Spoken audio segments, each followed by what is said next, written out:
Hi, fellow crimey-timey people. How are you guys today? It is still morning. It is 11:03 a.m. Eastern Time. How are you guys? How are you? Let me go see who's here this morning. Hey, QB. QB. Yeah, please make sure to give this video a thumbs up, a like button. Hit that little like button for our beautiful host. You're so cute. And do all the other YouTubey things. Share it, you know, tickle that little arrow button to share it with your friends and families and things. Hey, Henny. Hey, Gail. Good morning. Hey, Miss King. Good morning. I hope Patricia is having the most wonderful vacation ever. Good morning, Sherry.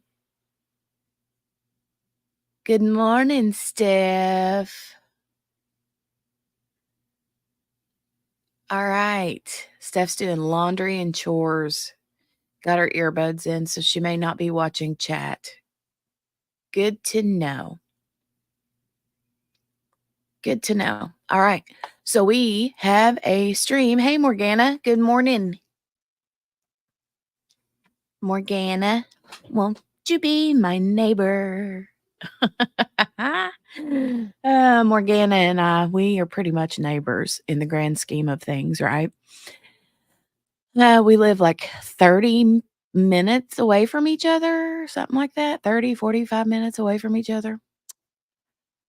Yeah. I've yet to squeeze her neck, but I'm going to one of these days. Good morning, Lisa. Hope your foot's feeling better and better and better.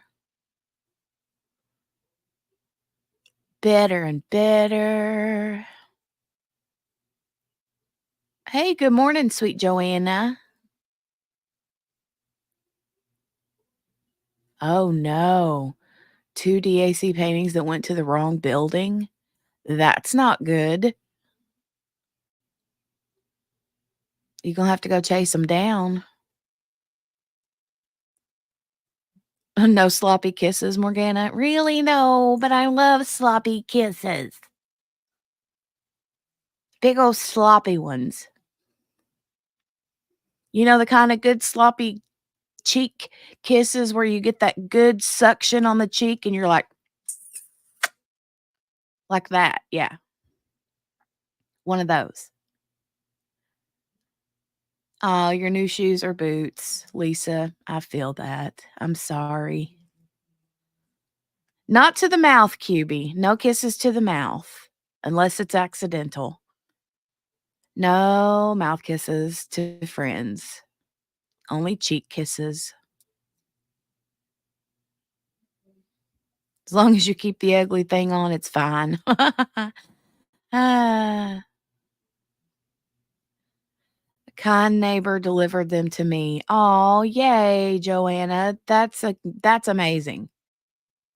That's amazing. I mean, how if it had a been, I don't know, something other than diamond paintings, if it would have been like a new computer or phone or something fancy, they may not have been so kind.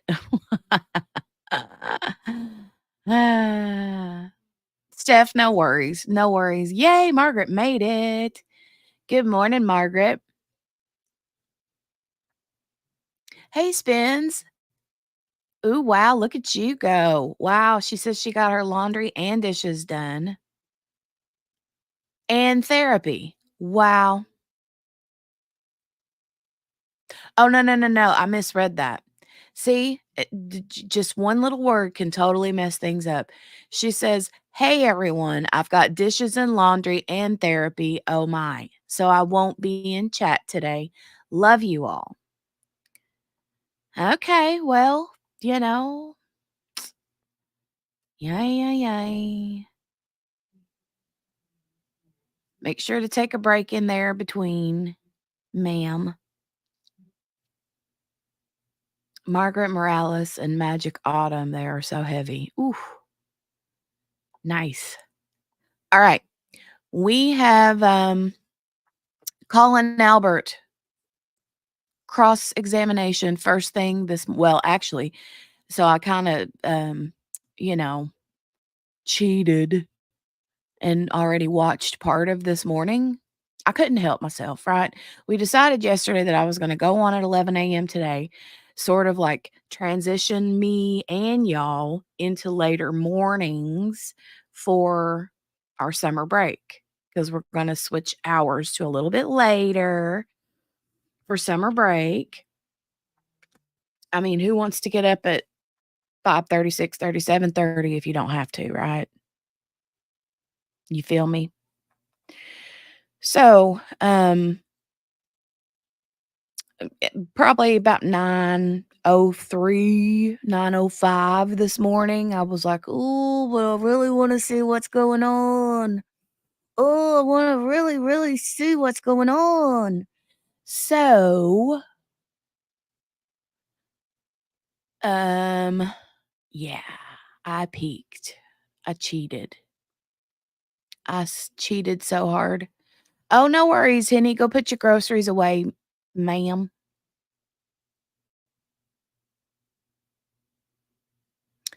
Go put your groceries away." Let me ask y'all a question. Do you call them groceries or groceries with an SH? Groceries or groceries? Put a C in the chat if you say groceries, or put an SH in the chat if you say groceries. I think it probably depends on, like, you probably have never thought about that before, and now you're sitting there on the other side of your phone, iPad, or computer saying "shh" or groceries, groceries. Everybody's saying SH. Groceries. Lauren says C. Groceries. And Joanna's like, food hall. Groceries, groceries, groceries, groceries. I don't know. I think, um, I think it just depends on the day. Groceries, groceries. I don't know. Sven says, "Stop watching me." You know you're sitting there on the other side of that screen going, "Groceries, groceries, groceries, groceries, groceries." Hmm. I love all you SHers, all you shushers, groceries. All right. We got on that because Henny's putting her groceries away. Groceries away. Groceries away. So, anyway, I did cheat and watched. The very first thing is not actually Colin Albert on the stand. The first thing is the defense gets a little defensive about opening the door to an issue yesterday during, I think it was Allison's testimony about the harassment. So, that's how you learned it at school, right? Miss King says, "I sure was saying it back and forth, right?" Ah, I knew it. I knew it. Long suffering does shopping now, so it's always a surprise what he shows up with. He cannot read a list. Yeah, I know. And my husband can't ever find anything. Or he'll say, "I swear they don't have," he'll call me and he'll say, "They don't have that kind of deodorant." I don't know, I'm just saying that off the top of my head. They don't have that kinda deodorant." I'm like, are you sure?" And he's like, "Yeah, I'm looking. Well, I don't see it anywhere." And then as soon as he's getting ready to leave the aisle, he's like, "Oh, there it is." Right where it was supposed to have been. He just does not look. QB says, "Absolutely no legal grounds for that. If that counts, then when the Commonwealth said FBI, then it opens the door. Fair is fair." Yeah, that was a little bit wonky donkey, but Yannetti gets downright upset here this morning, first thing. So that's what we're gonna watch.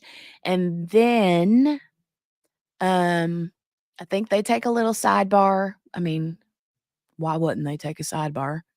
And then Colin gets on the stand. So I'm going to forewarn you now. Just be prepared for lots and lots of I don't remembers. Okay? Okay. Let's go. Oh, side note, today is half day for Karen Reed. Other side note, we will also be catching up speed trialing where we ended with Chad Daybell. So here we go.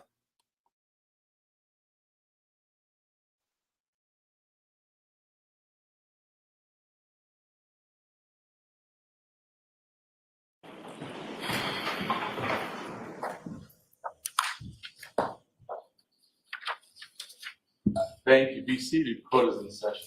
22117 Commonwealth versus Karen Reed. Counsel? All right, counsel wanted to see me at sidebar? We don't need to be seen at sidebar, Your Honor, but I do need to be seen about an issue from yesterday. Like to be heard? Well, yes, I would. Okay, I'll hear you. What is it about? Your Honor, we are not only renewing our objection to the alleged harassment evidence that came in yesterday, but we're specifically moving to strike that testimony and specifically asking the court, before we get started today, to instruct the jury that they are to disregard that evidence. And I wanted to point out to the court that it is our view, we didn't even come close to opening the door to that evidence. I had just asked the witness if she had turned over those text messages to the state police when she spoke to them on August 25th of 2023. I've asked every witness when was the first time that they spoke to the state police. That was the first time Ali McCabe spoke to the state police. None of that conversation had anything to do with harassment whatsoever. It was strictly related to the death of John O'Keefe and the investigation of John O'Keefe. I stayed completely clear of any discussion of harassment whatsoever. I only focused on the federal grand jury and the approach by the state police on August 25. I opened no door. I didn't even approach the door. And yet that evidence came in. It led to a moment where, that Mr. Lally, I believe, has been waiting for, which is for a witness to break down on the stand and feel sorry for themselves to gain sympathy before this jury. It was prejudicial to our client. It was prejudicial to our defense. It is error, and we're asking the court to correct it. All right, what do you say, Commonwealth?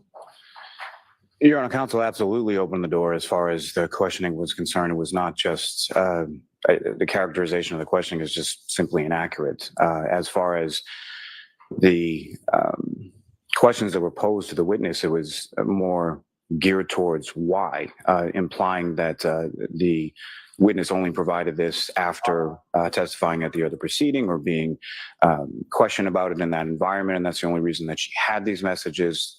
And why hadn't she turned these messages over earlier? And that is in direct response to the harassment that that witness and her entire family, as well as Mr. Albert, had sustained as a result of actions by several different parties, including counsel. So for those reasons, it was proper. There was nothing, I don't think it was more than 5 minutes of testimony concerning it. And it was because counsel opened the door to it. Okay, thank you. All right, so Ms. Giannetti, I remember clearly the lines of inquiry that you initiated. So I disagree with you in the strongest way possible. You've made your record. Your motion's denied. Thank you, Your Honor. Okay, so let's bring in the jurors, please.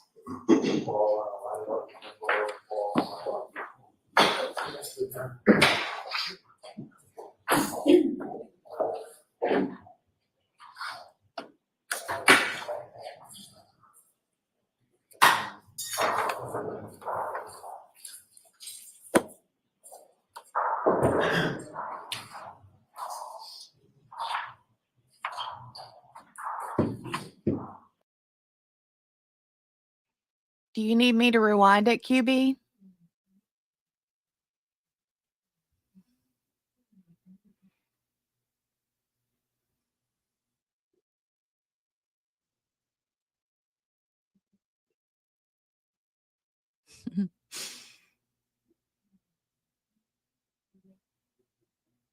I'll rewind it a spec.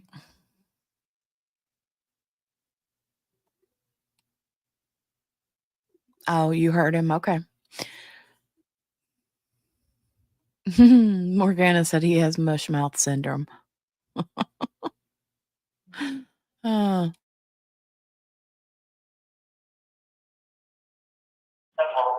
Jim?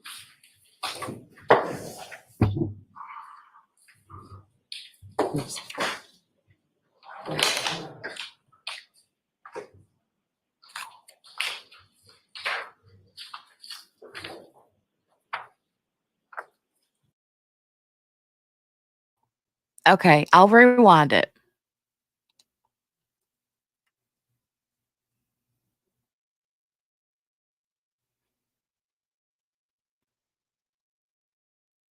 To break down on the stand and feel sorry for themselves to gain sympathy before this jury. It was prejudicial to our client, it was prejudicial to our defense. It is error, and we're asking the court to correct it. All right, what do you say, Commonwealth? Your Honor, counsel absolutely opened the door as far as the questioning was concerned. It was not just the characterization of the questioning is just simply inaccurate. As far as the questions that were posed to the witness, it was more geared towards why, implying that the witness only provided this after testifying at the other proceeding or being questioned about it in that environment, and that's the only reason that she had these messages, and why hadn't she turned these messages over earlier? And that is in direct response to the harassment that that witness and her entire family, as well as Mr. Albert, had sustained as a result of actions by several different parties, including counsel. So for those reasons, it was proper. There was nothing, I don't think it was more than 5 minutes of testimony concerning it, and it was because counsel opened the door to it. Okay, thank you. All right, so Ms. Giannetti, I remember clearly the lines of inquiry that you initiated. So I disagree with you in the strongest way possible. You've made your record. Your motion's denied. Thank you, Your Honor. Okay, so let's bring in the jurors, please.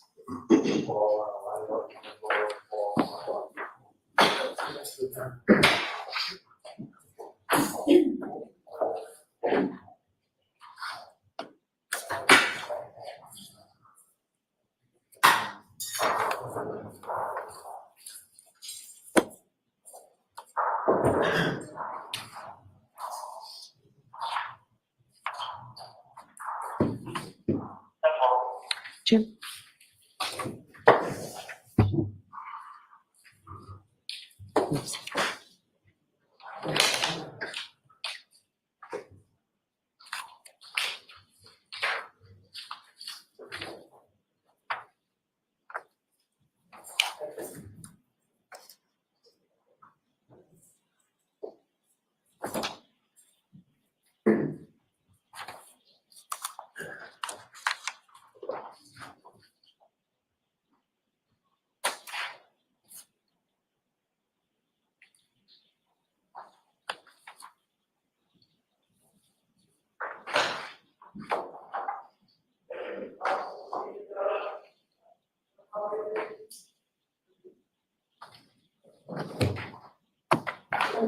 Cindy, thank you, thank you.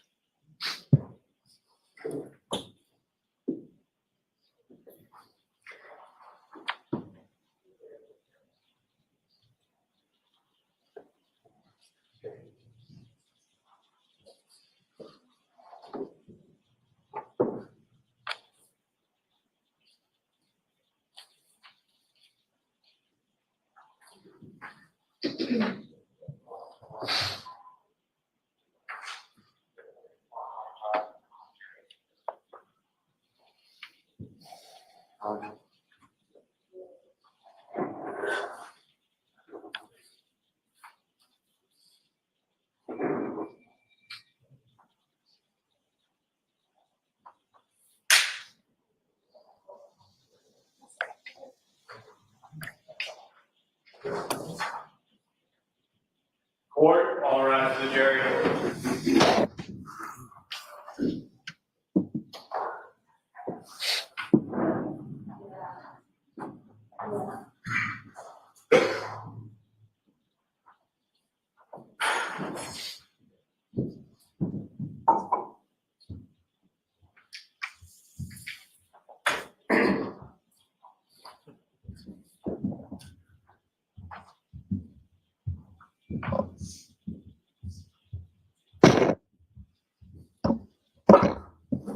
Hear ye, hear ye, hear ye. All parties having anything to do before the Honorable First Justice Beverly Pannoni, now sitting in the Dedham Superior Court, in and for the County of Norfolk, draw near, give your attendance, you shall be heard. God save the Commonwealth and this good court. Thank you. You may be seated. Court now in session. 22-117, the Commonwealth versus Karen Reed. All right. Good morning, counsel. Good morning, Ms. Reed. Good morning, jurors. So I have to ask you those same 3 questions. Were you all able to follow the instructions and refrain from discussing this with anyone since we left yesterday? Yes. Everyone said yes or nodded affirmatively. Were you also able to follow the instructions and refrain from doing any independent research or investigation into this case? Yes. Everyone said yes or nodded affirmatively. Did anyone happen to see, hear, or read anything about this case since we left the other day? Yes, John. Thank you very much. Everyone said no or shook their heads. All right, may we have Mr. Albert, please?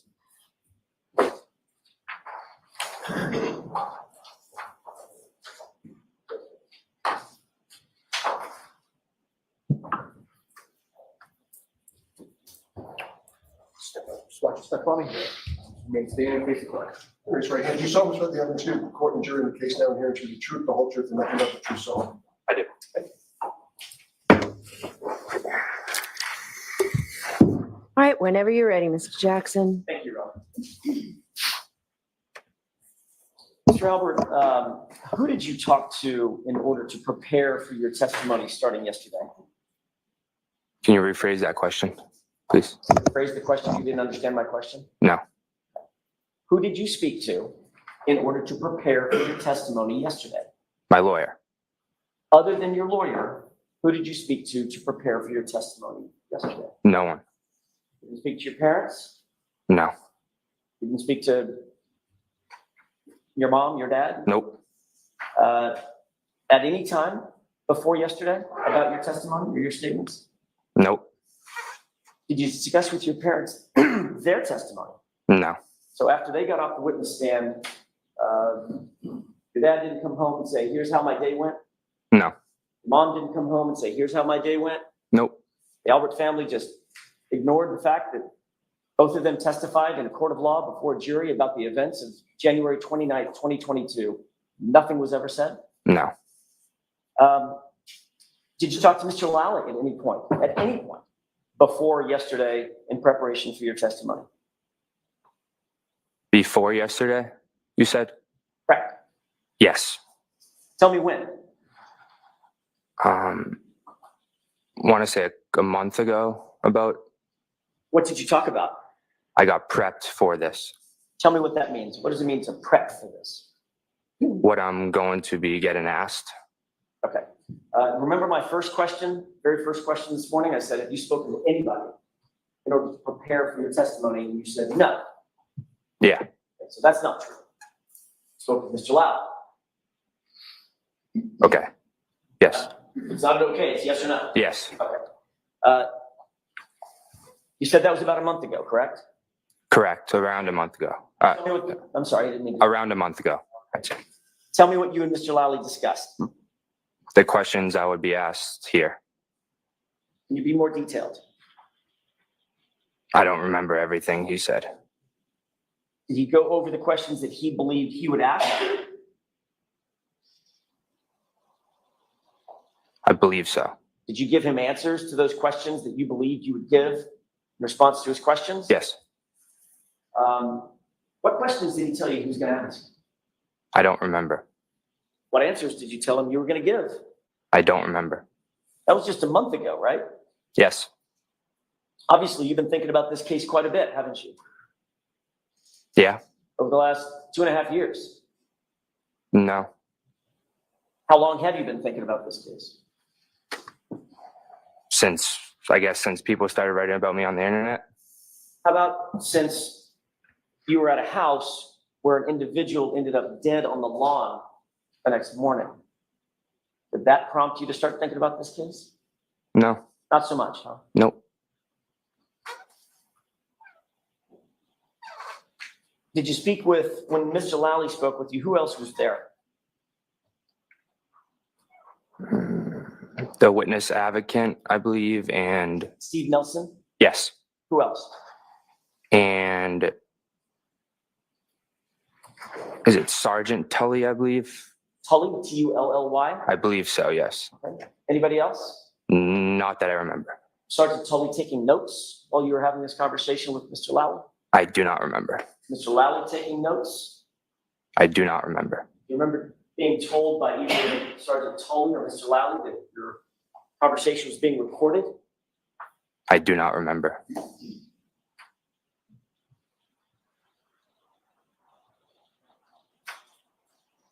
How long was that meeting? Say 15 minutes, 20 minutes? Were you given any instructions by either Sergeant Tully or Mr. Lally about your preparation for your testimony? Can you rephrase that, please? Sure. Did they give you any instructions about your the preparation for your testimony? How they wanted you to answer questions? The tone and tenor of your testimony? No. How they wanted you to dress, for instance? No.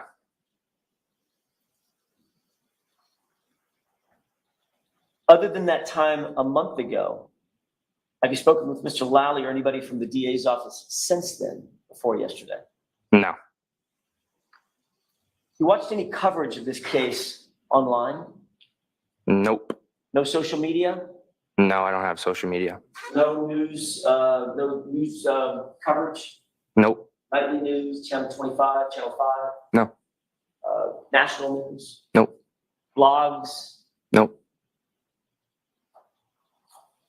So literally, according to you, you know zero about the media coverage concerning this case, Commonwealth versus Karen. Correct. Did you talk to Allie before her testimony? No. When was the last time you did talk to Allie before she testified yesterday? I don't remember. Give me an idea. She's one of your best friends. A week ago, a day ago, a month ago. I do not remember. Could have been a year ago. I do not remember. Could have been 5 years ago. No. Okay. So it's more recently than 5 years ago that you spoke with Allie. I don't remember. So you have no independent recollection as you sit here. The last time you talked to one of your best friends and your cousin about any subject. No, I don't remember. Were you ever told in preparation for your testimony, if you start to get stumped or nervous, just say, I don't remember? Nope. Nobody ever told you that? Mm-mm. No. No? No. Sorry. It's okay. So nobody ever informed you that you might get nervous on the witness stand, there might be tough questions. Easiest way to get out of that is just say, yeah, I don't recall. No. So you just don't recall because your memory is that bad. You literally don't recall the last time you spoke with a cop. Objection. Ask that differently, Mr. Sure. Jackson. Sure. Your testimony is you are not instructed to say, I don't remember. You just literally don't remember. Correct. It's an issue with your memory, not an instruction that you received. Correct. Right. But you do remember 2.5 years ago, you left 34 Fairview at 12:10 a.m., correct? Down to the minute. Correct. Did Mr. Lally, during this meeting that y'all had, did Mr. Lally show you anything? Items of evidence, photographs, videos, anything like that? No. Did you two talk about any evidence that you might see? Photographs, documents, videos? Not that I remember. He didn't show you the series of text messages between you and Ms. McCabe, Allie? I don't remember. Okay, so you're not saying he didn't, you're just saying again, you just don't remember. Correct. Okay. And this was just a month ago. Around a month. Correct. Could have been sooner than a month. Let me ask that a different way. Could have been more recently than a month. I don't know. Don't know that either. Mm-mm. Is that no? Yeah, no. So, Mr. Albert, you have to answer yes or no, not just, All right, sorry. Where were you when this meeting a month ago took place? At the DA's office on Shawmut Road. Who contacted you to come to the DA's office? I do not remember that. Don't remember that either. No. Phone call from Mr. Lally, maybe? I don't believe that I received a phone call. Maybe my lawyer did or my father, but I don't know. I don't believe I did. So if your father received a phone call and then told you you need to go to the DA's office to meet Mr. Lally, that would be a conversation with your dad about your preparation for your testimony, correct? I wouldn't say so, no. You would categorize that as such? No. Okay.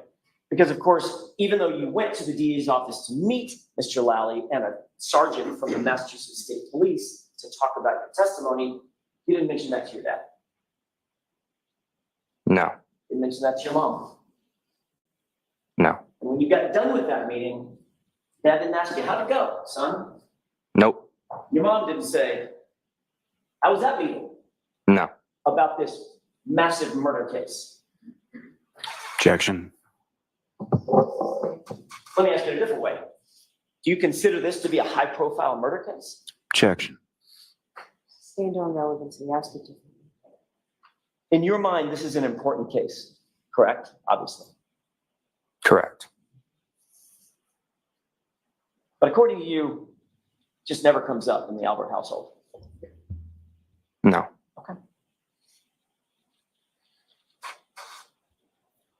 You were asked to look at a couple of text messages yesterday. It's a little bit like this. You seen that before? Yes. When did you see that before?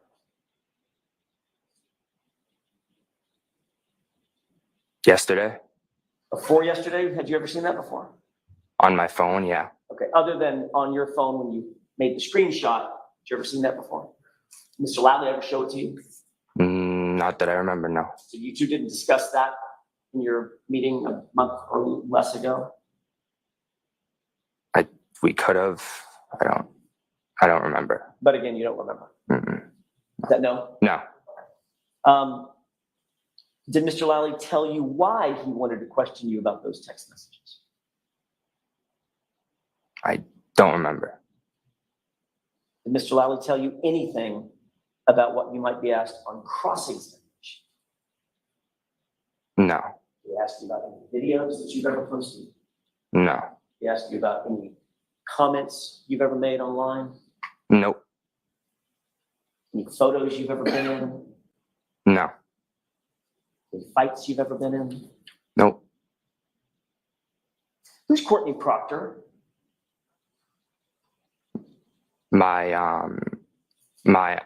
She's friendly with my aunt, Jillian. I'm sorry? My aunt Jillian, she's friendly with.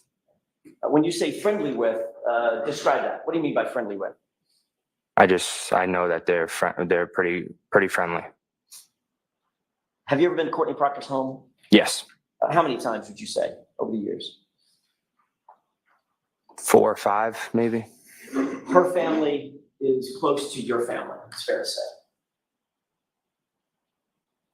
Not that close. Close though. When you say not that close, but close though, what does that mean? I'd say we're more close when I was younger, not when I got older. Okay. How old are you now? You're 20? Correct.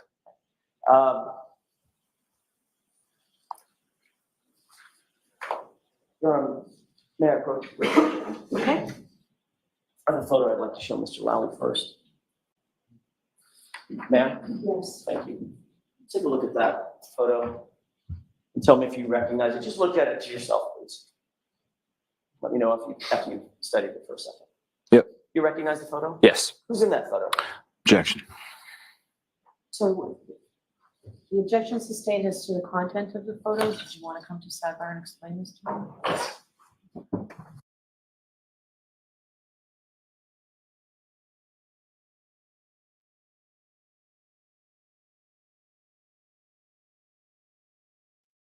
Sidebar City. Hey, there is King Doofus Head.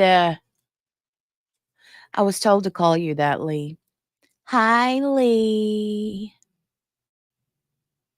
Henny, definitely amnesia. This dude, I told you to begin with, the I don't remembers are plenty. There plenty. I don't remember. I don't remember. Da da da da da da da. Ay, ay, ay, ay, ay, ay, ay. Thanks for the schnacks, Lee. Thank you for the schnacks. It runs in the family, right? Yeah, the I don't remember syndrome, it's hereditary.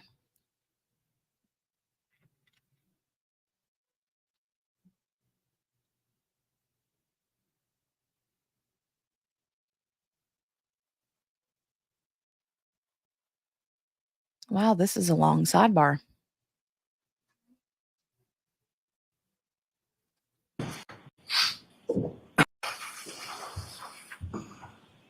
Thank you.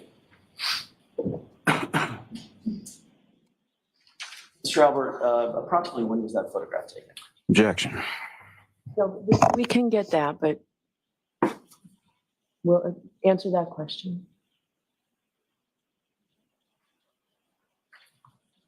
10 years or less ago, I'd say. I don't. You were the ring bearer in Courtney Proctor's wedding, were you not? Objection. I'll allow that. Correct. So when you say we're friendly, but not that, or we're close rather, but not that close, you were actually close enough to be a member of her wedding party when she was married to her now husband, correct? When I was younger, correct. Well, of course it was when you were younger. It was Mhm. 10 years ago. Mhm. Is that yes? Yeah. That's my question. So for at least a decade, your family and the Proctor family has been close enough such that you and Albert were in her wedding, correct? Objection. Ask that differently, Mr. Jackson. For the last, well, at least at that time, 10 years ago, your family was close enough to the Proctor family such that you were a ring bearer in Courtney Proctor's wedding, right? Correct. And who's Courtney Proctor's brother? Michael Proctor. And is Michael Proctor in the photograph that you're looking at? Yes. Person on the far left, Correct. looks like he's in a tuxedo. Correct. You were also in a tuxedo. Objection. Sustained. What I'm getting at is you all were part of the same wedding party, correct? Correct. And that's a photograph of Courtney Proctor's wedding and the entire wedding party, correct? Objection. Sustained. Is that a photograph of a wedding party?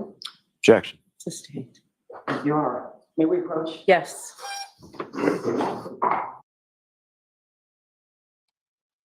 Another approach. Another approach. Approach. QB made it a cuss day. Yeah. Those are needed every once in a while, right?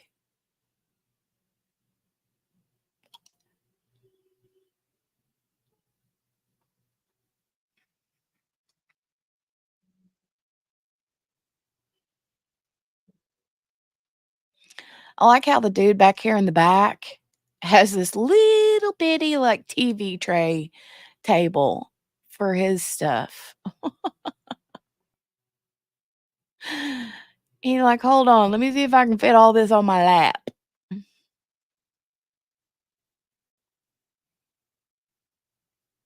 His mouse is bigger than the table is. I'm sorry, I'm being a little extra today.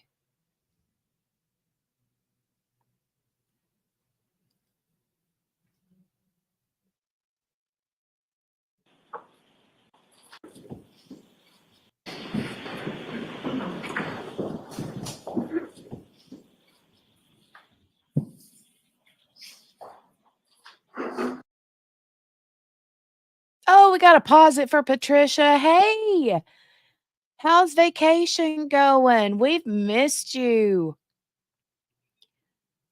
We have missed you.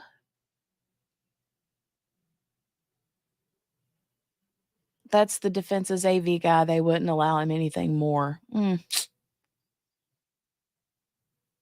I'll be thinking of him, you guys. Thoughts and prayers and love and hugs in the chat for Lee's brother. Had an operation on his foot, but not sure fully yet how it went.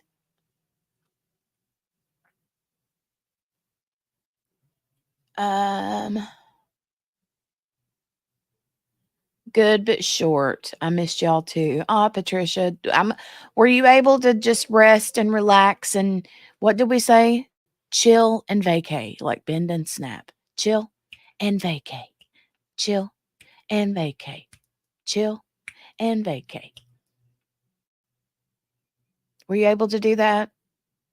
I need to know right now, how many times while you were gone did you look at work emails, ma'am?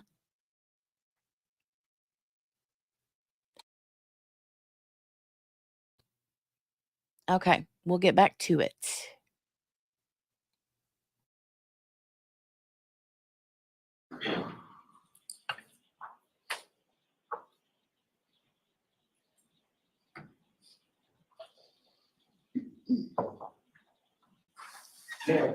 Yes. Thank you. Mr. Albert, I want you to look at that one more time. Both you and Michael Proctor are depicted in the photograph, correct? Correct. How long have you known Michael Proctor? Since I was a little kid. And you've known him well enough to know, I don't want you to tell me or tell the jurors, but you know where he lives. Yeah. You consider the Proctor family close to your family? Yeah. During the course of, for instance, just as an example, during the course of this event, joyous event at a wedding, you actually sat at the head table along with the Proctor family because you were given the honor of being the ring bearer in Courtney's wedding, correct? Correct. And you know, of course, that being in a wedding party is reserved for most special family members and friends, correct? Objection. Sustain. In your mind, was that a special honor? Objection. Is that what you thought when you were little? When you were in that? I'd say so, yeah. Okay. And you were never interviewed by Canton Police Department in connection with this case, correct? No. How many times were you interviewed by the Massachusetts State Police in connection with this case? Once. And that was in July of 2023, correct? I don't remember exactly when it was. About a year and a half after the events in question. Is that right? Around there. Okay. Would it refresh your recollection if you saw a copy of a report of that interview? Just to get the date? Sure, yeah. May I approach you? Yes. I may have just a moment, Your Honor. Yes.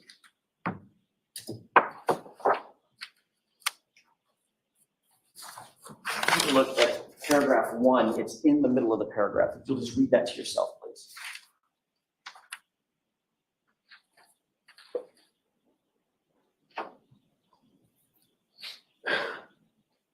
Got that? Yeah. You saw the July 18 date, Yes. 2023? Yes. Does that refresh your recollection that that was the first time you were interviewed by the Massachusetts State Police? Correct. May I approach you? Yes. Thank you.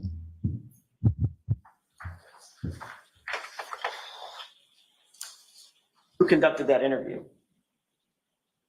Michael Proctor and one of his partners, I believe. I don't remember. Michael Proctor was the lead investigator that interviewed you, correct? Correct. That's the same Michael Proctor that appears on the far left of the photo of that wedding party, correct? Correct. Did you find that interview, by the way, how long did the interview last? Michael Proctor. I do not remember. Do you remember testifying at one point that it was about 10 minutes? No. You testified at a different hearing, a different proceeding, not this proceeding, one other time, correct? Correct. I may have just a moment, Your Honor. Yes. May I approach? Yes. I need a foundational question first. I apologize. It's my fault, Mr. Albert. Do you believe it would refresh your recollection as to the length of that first interview if you were to see your testimony from a prior proceeding? Yeah. May I approach, Your Honor? Yes. Thank you.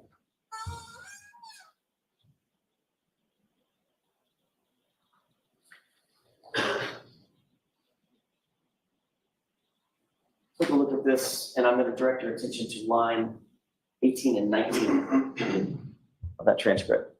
Let me know when you've reviewed it.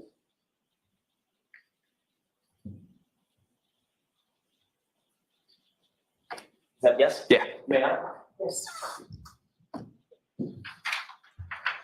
Does that refresh your recollection? Yes. How long was that interview? Which interview are you? The interview that you had with Michael Proctor. That's what that question was about, that you just read. I still don't remember. You recall that it says that you testified, question, how long did Objection. the interview last for? Objection sustained where his memory is not refreshed. You can do this differently, you know that. Did this refresh your recollection as to the question and answer, how you answered the question, how long that interview lasted? Yes. Okay. Did you say 10 minutes? Yes. So during the course of that 10-minute conversation that you had with Michael Proctor, what was the tone of that interview? You understand what I mean by tone? I do not understand. Okay. Was it hostile and accusatory? Not that I remember, no. Was it antagonistic or confrontational? Can you use different words, please? Sure. Was he being mean? No. Okay. He was being nice, right? Professional, I'd say. Yeah. Because you've known him almost your whole life, right? Yes. He was friendly, cordial, Correct. and the interview was comfortable.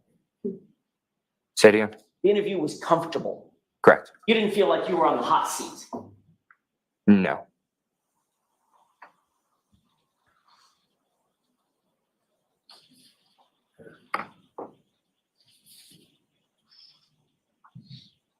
Did you find that the interview with Michael Proctor was consistent with the relationship that you've had with him your whole life?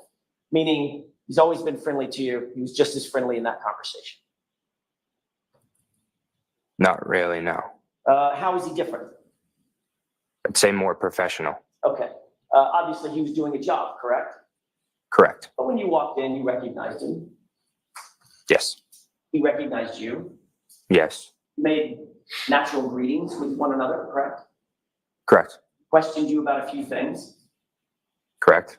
He didn't look at your phone. He didn't ask to take your phone away from you. No. He didn't ask to seize your phone or seize any other physical items from you. No. You weren't asked to come down to the police station and sit in an interview room or an interrogation room, were you?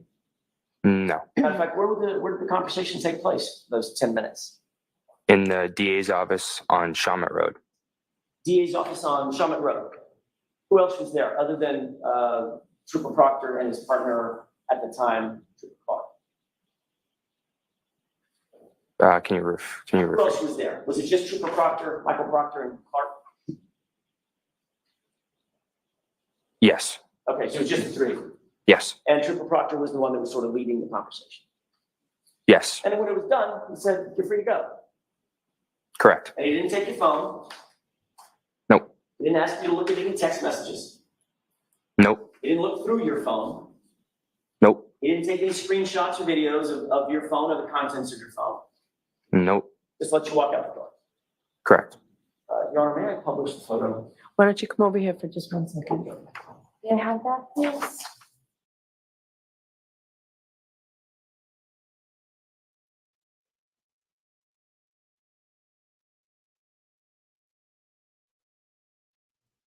Sidebar, sidebar.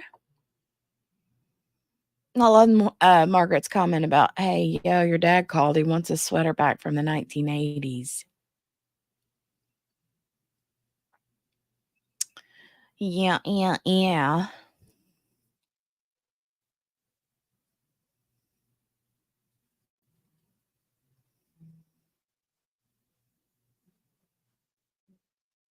These sidebars are long, man.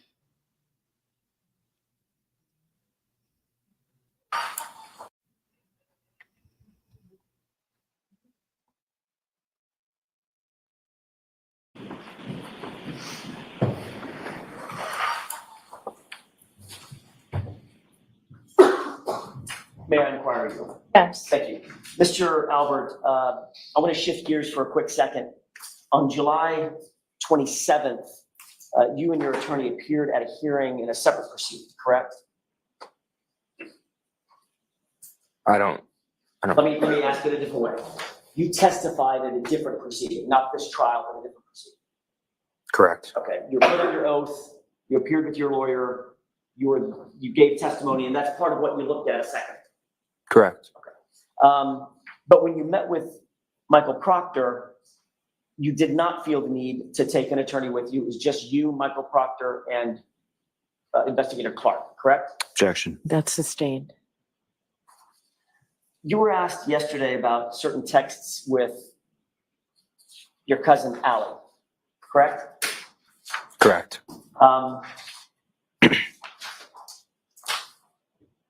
Allie is obviously family,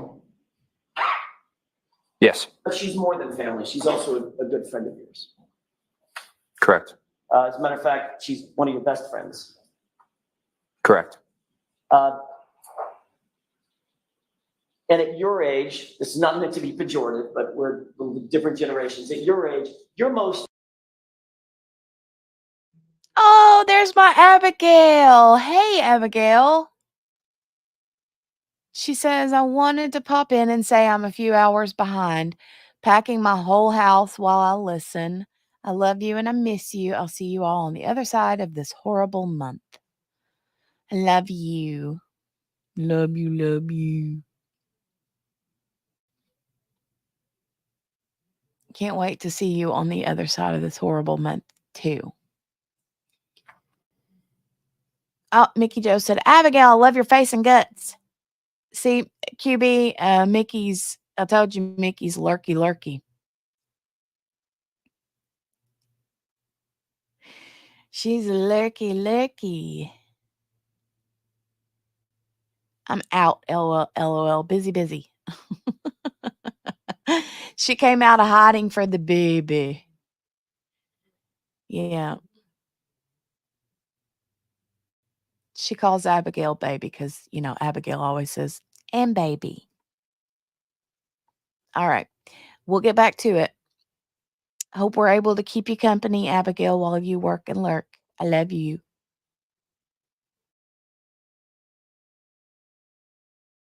convenient way of communicating is through text messages, correct? Correct. I mean, if you're gonna grab a buddy, say, let's meet at the such and such ball field or whatever, you're gonna text them, probably not call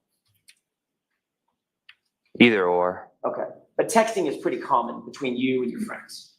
Yes. Texting is certainly common between you and Alan. We've already seen evidence of that, right? Yes. And that's generally how you like to communicate with Alan. I'd say so, yeah. In fact, when you reached out to her for a ride, there were like 8 text messages back and forth just for a pickup, correct? Correct. Yeah, just move your arm. Sure.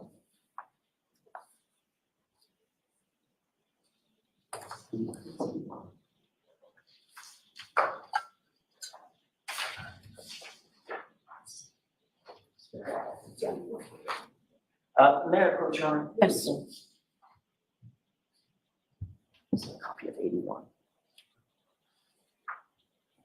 I just want you to have that in front of you. Your Honor, with the court's permission, can you place exhibit 81 on the screen? Okay.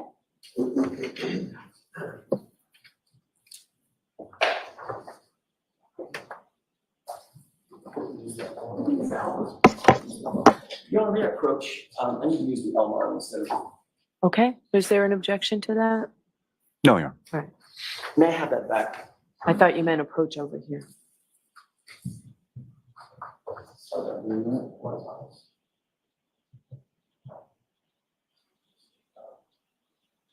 Do you want the Commonwealth to pull it? Mr. Jackson, do you want the Commonwealth to pull it up for you? You'd be happy to, Your Honor. It's fine. That'd be great. Thank you, Ms. Gilman. Can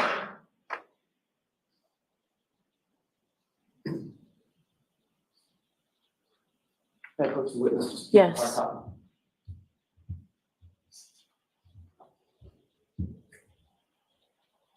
Okay. You see what's displayed on the screen? Yes. It's only part of the text string, but does that look like it's an accurate representation of what you're looking at? Yes. And this is a series of texts on or about January 28th and 29th of 2022, is that right? Yes. And Mr. Albert, you needed something as simple as a ride. You're just asking Allie to give you a ride, is that right? Yes. And that's because you said that it's common for you guys to text back and forth. You just texted her, hey, you can get me now, is that right? Yes. And then you texted if it's easier, and then she said, okay, I'm dropping people off, and there was an exchange back and forth, is that right? Yeah. And there were at least 8 texts between the two of you, if you just count them up real quick, just about getting picked up. Yeah.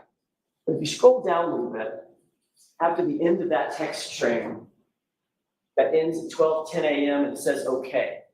You see the next date? Yes. What date is that? February 20th. That's nearly a month later, correct? Correct. So there was a gap after January 29th, 2022,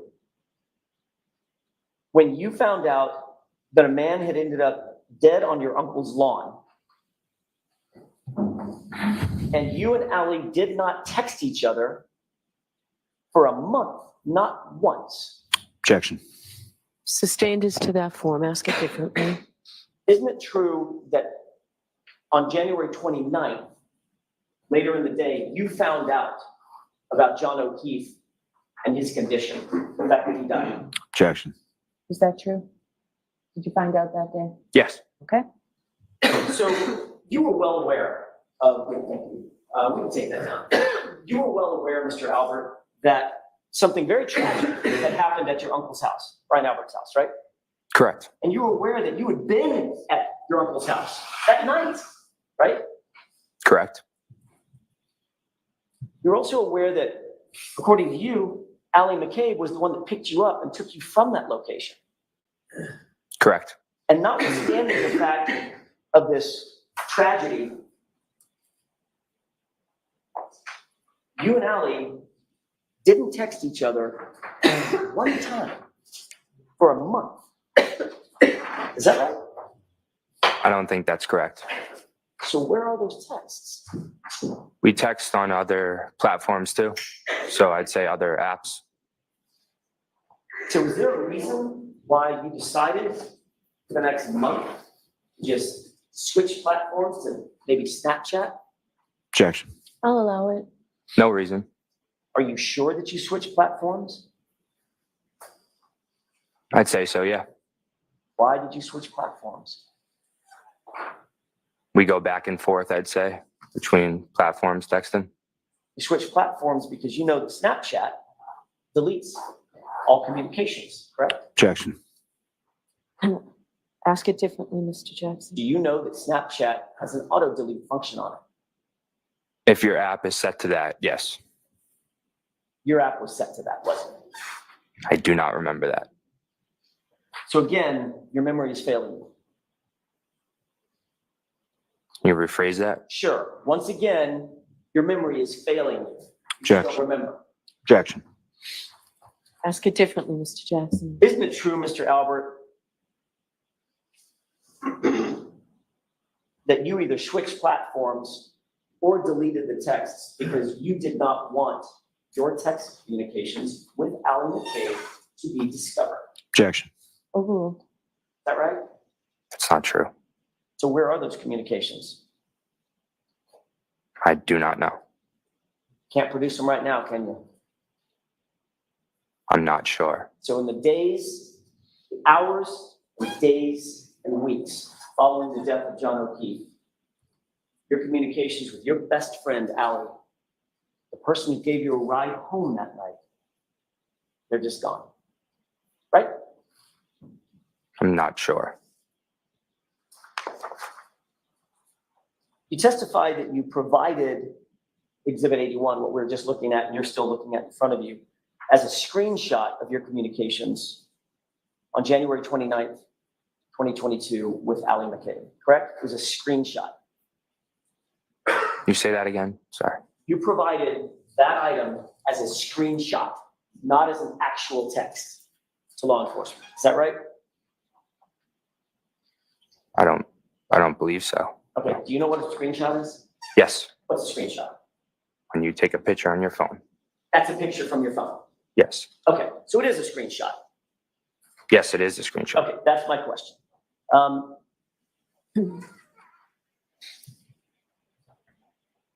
When you met with Michael Proctor in that interview that lasted 10 minutes, Michael Proctor did not get the actual texts underlying that screenshot, did he?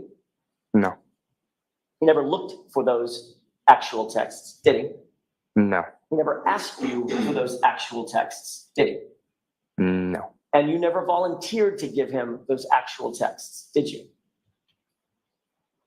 I think I volunteered to, yeah. On that day? Oh, no, not on that day, no. Not on that day. You know what a phone extraction is? Not familiar. Okay.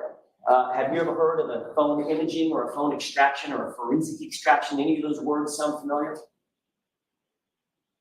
Not really, no. Michael Proctor never asked you, I think it's fair to say now, given that answer, Michael Proctor never asked you if you could do a phone extraction of your cell phone, did he? No. He never asked if he could take a forensic image of your phone, did he? No. Do you know what metadata is? Nope. You know the dates and times. You take a photo on your phone. Sometimes, well, not sometimes, all the time, it'll capture the date and time of the photo. You know that? Objection. I'll hear this answer and it may end your inquiry. Do you know that? Pretty sure I do, yeah. Have you ever heard of that data, the dates and times and geolocations? Have you ever heard of that referred to as metadata? No. Okay, so I'll just use the word date and time. Okay. You know that on your phone, if you pull up a text, you can go behind the text and see the date and time that it was actually sent or received, right? Yeah. But on a screenshot, you're left with just what's on the screen. Can't go behind the screenshot, right? Yeah. Okay. You provided just the screenshot, ultimately, not the actual text, correct? Correct. But in September of 2023, Michael Proctor's partner, a man by the name of Yuri Buknik, you know that name? Yeah. He contacted you and said he wanted to talk about your text messages, correct? I don't remember. Do you remember that you told Yuri Buknik when he asked about the text messages, you did not have the screenshot anymore. You sent it to your father, Chris. I don't remember that. Do you recall telling Yuri Buknik if he wanted to get the screenshot, you weren't going to give it to him. He'd have to get it from your dad. Do not remember that. You remember Trooper Buknik agreeing with you and saying, sure, I'll just call your dad and get it from him. Don't remember that. You don't remember you certainly don't remember ever giving Trooper Buknik a copy of that screenshot. No, I don't remember. Because you didn't, did you? I do not remember. But you did give it to your dad, right? I do not remember. Do you remember anything about this case? Objection, Your Honor. I'll withdraw.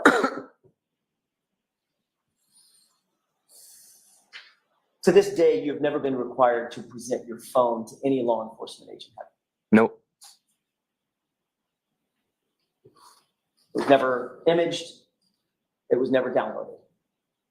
Nope. You still have the same phone? Yes. If you had the actual texts on your phone, why did you provide law enforcement with just a screenshot? Objection. I'll allow that. I'm not sure.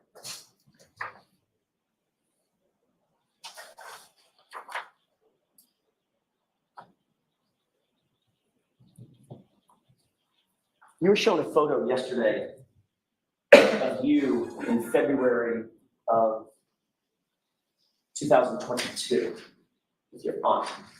Remember that photo? Mr. Lally showed you that photo, Correct. and he said he wanted you to pay special attention to your face and hands and extremities. Asked you if there was anything unusual about that. Yes.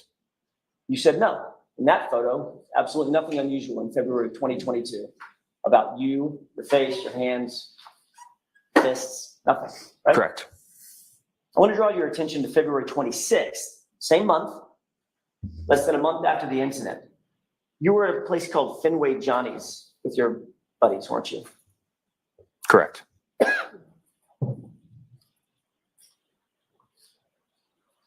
Then I have two documents I'd like to mark for identification with the court's permission to show Mr. Lally. Okay. 1, 2.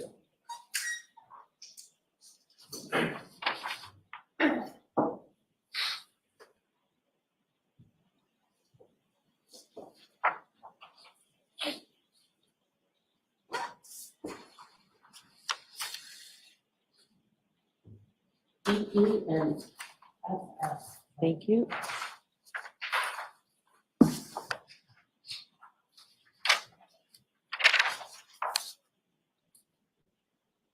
Okay. Present these to the witness. Yes. May we approach? I may as well see them. I'll end up seeing them in the rest.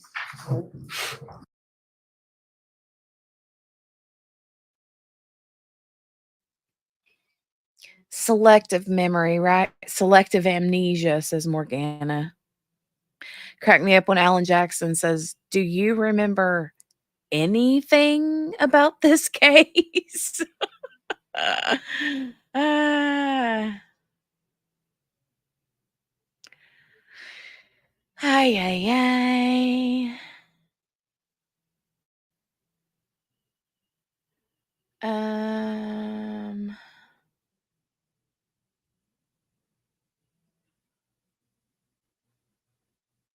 oh, you guys are, Mickey and QB are planning a hot date.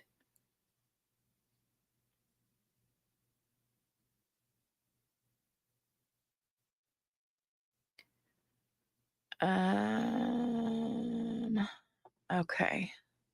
Let me scooch over here and fast forward a little bit.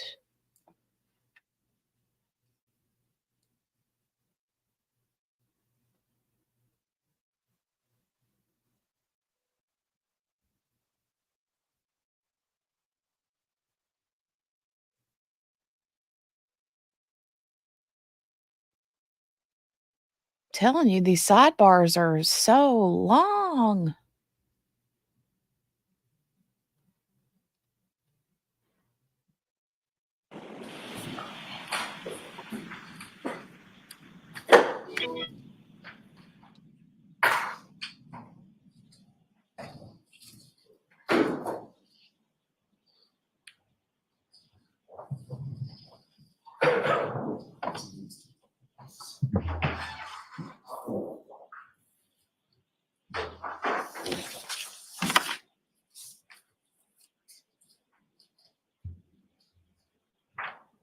So you're putting it in evidence before you display it?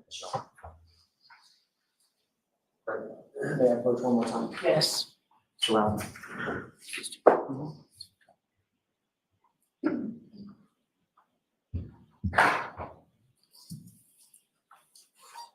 Sir, do you recognize those two documents?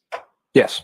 Taking a look at the one that's got multiple documents on it, I don't want you to tell me what's on it. Just tell me if you recognize the picture that's in the middle to the right. Yes. Okay. And then looking at the second document, which I believe is marked EE for identification at this point, does that appear to be a true and accurate enlargement of the first thumbnail?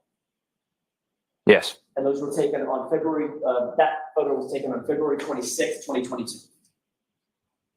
Yes. At the place called, I think it's called Fenway Johnny's, right? Correct.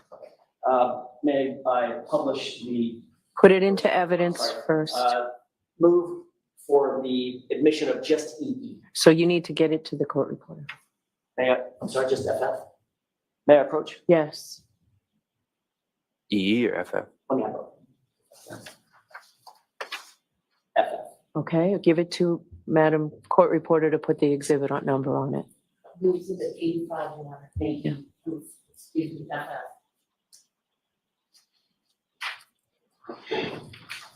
Ma'am? Yes.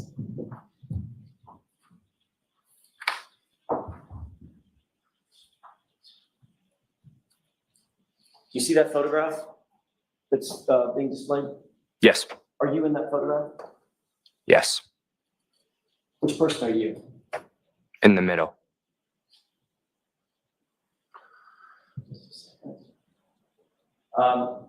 And about what time of day was it? That's you in the middle? Correct. Okay. About what time of day was this taken? Not sure. Was it at an event of some sort or just you were at a bar?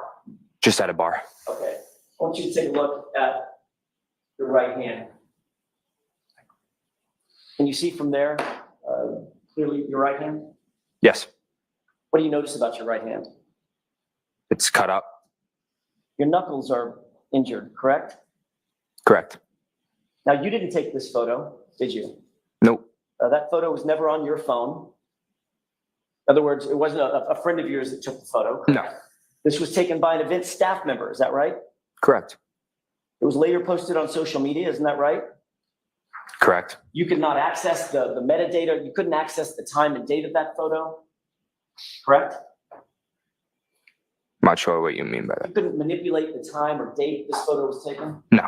This photo was completely sort of out of your control, isn't that right? Correct. And it was controlled by the event staff at Fenway Johnny's. Correct. And on February 26th, less than a month after the incident at Fairview, that's what your right knuckles look like, correct? Correct. And this is a true and accurate depiction of your condition on or about February 26th, correct? Correct.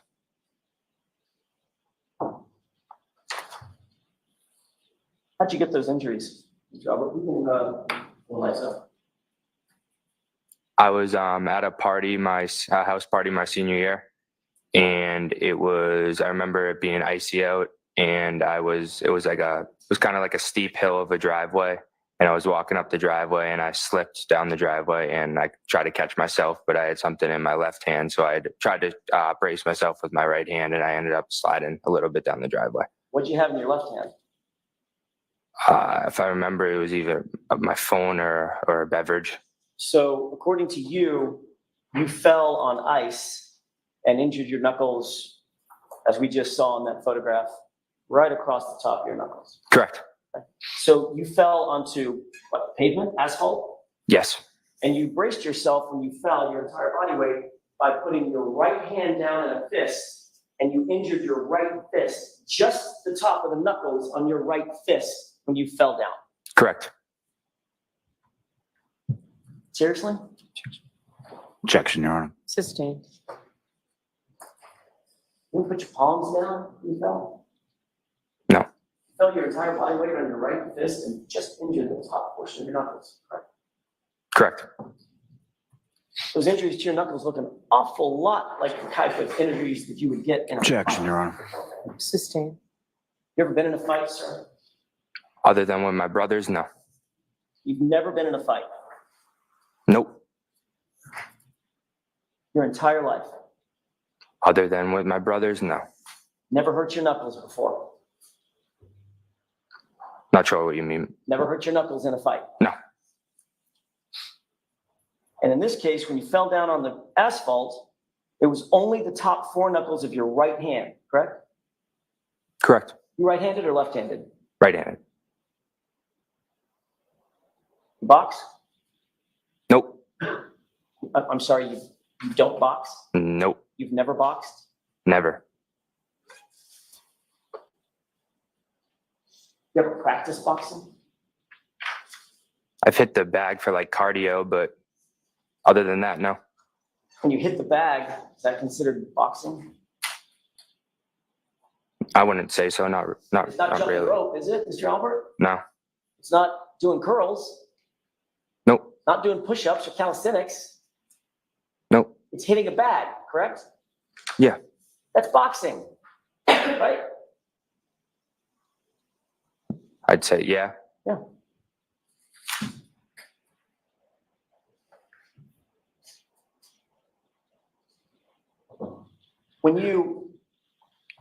When that photograph was taken at Fenway Johnny's, those knuckles looked like they had been re-injured from a prior injury. No? No, Just falling on the asphalt. correct. Any other cuts or scrapes from that terrible fall on the asphalt? Objection, Your Honor. I'll rephrase it. Any other cuts or scrapes or injuries from that fall? I don't remember. Just your right knuckles. Yeah.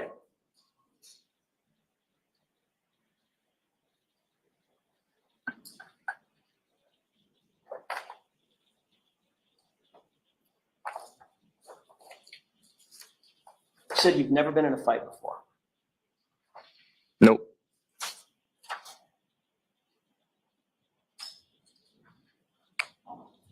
Did you post a video? You threatened that you're going to. Objection, Your Honor.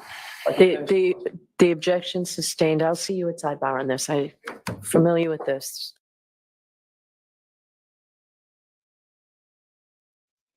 Okay, so Devicle's clavicle here. I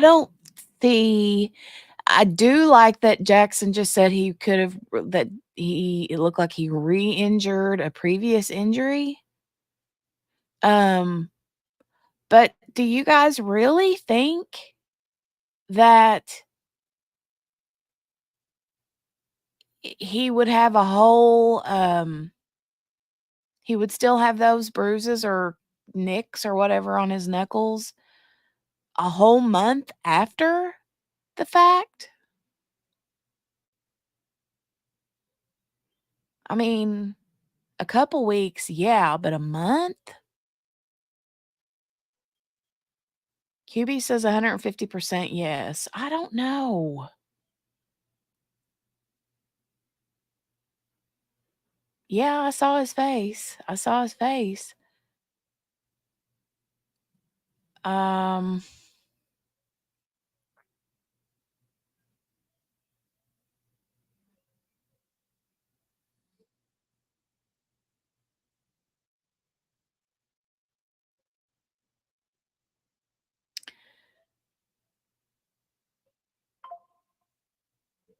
Steph says, depending on how hard he was hitting and how long this hole in my neck is taking to heal, I think it's possible.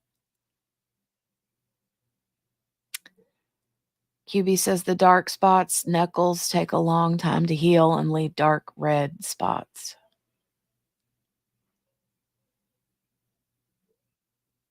If you do it hard, yeah, it could take weeks, said Lauren. I guess maybe I don't know. I think of like places that I've hurt myself and it wouldn't take a month to heal, but knuckles are a little bit different because they're bony and I don't know though. I don't know.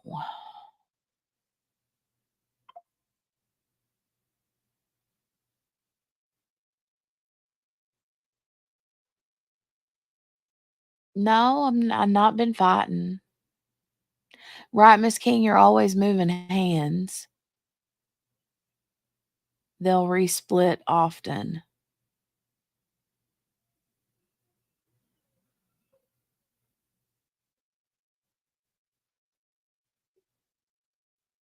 Ay, ay, ay.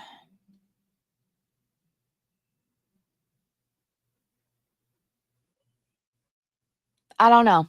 I'm on the fence about it. And don't, I mean, I know that's not the favorable opinion, but I'm not 100% sold. Maybe like 33% sold. I need more than just the knuckles. I need more than that. Yeah.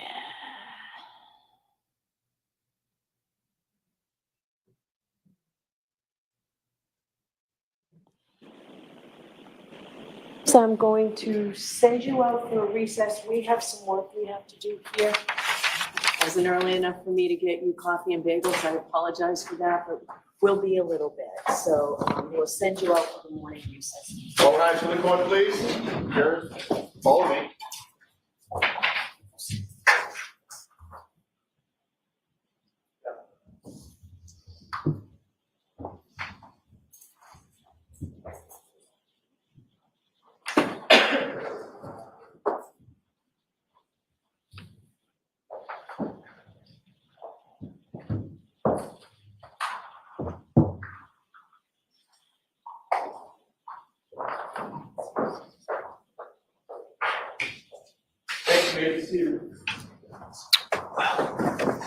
So, Mr. Albert, you stay right where you are. We're going to see a couple of short videos, and then Mr. Jackson will ask you questions, and then Mr. Lally will ask you questions. Then I'll hear from the lawyers, and then I'll take a break, and you'll get a break before we go back. Okay? Yeah. Did you have a lawyer present? No, I do not. Okay. All right. So the first one, are they both on the same? They're separate. Separated. All right. So let's mark them each for identification. The one I'm holding in my right hand, Bring it up. I'll call advantage. Okay. Thank you. Good luck.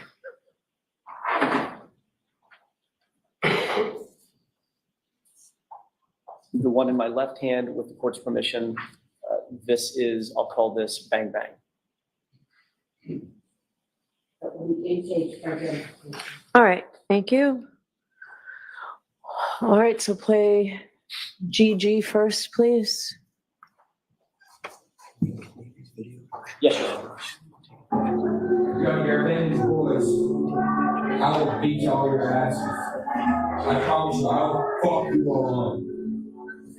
Pull up, bitch.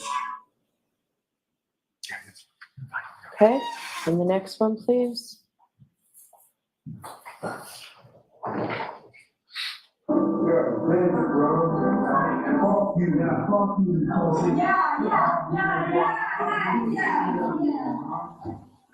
This cold boy, you be knocked out. KO. Bang, bang.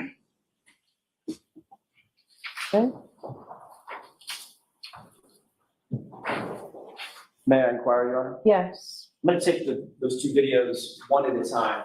I'm going to call one the advantage voice and one the bang bang. For purposes of my questioning, Mr. Albert, specifically regarding the advantage voice video, did you recognize it? Yes. How did you recognize it? What do you mean by How that? do you recognize it? Is that you? Yes. Okay. When was that taken? Maybe my sophomore year in high school. Around. Where were you? I don't remember. Okay, so your sophomore year in high school, that's about 3 or 4 years ago? Yeah, around. You indicated on cross-examination, you've never been in a fight. No. Indicating that you have no violent tendencies and no violent proclivities, right? Nope. What were you saying on that video? That I would beat them up. Did you say you would beat them up, or did you say, I will fuck you up? I said I will F you up. No, you didn't say, I will F you up. What did you actually say? That I would fuck them up. You also said something about beating somebody's ass, right? Correct. What did that mean? That I would beat them up. So when you said, I will fuck you up and I will beat your ass, was that a friendly invitation? No. That was a threat, correct? I don't know if I would call it a threat. Don't? I'm not sure. Someone walks up to you. I'm not going to do it. But if someone did, walked up to you and said, I will fuck you up. I will beat your ass. You wouldn't take that as a threat? If they walked up to me, yeah. But if they didn't walk up and just shouted it across the street and stood there and said, I will fuck you up, I will beat your ass, that's not a threat. I'm not sure. Yeah, I think you are sure, sir. All right. So that I'll strike at the Commonwealth standing up. Objecting. Were you threatening these Advantage boys, guys, whoever they are? Yeah, kinda. Were you threatening them with violence? Kinda, yeah. Yeah. In the second video, you said, fuck you a number of times. And then you said, KO, you said, pull up, KO, bang, bang. Right? Correct. Explain that to me. I'm not sure, like, explain what I said. Is that a threat? Yeah. Pull up, bitch. Right? Yeah. Who are you talking to? Those same Advantage kids. Got it. So you're threatening them yet again a second time. Yeah. What does pull up mean? Like, come by. Yeah, meaning get over here. Mhm. Right? Yep. Because when you do, I'm going to fuck you up. Right? Yeah. Meaning I'm going to fight you and I'm going to put you down. Correct? Correct. That was your threat to them. Correct. Can we get a time on this second one? Of course. When was the second one, the bang bang threat made? Before or after the Advantage boys? I'm not sure. After? Might have been this same night. I really don't know. Well, you're dressed completely differently, so it's probably not the same night. You would agree with that? Unless I could have changed my shirt. I do that often. Okay. So you changed your shirt and on the same night, you just decided to threaten the guys twice. Is that what you're saying? Maybe. You're not sure? I'm not sure. Was it around the same time frame? Around you? All right. The fact of the matter is, Mr. Albert, you do like to fight, don't you? Nope. The fact of the matter is, you showed up at another hearing, at another proceeding, to testify, and you showed up with busted knuckles then too, didn't you? I do not remember. July 27th, 2023, do you remember being at another hearing? Yes. Do you remember being questioned by some attorneys? Yes. Do you remember the question about the condition of your fist? Literally at the hearing? Yeah. It was obvious to the person that was questioning you that you had an injury to your fist, correct? Objection. That's a student. I'll rephrase that. My apologies, Your Honor.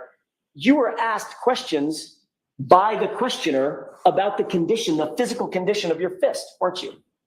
Correct. And you claimed at that time, well, let me back up for a second, ask a different question.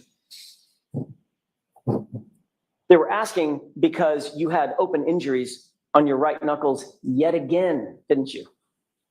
Correct.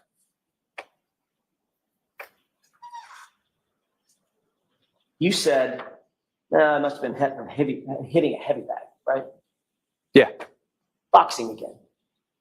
Hit in the bag, yeah. Just working out, right? Yep. Didn't have any injuries on your left hand though, did you? No. How many times have you hit a heavy bag? I'm not sure. How many times have you worked out with a heavy bag? That's an unfair question. I'll ask a better one. How many times have you worked out on a heavy bag? I'm not sure. When you work out on a heavy bag, you wrap your hands, don't you? I do not know. I see. So only your right hand gets injured over and over and over and over again. Not your left hand. I'm not sure. Even though you punch in the bag with both hands. I'm not sure. Yet again, you're right-handed, aren't you? Yes. So when you throw a haymaker, your hardest punch, that's with your right fist, right? Is Objection. I'll allow it. that right? I would say they have equal. They're equal. I don't know. Not That's sure. all I have. All right, Mr. Lally. Thank you, Your Honor.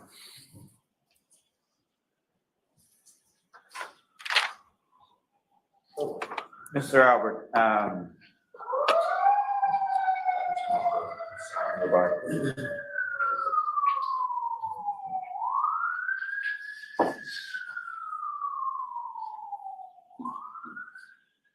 when those videos were made, you were a sophomore in high school, is that right? Around that, yeah. How old were you when you were a sophomore in high school? 16 years old. And so that would have been at least a couple years before January of 2022, correct? Yeah. And as far as within those videos, well, as far as timing, so those videos were around the same time, both sort of same time period within your sophomore year, Correct. and relatively close to each other, is that correct? Correct. And who or what is an advantage? It's a club hockey team. And what, if any, relationship did you have with that club hockey team? None. And so, as far as what videos you were made and sending, were there any videos from that group that were made and sent to you? Text messages. And with regard to those text messages, generally speaking, what do they say? Just name calling me and my friends, calling us like pussies and stuff like that. So this was sort of a back and forth, is that correct? Correct. And do you even play hockey? Nope. And were these people around your age at that time? Yeah.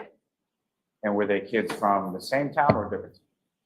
I don't even know where they're from. Did you even really know these kids or what the names were or anything like that? Not at all.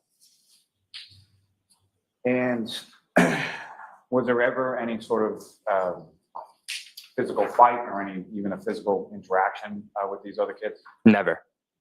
Did you ever even meet them face to face? Never. And with regard to Mr. O'Keefe, your neighbor who lived at the top of the street when you lived at Seven Meadows, you ever threaten him? Never. Did he ever threaten you? Never. Did you ever have any sort of back and forth exchange similar to what was up on the screen? Never. I have nothing further on. Okay. Your Honor, may I, very briefly? You indicated, Mr. Albert, that this was your sophomore year in high school. But you were asked that exact same question under oath, the time frame of these videos in that other hearing, weren't you? I believe so, yes. You indicated under oath in that hearing that it looked like it was your junior or senior year in high school, correct? Maybe I'm not sure Not sure. exactly what I said. Your senior year would have been what year, sir? 2022, 21, 22. Same year John O'Keefe died.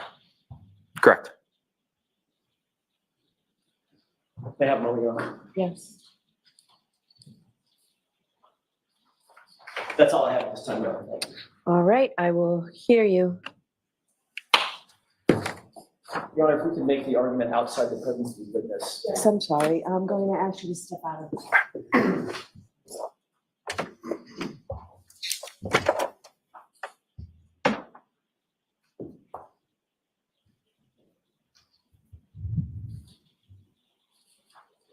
Thank you, Your Honor. Hold on. Oh, I'm sorry. Oh, okay. Yeah. Okay, yeah, you cannot hear in that background. No problem. I appreciate you giving us the opportunity.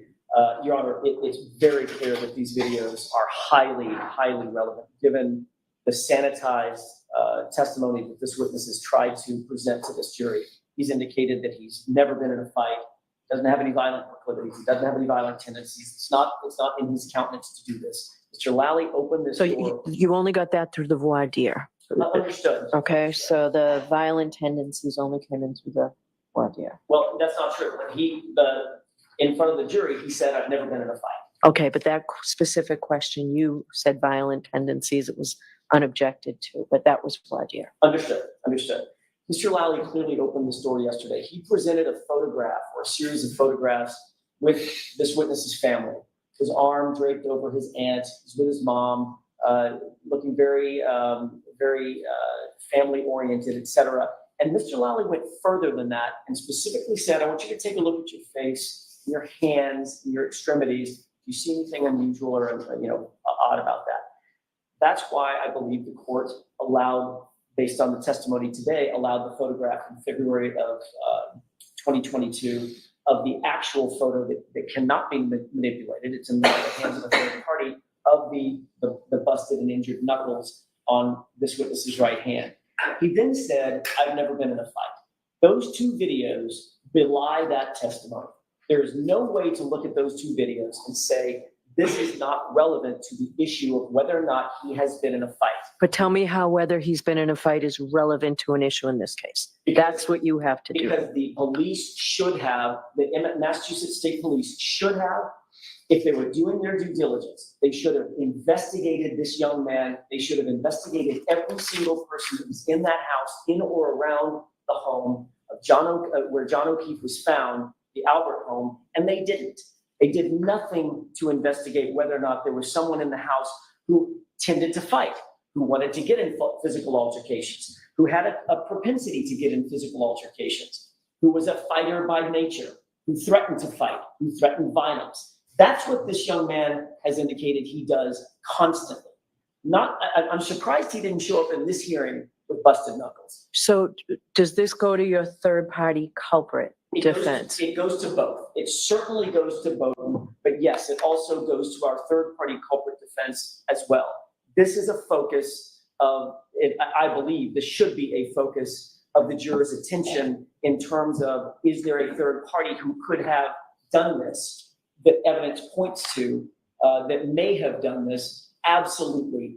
This evidence, what we now have, points directly in that it's focused in that direction. So yes, both it should have been investigated, and Colin Albert is somebody that the jurors should focus their opinion on or their attention on to determine whether or not he could have or was involved in the death of John O'Keefe. All right, Mr. Lally. Yes, Your Honor. Commonwealth would submit did not open the door in reference to this, showing a photograph of someone and what they physically look like. There was no suggestion. The only questions that were asked about fighting or anything of that nature were by counsel. So counsel thinks he opened his own door. I don't think that's exactly how that works. This is nothing more than rank speculation. It has nothing, bears no relevance whatsoever to this case. You're talking about something that is dated at least a year, if not two, prior to the incidents in this case. But what if it's as Mr. Jackson pointed out, the prior testimony, his senior year, which is, of course, is much closer? Well, I think even assuming that, as far as relevance is concerned, Your Honor, there is no evidence here of a fight at all. There is no evidence that this witness was even present at the house at the same time as the victim. There's no evidence of any animus between this witness and the victim. There is no evidence whatsoever, as I stated, that he was even present at the same place at the same time on the night with John O'Keefe, on the night that John O'Keefe was killed. There is no evidence from even these videos of any physical altercation having taken place. So whatever juvenile beef that he and his friends had with individuals from another town, there's no evidence whatsoever of physical altercation. There's no evidence that there's a physical altercation even in this case. So to allow counsel to introduce this purely for prejudicial reasons and to invite the jury to speculate as to what it is essentially does nothing but divert the jury's attention away from the facts of the case and what the evidence of the case is, and more so is just there's no evidence of anything in this case. May I begin briefly? Yes. In terms of evidence of a fight, I don't know what Mr. Lau is talking about. He says there's no evidence of a fight in this case. John O'Keefe looks like he had been beaten to death. He's got two black eyes, a laceration over his right eye, a laceration over his nose, a giant wound on the back of his head, and he doesn't look like he was hit by a car. He looks like he was in a physical altercation. It's as plain as the nose on your face, and we have evidence that we have witnesses who are going to propound that evidence, present that evidence. So Mr. Lally and the Commonwealth can take whatever position they want to. If they think those injuries are consistent with being hit by a 6,000-pound truck, they can knock themselves out. That is not the state of the case, and they don't get to dictate the state of the facts. The facts speak for themselves. Second, with regard to whether or not Mr. Albert was home that night, or at the home that night in a position to be able to engage in a physical altercation, which, by the way, takes about that long, that is predicated on his own family members covering for him. Every one of the witnesses who testified basically are friends and families of the Alberts. And keep in mind, Your Honor, I don't think it's lost on anybody that Colin Albert was hidden, specifically and intentionally hidden from all of law enforcement for the first several months of this investigation. Nobody was willing to even say he was at the house. That is highly, highly suspicious. Given the gravity of what we have now, I would take an issue with one thing Mr. Lally said. He said this diverts the jurors' attention.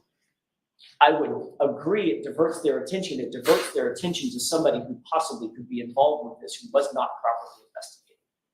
And I'll submit. Okay, so may I have those 2 flash drives, please?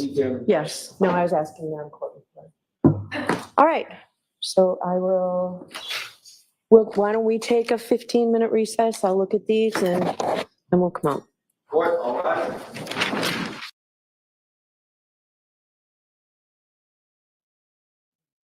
Oh my God. Okay, so I want to know why, QB, I don't know if you know the answer to this or not, but I want to know why, okay, you remember the one video that I shared the other day where, she was being charged? It was like a body cam video, and the police officer was telling her that her charges were not manslaughter, but, murder charges, and she was asking about bail, and then she says, "We're all in on the same joke," or something, and she says right then that John was beat to death by Brian and Colin. What I wanna know is what made her say that? How did she know that? Or what made her say that? You know what I mean?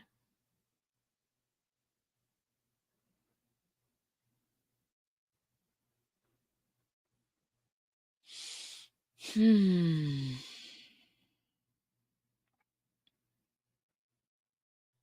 Disagreeing testimony. There was disagreeing testimony that he was there, even though they said he got picked up at 12:10. Yeah, they kept saying, "Oh, well, we didn't consider him as being there because he was leaving. So he wasn't part of the, like, party afterwards, a part of the, night's whatever, He told her that they had beef."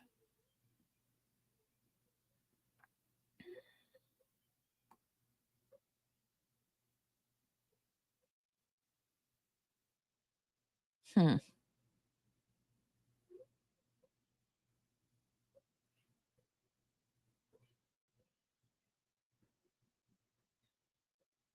The parents didn't get home until almost 12:25.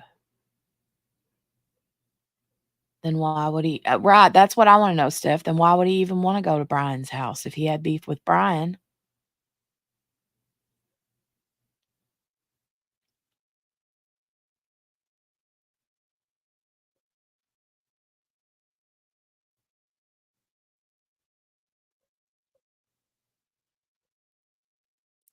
Parents didn't get home until almost 12:25.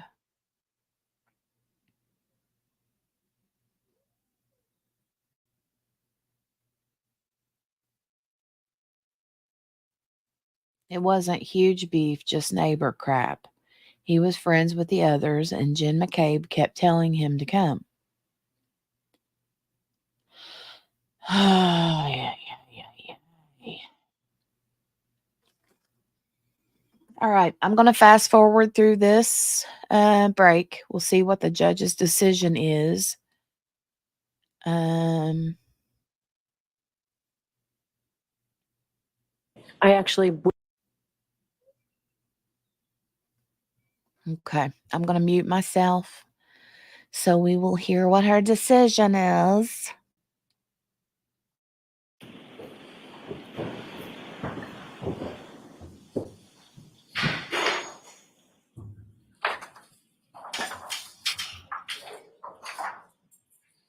I actually will see counsel at Sapphire. I wasn't sure this was counsel.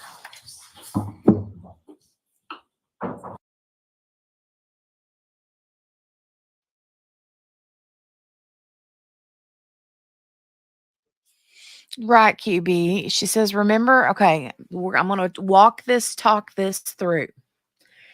QB says, remember the video that they were still at the waterfall at 12:13 and how long it took him to walk home? Brian.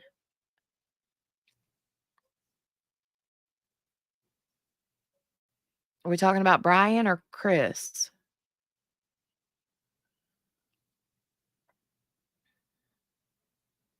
Colin is a punk. Even if he just looked at him sideways, they could have gotten into it.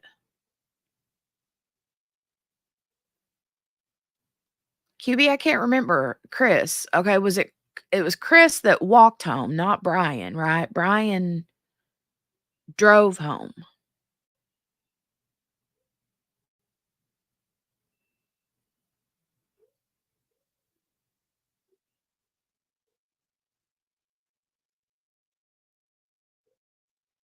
Chris walked home because he was froze to death when he got there, went straight in, took his clothes off, blah, blah, blah.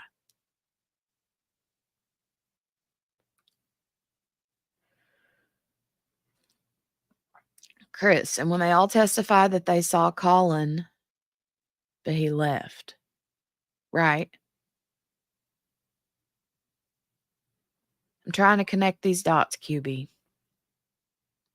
Come up for a minute or for ever, whatever you want to do. I mean, but they were all there until at least 12:13 at the bar.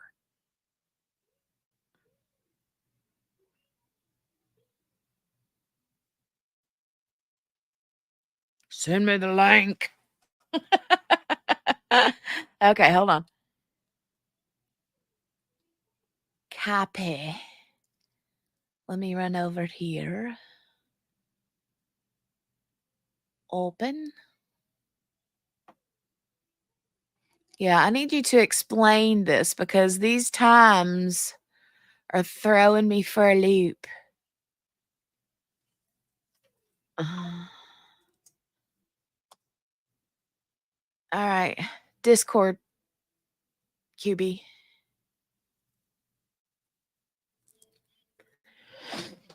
You think she's saying he should have been home before his dad? See, I don't know. I'm getting these minutes. There's too many minutes, too many timestamps, and too many people.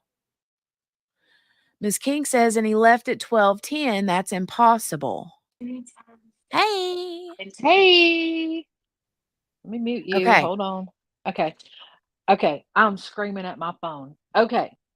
They all said, okay, wait a minute. The video all showed that they were all still at that bar between like 12:10 and 12:13. Okay. They were walking out.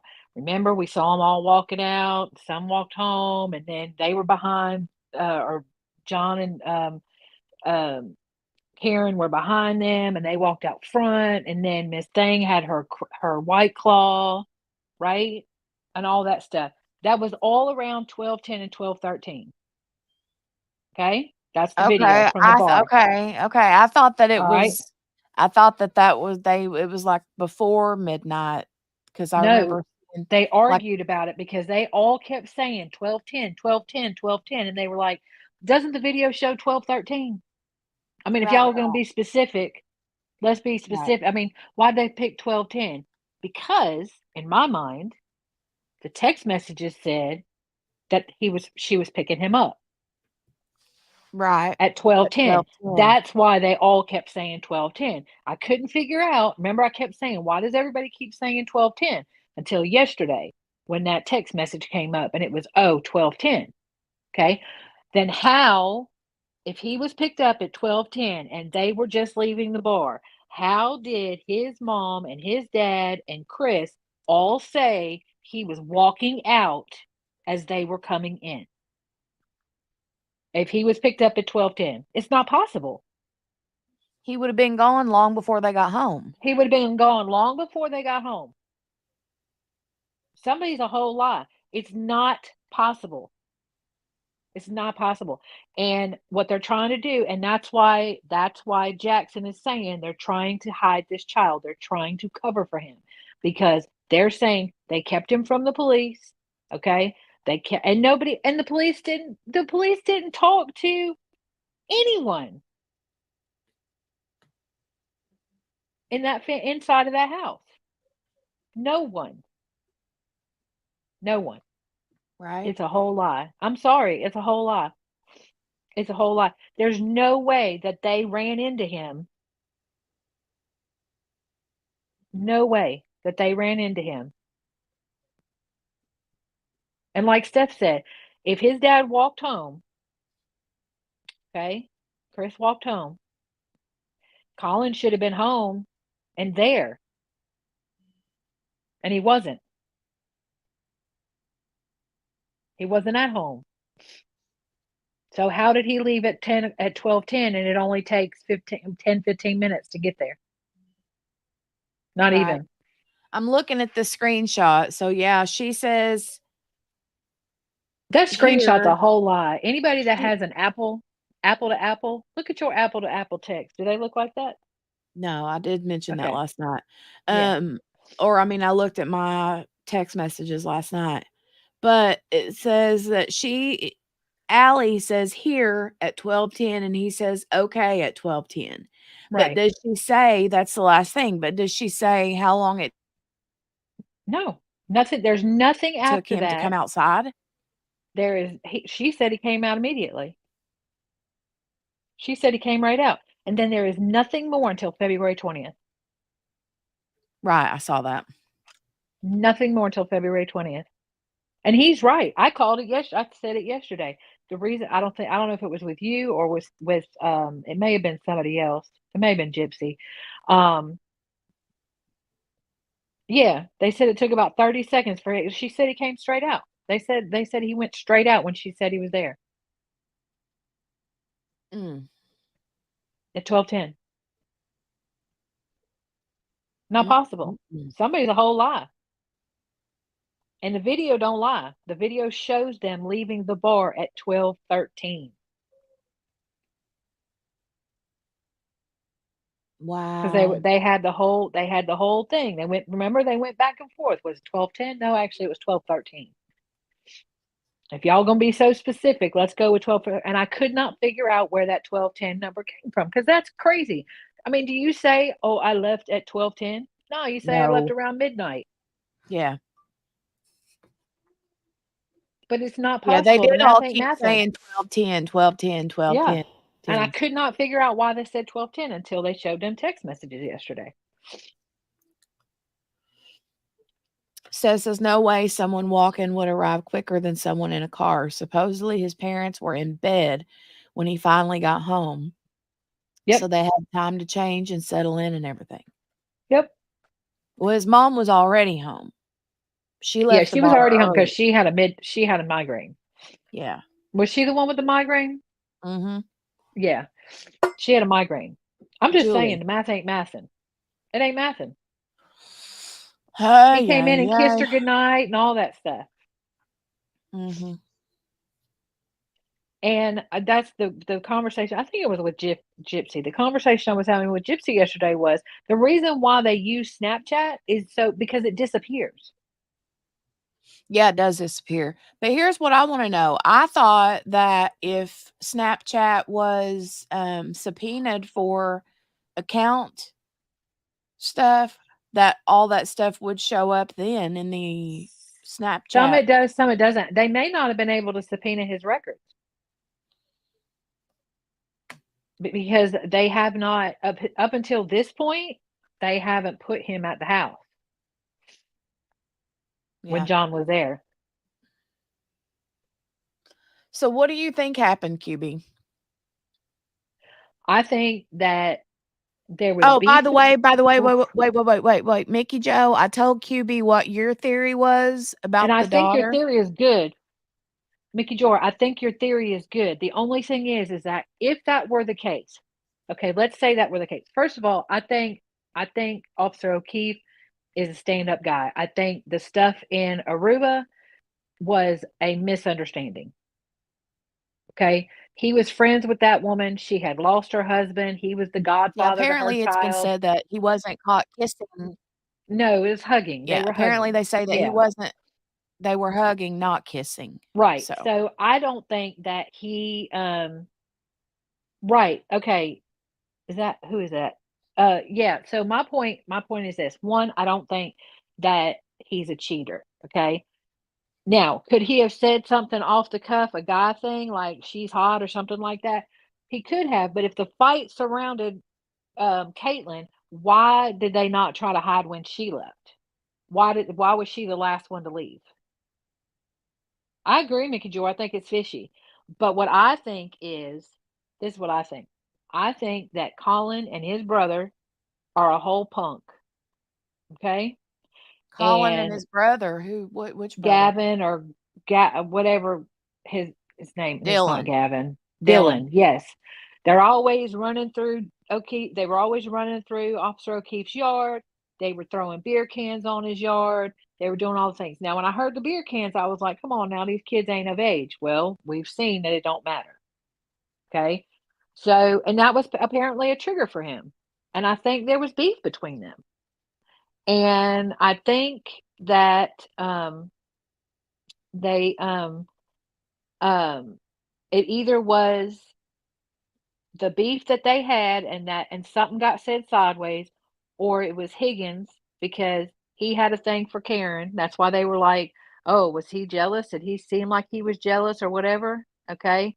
And so the K chick. You mean Katie? Because She's Katie talking wasn't about there. she's talking about Caitlin, the daughter. Caitlin. Okay, yeah, I don't know that she was. I think she's covering up. That in my personal opinion. I see where you're going with that. But I think if she was part of it, Mickey Jor, why would they all say she was the very last person to leave? She would Mhm. have been there after she would have been there if it's their theory is that he got beat about the head and neck and was thrown out in the yard, okay, then they would have had her out of there too, in my opinion. That's just my opinion. But I think something got said, okay, whether it was Higgins or maybe Colin. Colin's a whole punk. Y'all see Yeah. him for what he is now, I right? wasn't sure till I saw those 2 You videos, and see then I him was for like, what he is now, right? "Dude is a Yeah. punk." Yeah, he's a punk. And Or let me just say, I don't know if he's still a punk, but was a punk. I mean, let's be honest, okay, boys that are teenagers they're can be a punks, bit punkish. especially when they're drinking. But let's say, okay, let's go with that. Let's go with that, Jenny. Maybe he's changed. Mm, does his demeanor on the stand seem like he's changed? Yep. Nope. Yep. Nope. He's disrespectful. You're in a court of law, sir. He is disrespectful. Yeah, the nope, the yep, You're in a nope, court of law. nope. I'll tell you what, nope and yep in my house don't fly. To this day. We don't say, and we don't say yeah either. That's rude. It's disrespectful. Maybe that's just me, but that's how I feel about it. So when you have a kid, and I'm not saying that all kids, affluent kids are like this, okay? But when you have affluent kids who remain unchecked, which they clearly have because he is still drinking and he's 20 years old. Not just drinking, he's out drinking, he's out partying. Not at the Right. house like, here, son, have a beer. He's out partying.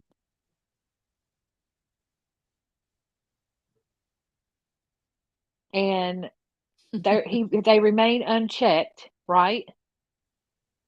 Then they continue to they continue to be punks. Right. You know, like Morgana said, they didn't call him Cracker Barrel for nothing, was it? Never Cracker, never Region. What is it called? Never cracker. Never cracker. You think that it's possible? Okay, so wait a minute. Let me. Yeah, you right, Mickey. When you have affluent kids that go unchecked, you end up with an Facts, Alex Mickey Murdaugh. Jor. Facts. Absolutely, and like Steph said, the Kennedys. I'm not Um, saying that. I'm not saying that all affluent kids act that way.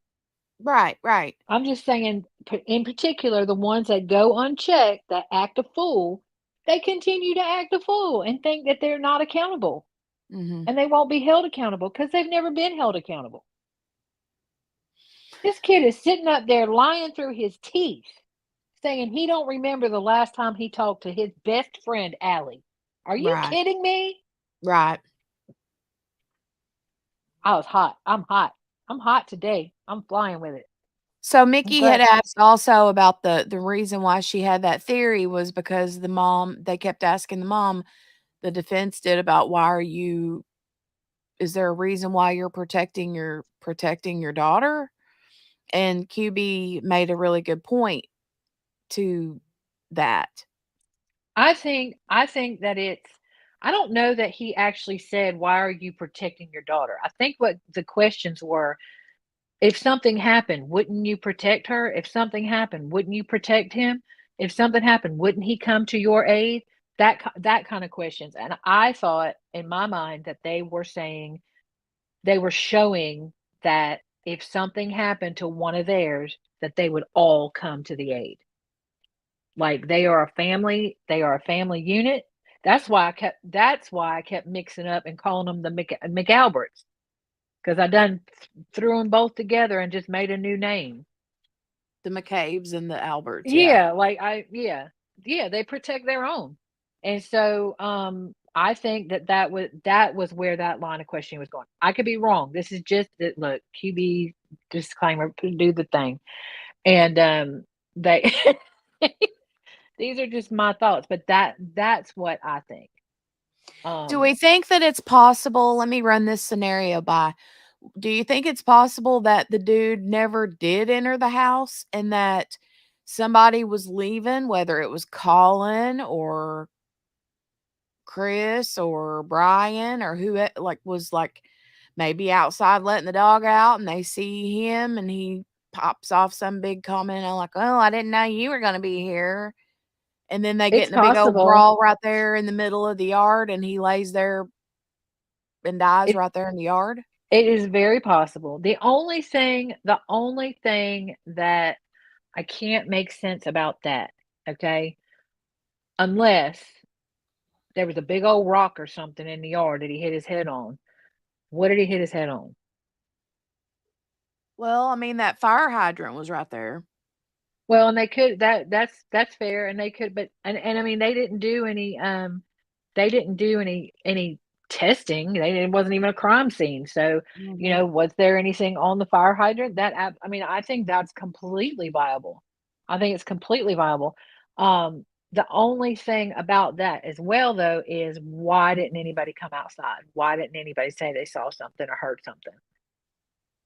Because they definitely saw and heard stuff when the not the McAlberts, they didn't. Um, but yeah, the dog was out. If the dog, I mean, the only thing is they said they let the dog out in the backyard. Now that could be a lie. Well, I mean, That if could the be a lie. door's open, somebody opens the door and the dog flies out because he Yep, I could make it make sense. hears Did I something drop going out? on out there in the Oh, yard. Maybe maybe they all don't come outside. Maybe they're all just standing at the door watching this big fight ensue in their front yard. And if they were inside and nobody saw anything, it the only time they really saw that chick said she saw anything outside was headlights and taillights yep. and I mean, not people in the yard fighting. Jenny, I could make that make sense. Honestly, I have not settled on where all of this happened, although I do feel like the whole selling of the house and the leak in the basement and all that stuff is a little sussy. Yeah, But yeah, yeah. but I have not settled on where I think this happened. What I have settled on is I think they beat the crap out of this man. Yeah. I'm not positive. I don't have um I Morgana, that's what I think. I think there was a weight on the, how people store weights on the floor when they have the weight bench? I think there was weights on the floor, and they boxed him and he fell and hit his head, or they grabbed him and they smashed his head. Because the thing is that now the Emmy hasn't testified yet, but yeah, see, that's the thing too. The Apple Watch showed him up and down the stairs. I don't remember exactly what that was. But I feel like you're right, Morgana. I think that Oh, they showed. I don't think I heard that. Yeah, I That's think the Apple O'Keefe Watch had tracked him climbing stairs or something. O'Keefe's watch? Yes. Okay. Yes. And so, but I don't remember. The other thing is I don't think it's come out yet, but I'll be interested to see what if they show it, not physically show a picture, but if they talk the ME talks about it, about what the injury to the back of the head was. Like, what was it? Because um I feel like that it was like, I don't know how to describe it. Like a almost like a crush injury rather than a blunt force trauma injury. Mm. Um, which would be more like it would be like an indent and a spidering. Okay, like he fell onto something rather than a long strike, if that makes sense. I'm trying to figure out how Mhm. to so I'll be interested to see what they say the injury was. But Steph, nobody ever said anything about any of them going upstairs. I mean, if there's if there's something on his Apple Watch that says he was climbing stairs, I mean, it should have a timestamp that would be able to clear. Um, Oh, he was definitely beaten. I mean, oh, he his was beaten. eyes were Yeah, swelled shut and yeah. bulged out. And see, Mickey Jor, that's the thing. Like ever since the Apple Dumpling Gang, I don't. There's my thing is this though. Okay, my thing is this. If it was an accident, okay, even if even if he accidentally walked into a room and they thought he was doing whatever, okay, but if it was an accident, why all this? Exactly. And the other thing is that I can tell you. Oh, she dropped. Hold on, y'all. Gotta wait for her to come back. Here she is. Sorry, I'll set up the computer. Um, I won't. It's a lie. It's over on the other side of the room. Um, Mickey, but crap. she was little when that happened. I mean, and Yeah, that's that my car was okay. going that truck was going a decent speed, and, like, she had way more injuries than just Yeah, the so bulging eyes. right. So, I can tell you I have personal knowledge of seeing people hit by vehicles, and I said people, not one, and they don't look like that. Yeah. Yeah, I It's don't believe it's his not face just that injuries was it's not even the face. You could get those facial injuries if you were struck in a way that you smashed the back of your head or crushed your face. Yes, you could get those injuries. What you wouldn't have is a complete core and legs that have no injuries. exactly, right, and that's what I was thinking too. That's where I can't get to it. I cannot that's where I cannot get to it. Is Yeah, that if there you're is nothing his core, only his arm, the one arm, the right arm that he would use to defend himself. Mhm. If you were, hit by a car in a way that injured your face the way his was, you would also have broken legs, broken arms, Yep. internal injuries, Yep. And and and the truck would have injuries. Would right. have damage. I've seen someone hit have any of y'all ever seen somebody hit a deer? Mm-hmm. Have you seen the Absolutely. vehicle afterwards? Yep. It don't look like one headlight crushed, and that's a deer, Mm-hmm. not a 6'2", 250-pound man. Mm-hmm. Yeah, Mickey, the kid on the stand is the one that Karen Reed blamed while she was getting charged for his Yep, murder. yep. So, We're all in on the same joke. We all know he was beat up by Brian and Colin. And that's what tells me that he had a conversation with her about about some kind of beef with them. Why would she call just Brian and Colin out? mm-hmm. Unless she was trying to protect Higgins. Yeah, I don't know. But I mean, he clearly, in my mind, he clearly told her of some kind of beef between them. And Mm-hmm. I'm sorry, you can't tell me that they weren't being punks on his yard taking pictures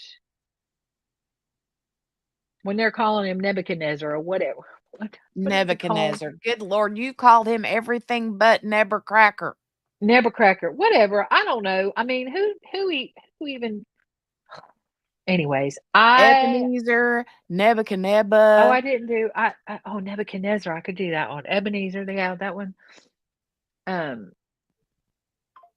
I have seen, yeah, I've seen enough to know that that ain't the injuries. There is nothing on him that shows that the way he was injured was by a vehicle. And there's nothing on the vehicle that shows that. Nothing. Anyways, I'm done now. Was that all? Was that? I'm sorry. I'm not sorry.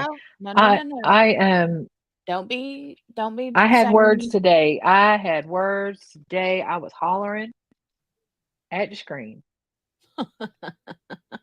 I mean, this is a college kid. This is a yeah, college kid. right. You're telling me you don't know what these words mean, Mm-hmm. sir? You're telling me you can't remember the last time you talked to your best friend that's your cousin? Yeah, that's You can weird. I'm not you can buying that. remember that you told them this, but not that you told them that? Mm-hmm. Uh-uh. I don't even know what Monster House is. I know it's from some show or something. Um, I'm just saying he a whole lie. So let's see if Aunt Bev does the right thing. Yeah. Cause Let's see what she does. We'll see. And then I want to continue because I know that you said Matt McCabe was on the stand a while ago. So yes, I think he's next, which then means in theory, Jen would be after him. yeah, I think they put him on to pave the road for Jen's Yeah, story. it won't So be today though, because it's only a half day. right, right. All right, let's go. I'm gonna mute myself, Let's ma'am. go. All right, me too.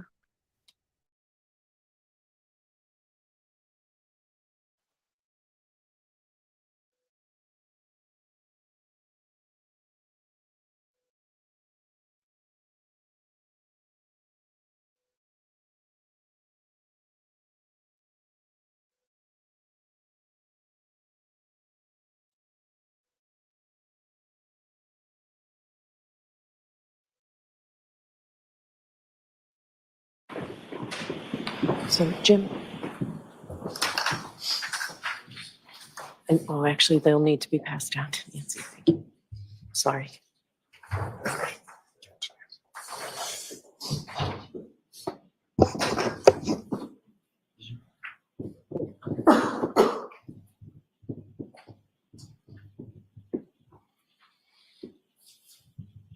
Okay, the witness can take the stand, please.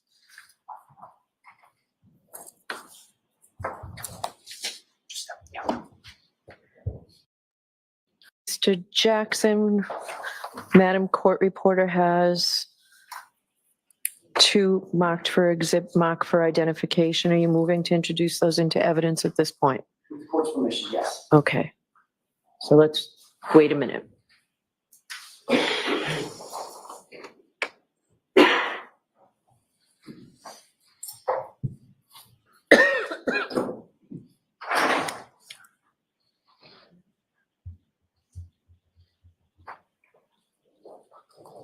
GG will be with the 86, Your Honor. Thank you.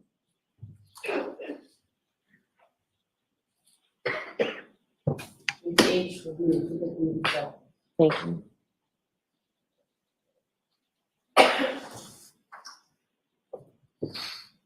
Madam Clerk. Yes. Thank you. Mr. Albert, before we took a break, you had mentioned that you've never been in a fight. Correct. You stand by that testimony? Correct. I'd like you to take a look at the video. It's been marked for, sorry, it's evidence number 86. I'm going to play this short video for you, and then I'm going to ask you a couple of questions. Wait a minute. Did I miss something? I thought we were waiting on her decision. What happened?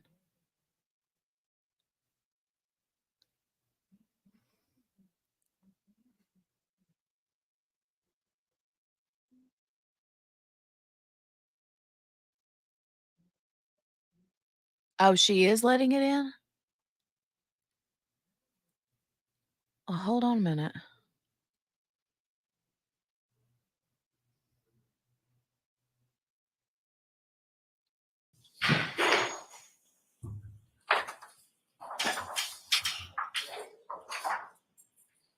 I actually will see counsel at Sapphire. I wasn't sure this was on.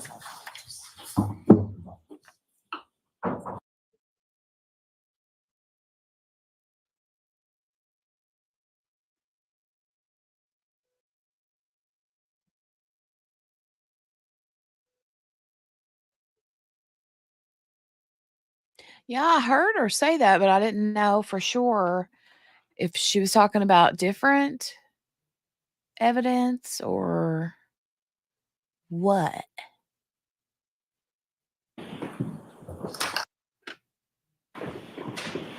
So, Jim. And oh, actually, they'll need to be passed down to Nancy. Thank you. Sorry.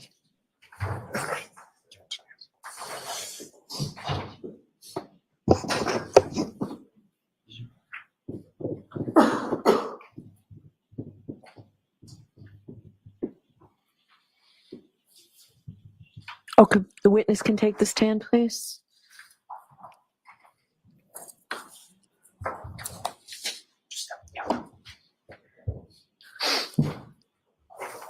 And so I'll remind you, you're still under oath. Right, so Mr. Jackson, Madam Court Reporter has two marked for identification. Are you moving to introduce those into evidence at this point? With the court's permission, yes. Okay, so let's wait a minute. Okay. Guess so. Guess so.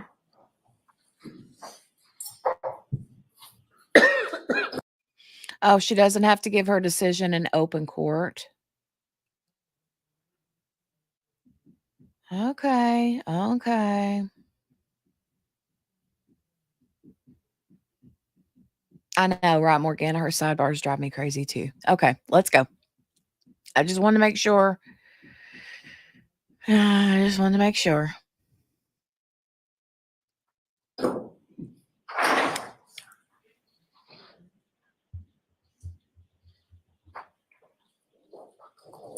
GG will be with the 86, Your Honor. Thank you.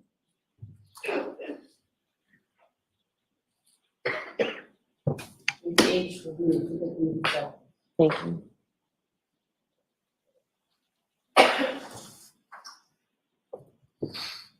Madam Clerk. Yes. Thank you. Mr. Albert, before we took a break, you had mentioned that you've never been in a fight. Correct. You stand by that testimony? Correct. I'd like you to take a look at the video. It's been marked for, sorry, it's evidence number 86. I'm going to play this short video for you, and then I'm going to ask you a couple of questions.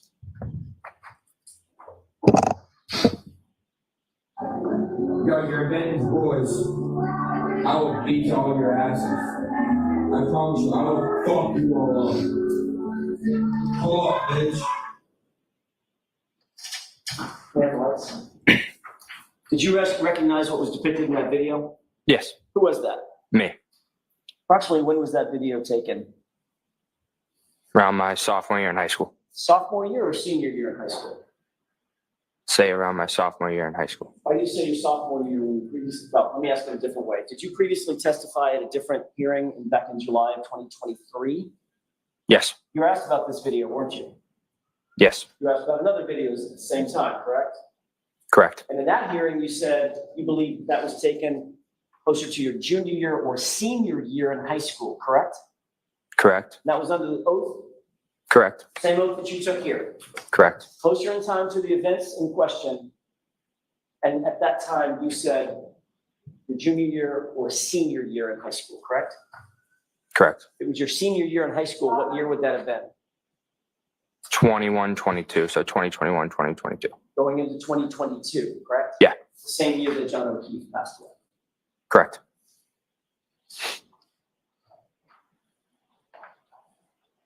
What did you mean by, I'm gonna fuck you up?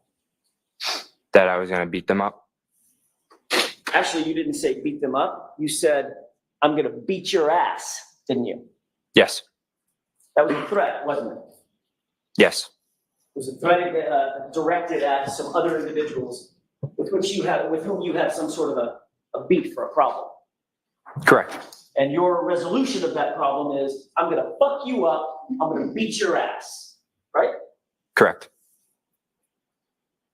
But you've never been in a fight. Never. Your Honor, with the court's permission, could we play evidence number 87? Yes.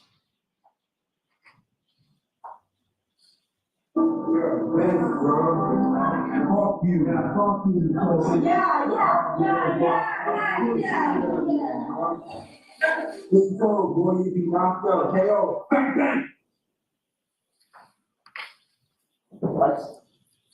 May I inquire? Yes. Mr. Albert, who was that in that video? Me. Was that taken around the same time? Yes. You indicated, you're a bitch, bro. Right? Correct. Was that a threat? Yes. More of an insult? Yeah. More of an insult. Calling someone out? Yep. Making them feel bad? Yeah. Prompting them to maybe fight? Objection, Your Honor. Yeah, I'll ask that question differently, Mr. Jackson. Also called him a pussy, didn't you? Correct. Derogatory comment? Correct. And then you said, KO, bang, bang, right? Correct. What's KO mean? Knockout. And what does bang, bang mean? I'm not sure, honestly. You were just talking about knocking somebody out. Correct. And the bang, bang just sort of flowed. Exactly. Was that a threat? Yes. And these threats that we've just talked about, that we've just seen, these are threats of physical violence, right? Correct. You're not threatening to hurt their feelings or send them a mean text, right? No. You're threatening to kick their ass, right? Correct. To get physical, right? Yes. To ball up your fists and beat the shit out of them. Objection. Can you answer that? Will you answer that, please? Yeah. Can you repeat the question? Probably shouldn't. You were threatening to ball up your fists and beat the heck out of them. Objection. I'll allow it. Is that what you were threatening to do? Yes. When you testified in a separate proceeding in July 2023, you actually showed up for questioning live, correct? Yes. And you showed up at the time in July of 2023 with your knuckles busted up again, didn't you? Correct. And you were asked about your knuckles at that time, correct? Correct. And that time you said, oh no, I didn't fall down on black ice and slip and break my fall with my knuckles like you said here. You said, oh, I hit a heavy bag and busted my knuckles up on a heavy bag, right? Correct. So that heavy bag was you practicing boxing, right? It was me getting cardio. Yes. Which is in a form of fighting, In a form. Yeah. punching a bag. Yep. That's how you choose to do your cardio. Sometimes. And you're right-handed, Yes. and it was your right hand that was busted up. Correct. So when you throw your hardest punch, that's with your right hand, isn't it? I'd say, I'm not sure. I'd say they're equal. You're equally strong with both hands. I'd say so. So in your words, you could fuck somebody up with either hand, right? Objection, Your Honor. You answer that? No, I'm not saying that.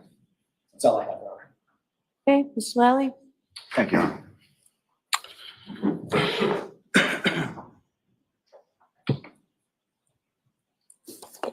Your Honor, just before I begin, may we approach? Okay.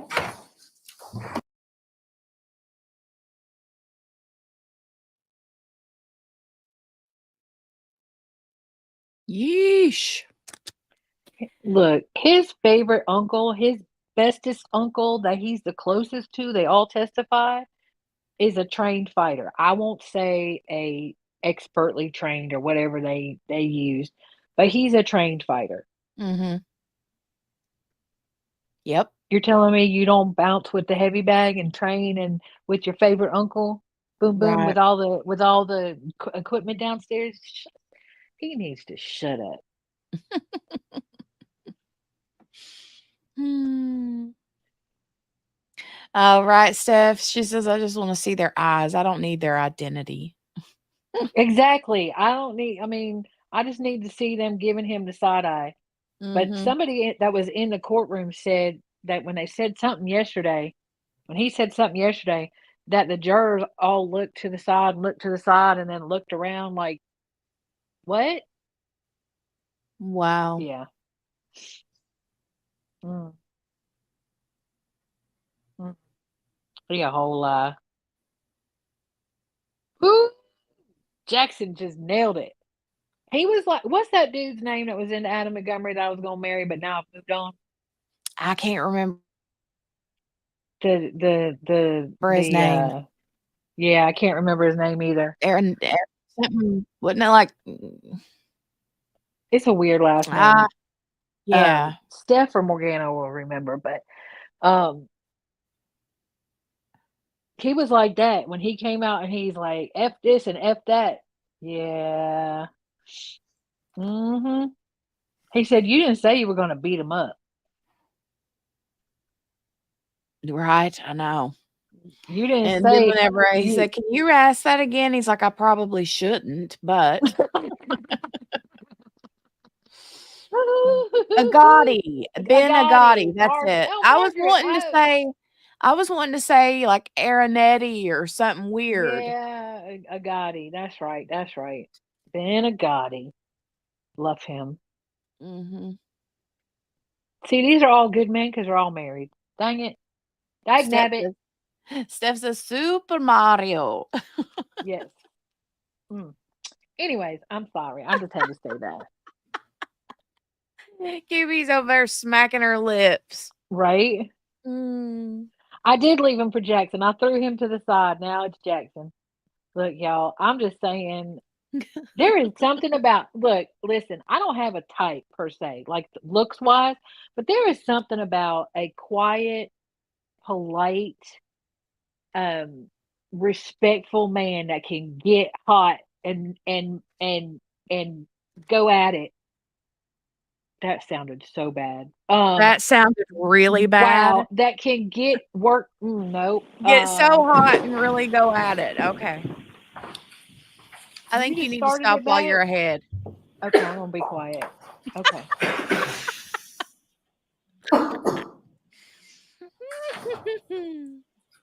Let me mute myself. Excuse me.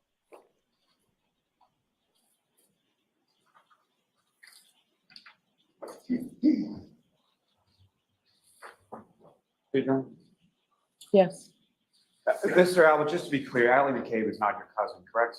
Correct. She's a friend of yours who you have relatives in common, is that correct? Correct.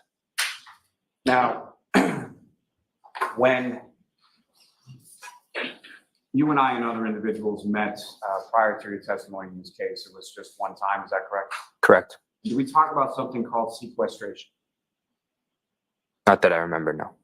Did we talk about having conversations with other witnesses while the case was pending or going on? No. Now, you testified when you were asked on cross-examination that you haven't had any conversations with any other witnesses, you haven't watched any coverage, you haven't done any evidence, correct? Correct. Was that at my instruction? No.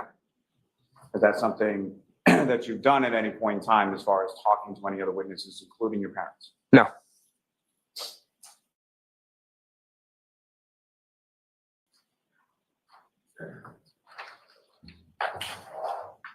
Now, you asked some questions about cross-examination about your family's relationship sort of with the Proctor family, correct? Correct. And taking the Proctor family as it was put as sort of an entity, what I'm going to ask you about is purely about Trooper Michael Proctor. How many times have you seen him in your life?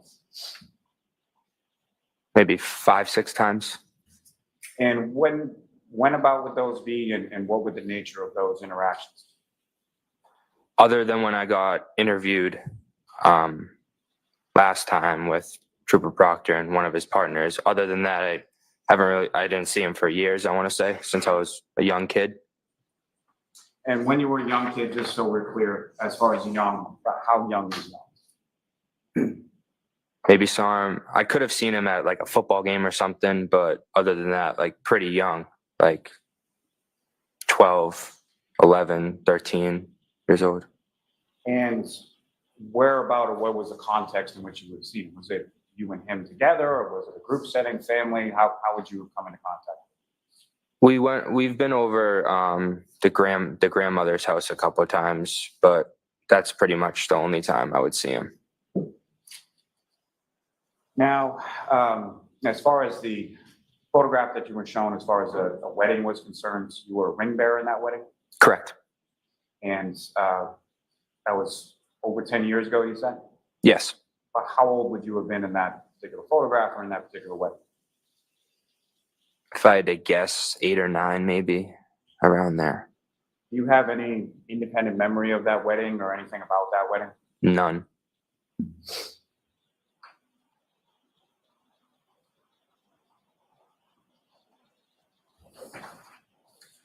And as far as your family being close, again, sort of the Proctor family as an entity, is your family close with all of the Proctors, or is your family close with Courtney Proctor, or is your family close with Michael Proctor? Mostly just like my aunt and my mom's friendly with Courtney, I'd say. Not really close with Michael.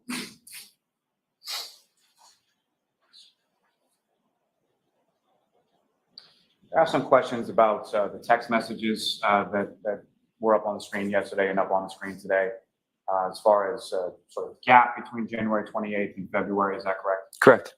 Now, you indicated that there were other means by which you would have communicated with your friend Allie McCabe, is that correct? Correct. Is that consistent with, is that only Allie McCabe, or is that consistent with other friends that you would communicate with? All my friends. You would sort of switch between call, text, Snapchat, other apps, things like that? Exactly. And the top of that screen was the text messages regarding picking you up from 34 Fairview on January 28th or 29th, correct? Correct. Do you have any idea when the last time was? Text before that? Was it days, weeks, months? Not sure. That period sort of, Thank you. that period of sort of January 28th into February, is that, how would you characterize that? Is that a normal gap between times that you would have text communication with Allie McCabe? On iMessage, yeah, I would say so, yeah. And from photographs that you were shown yesterday during your direct examination, when I was asking you questions, those were photographs from February 11th of 2022, correct? Correct. And Ms. McCabe was present at the house for your cousin Jack coming home from the Marine Corps as well? Correct. You saw her on February 11th, correct? Yes. Now, the other photographs that you were shown today at some sort of bar or establishment, were those taken before or after the time at your uncle's house when cousin Jack came home from the Marines? After.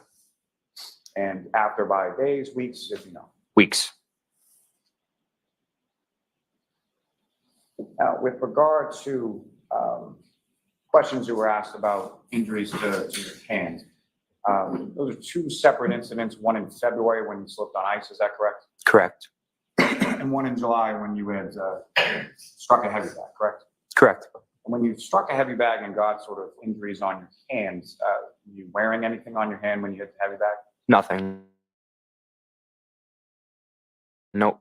Have you received any sort of training in boxing, taking classes, anything like that? Never. It's something you do as part of your workout, correct? Correct. You're an athlete, correct? I'd like to say so, yeah.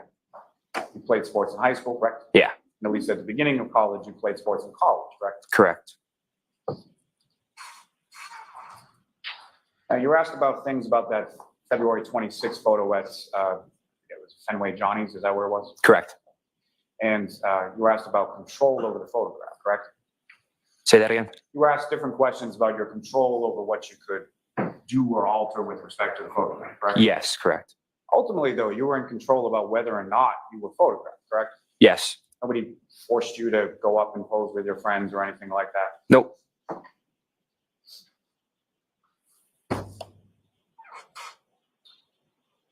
Now, as far as those videos that you were just shown, how old were you? Around 16, I'd say around 16 years old. So you believe it was sometime in your sophomore year of high school? Yes, that's what I believe. And so that would have been a couple years before your senior year of high school, which you were in January 2020, correct? Correct. And this video, as far as you recall who you were referencing in those videos? An advantage club hockey team. So a club hockey team, were they about the same age as you? Yes. And did you know any of those people? Nope. And were they, the club hockey team, was that within the same town as you were? I'm not sure. Did you play hockey Nope. at any point in time in high school? Never. And was this just you sending them videos, or was this some sort of argument or something going back and forth? It was an argument going back and forth. So what, if anything, did you or any of your friends receive in regard to from that club hockey team? We received texts like being name called, like calling pussies and words like that. So do you recall which came first as far as the text or the video? I do not recall. But similar, the text message that you received from this club hockey team, were they similar in nature to the videos that you posted? Correct.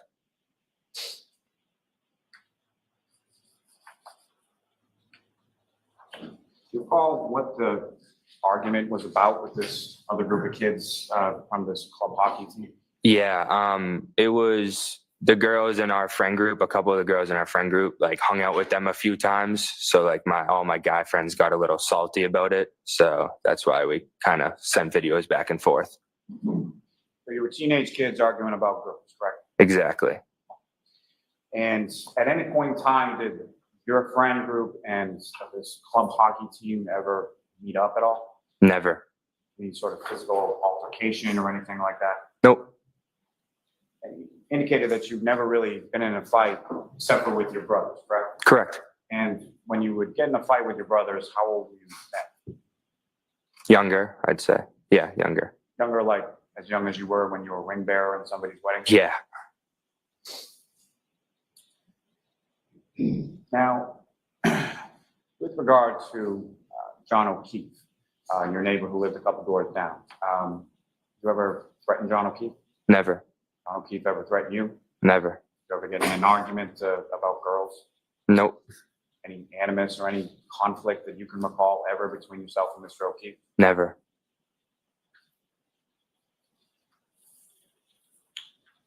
Now, you were asked some questions on cross-examination regarding whether or not you've been thinking about this case for the last 2.5 years. You recall that? Yes. And you indicated that you had not, correct? Mm-hmm. Correct. Sorry. And you had indicated in your testimony in response to that questioning, essentially not until people were writing things about you on the internet, correct? Correct. You expound upon that. Can you explain to the jury sort of when that occurred and what were the things that were being written about you on the internet? I'd say about a little over a year. It started when people on Twitter, Instagram, social media were just coming at my family, calling us murderers, harassing us, showing up to our doorsteps, our sports games. I mean, we couldn't leave the house without people taking pictures of us, and it's very terrible. And how long has that gone on for? the past year and change, a couple months. Past year and a couple months, I'd say. To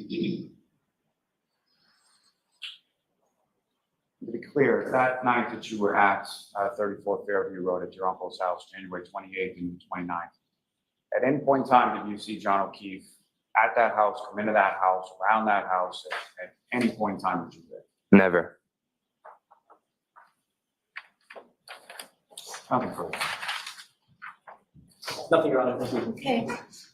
All right, Mr. Albert, you're all set. I think that piece of paper goes back to Mr. Jackson. Did you leave something for the witness then? Thank you, Your Honor. All right, Mr. Lally, your next witness. Yes, Your Honor, the Commonwealth will call Mr. Matthew McCabe to the stand. Uh, Paul and Albert couldn't get out of that courtroom quick enough. QB, I don't know which one of you, there's two of you in the backstage, and I don't know which one to, there you are. Okay. I There did was it two of you. myself. There is two of me. I got the computer. Okay. I was like, I wanted to bring you back up, but I was like, well, one's muted and one's not, and I don't know which one's which. I didn't know which one to bring up. The one that is muted is my computer. Okay. Well, not necessarily, because I'll be muted anyway. So Anyway. here's my dollar on the wall. They gonna get through Lally's Matthew McCabe stuff, and then she'll go, okay, it's time to break. Yeah, I'm sure. Probably. All right. You know, I'm ready to I'm get to sorry, it. but you know that they are talking after this. Their daddy didn't come home and go, hey, how was your day? And they're like, good. How was yours? Oh, you know they it's are. fine. They a whole lie. Whole lie. Mm-hmm. Yep. All right. Yeah. They're probably like, he's really, hammering this part. So whatever you do, say, I don't remember. Mm-hmm. All right. I'm going to hit the play button. Let's go. Let it go. Step right up. Watch the step. Remain standing and take the photo. Pretty right. Do you solemnly swear the evidence to be recorded in jury in the case down here to be the truth, the whole truth, and nothing but the truth, so help you God? I do. Thank you. Take a seat. Ooh.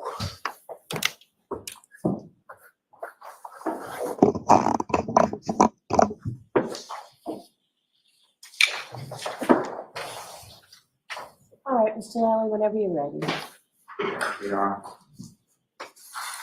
Good morning, sir. Good morning. Good morning. Would you please state your name and spell your last name? Matthew McCabe, McCabe. And where do you live, sir? Canton, Massachusetts. And how long have you lived in Canada? I'll be 20 years this coming June. And during the time that you have lived in Canada, have you lived at the same place or have you lived at different places? Different places. Where do you live currently? How long have you lived there? Currently, I will be 10 years this June. And where did you live prior to that? Prior to that, you want the physical address? Yes. 15 Sutcliffe Ave. I was there for 10 years as well. And with respect to both locations, who, if anyone, you live with? I live with my wife and my 4 daughters. And what is your wife's name? Jennifer. And how long have you and Jennifer McCabe been married? 2022, so 23 years in August. And you have 4 daughters, is that right? That's correct. And how old are you? I'm 49. I'm sorry. Oh, my daughters? That's okay. Your daughters, how old are your daughters? 20, 18, 16, and 15. And your oldest daughter is Allie McCabe, is that right? Yes, that's correct. And do you work, sir? Yes, I do. What do you do for work? I work for a information technology solutions firm. And how long have you been doing that? see, 2009. So I think I'm coming on 15 years. And does your wife work? No. What does your wife do? Stay at home, raises the kids. Homemaker. I could turn your attention to January 28th and to January 29th of 2022. You recall those days? Yes, I do. Recall what days of the week? Friday into Saturday. And did you work that day on the Friday? Yes, I did. And at that point, do you recall, were you working in an office or remotely? I don't recall if that specific day I was in the office. Sometimes I'd go in, sometimes I'd work from home. So I don't recall if I actually was physically in the office. Sometimes I'll go in for a few hours. So I don't recall exactly if I was home or in the office that day. So regardless, at some point, you sort of wrap up work for the day, and where did you go? Yes, finished up work and met some friends at a restaurant in Canton before my daughter's basketball game. And so on that evening, your daughter had a basketball game, is that right? Yes, that's correct. And who did she play for at that time? She played for Canton High School. That the varsity game? Yes. And which of your daughters, as far as age is concerned, which of your daughters was playing basketball for Canton High School at that time? That would be my second oldest, who's I'm sorry, go ahead. my second oldest. And so you, after work, had met some other people at an establishment in Canton, is that right? Yes, that's correct. Where did you go? The establishment was called the Canton Junction Pub or Canton Junction. I don't know the full name, but just went by the Junction. And who, if anyone, did you meet there, just in general? Handful of folks that play whose daughters play basketball on the same team with my daughter. So just sort of a group of parents who had kids on the basketball team? Yes, that's correct. Was your wife Jennifer there with you at that time as well? Yes, that's correct. And about how long were you at the Junction? Game 6:30. Give or take hour and a half. And girls varsity basketball, was there sort of like a typical time that game would start or game would be scheduled for? Yes. And what time was that, John? Typically 6 or 6:30 would be the normal time. I don't remember if it was a 6:30 start that night or actually I think it was a 6:30 start, but typically 6 or 6:30. So sometime around 6 or 6:30, you make your way over to the high school, is that correct? That is correct. And in that, I mean, was this a home game, a road game, if you recall? That evening it was a home game. Do you recall anything about the game as far as who they were playing or won or anything like that? Yes, it was, they were playing the town of Foxborough High School and they did not win. They went into overtime and lost. Now, with respect to your wife, Jennifer, as the kids were growing up, what if anything, what if any relationship did she have as far as with respect to the kids in basketball? It's grown as like the youth years. Jennifer was a basketball coach and coached throughout the years. Coached a couple of my daughters. So she coached, and with respect to the daughter that was playing in the high school game that night, was that one of the daughters that she had coached? Yes, that's correct. So fair to assume she had also coached several of the girls that were on the varsity basketball team with your daughter, correct? Yes, a few of them. Yes. Now, when you get to Canton High School to the basketball game, is there sort of a typical area where you would sit or people you would congregate with while you're watching the game? Yes, we'd sit up in the bleachers. Usually the parents from the home side would tend to sit in the same area. So you sit there, you watch the game, game is over, and then what is sort of the plan from there, or where do you go? After the game, I drove my younger two daughters back home. So your whole family was there for the game, is that correct? My wife and my two younger daughters my older daughter was there. She wasn't with us, but she was there as well. She was a student at Canton High School at that time as well. Yes, she was. So she's sitting with the other students, is that correct? Yes, I'm assuming. I don't recall where she sat, but most likely with the other students. So you drove your two daughters home, and then where did you go from there? After dropping my daughters off, my wife and I proceeded to the waterfall in Canton Center. And do you recall what you were just in one vehicle when you left the house and went to the junction and went to the high school game, back to the house and to the waterfall? Was it the same vehicle? Yes, we were in the same vehicle. And do you recall what kind of vehicle it was or whose vehicle it was? It was the family vehicle. It was my wife's vehicle. I don't know, what was it? I don't know if it was a Suburban or a Yukon. I forget which one, what brand it was. Some kind of SUV? Is it? Yes, a large SUV. And why did you go to the waterfall? We went to the waterfall. My wife informed me that her sister was at the waterfall with her niece and a few other people, and we went to go meet them. My understanding, it was my nephew's birthday, either that day or the day after, and they were going to meet out at the waterfall for his birthday. And just to be clear, as far as who we're talking about, your wife's sister, what's her name? Nicole Albert. And is Nicole married? Yes, she is. And what's her husband's name? Brian Albert. And the niece that you're talking about that was out there with your sister-in-law, what's her name? Her name is Caitlin Albert. And the nephew of yours whose birthday it was or was going to be, what's his name? His name is Brian as well. So essentially Brian Albert Jr., maybe he's not. Yes, I believe he's a junior, yes. Now, with regard to the basketball parents and the other people that you had been with at the junction and then at the game, what, if any, communication was there amongst sort of the basketball parents that evening or any other? Yeah, so we had a group text with the basketball parents, a handful of us, where after some of the games, we would meet up afterwards. This evening, I know I sent a text out saying where we were going, because we were obviously meeting her sister.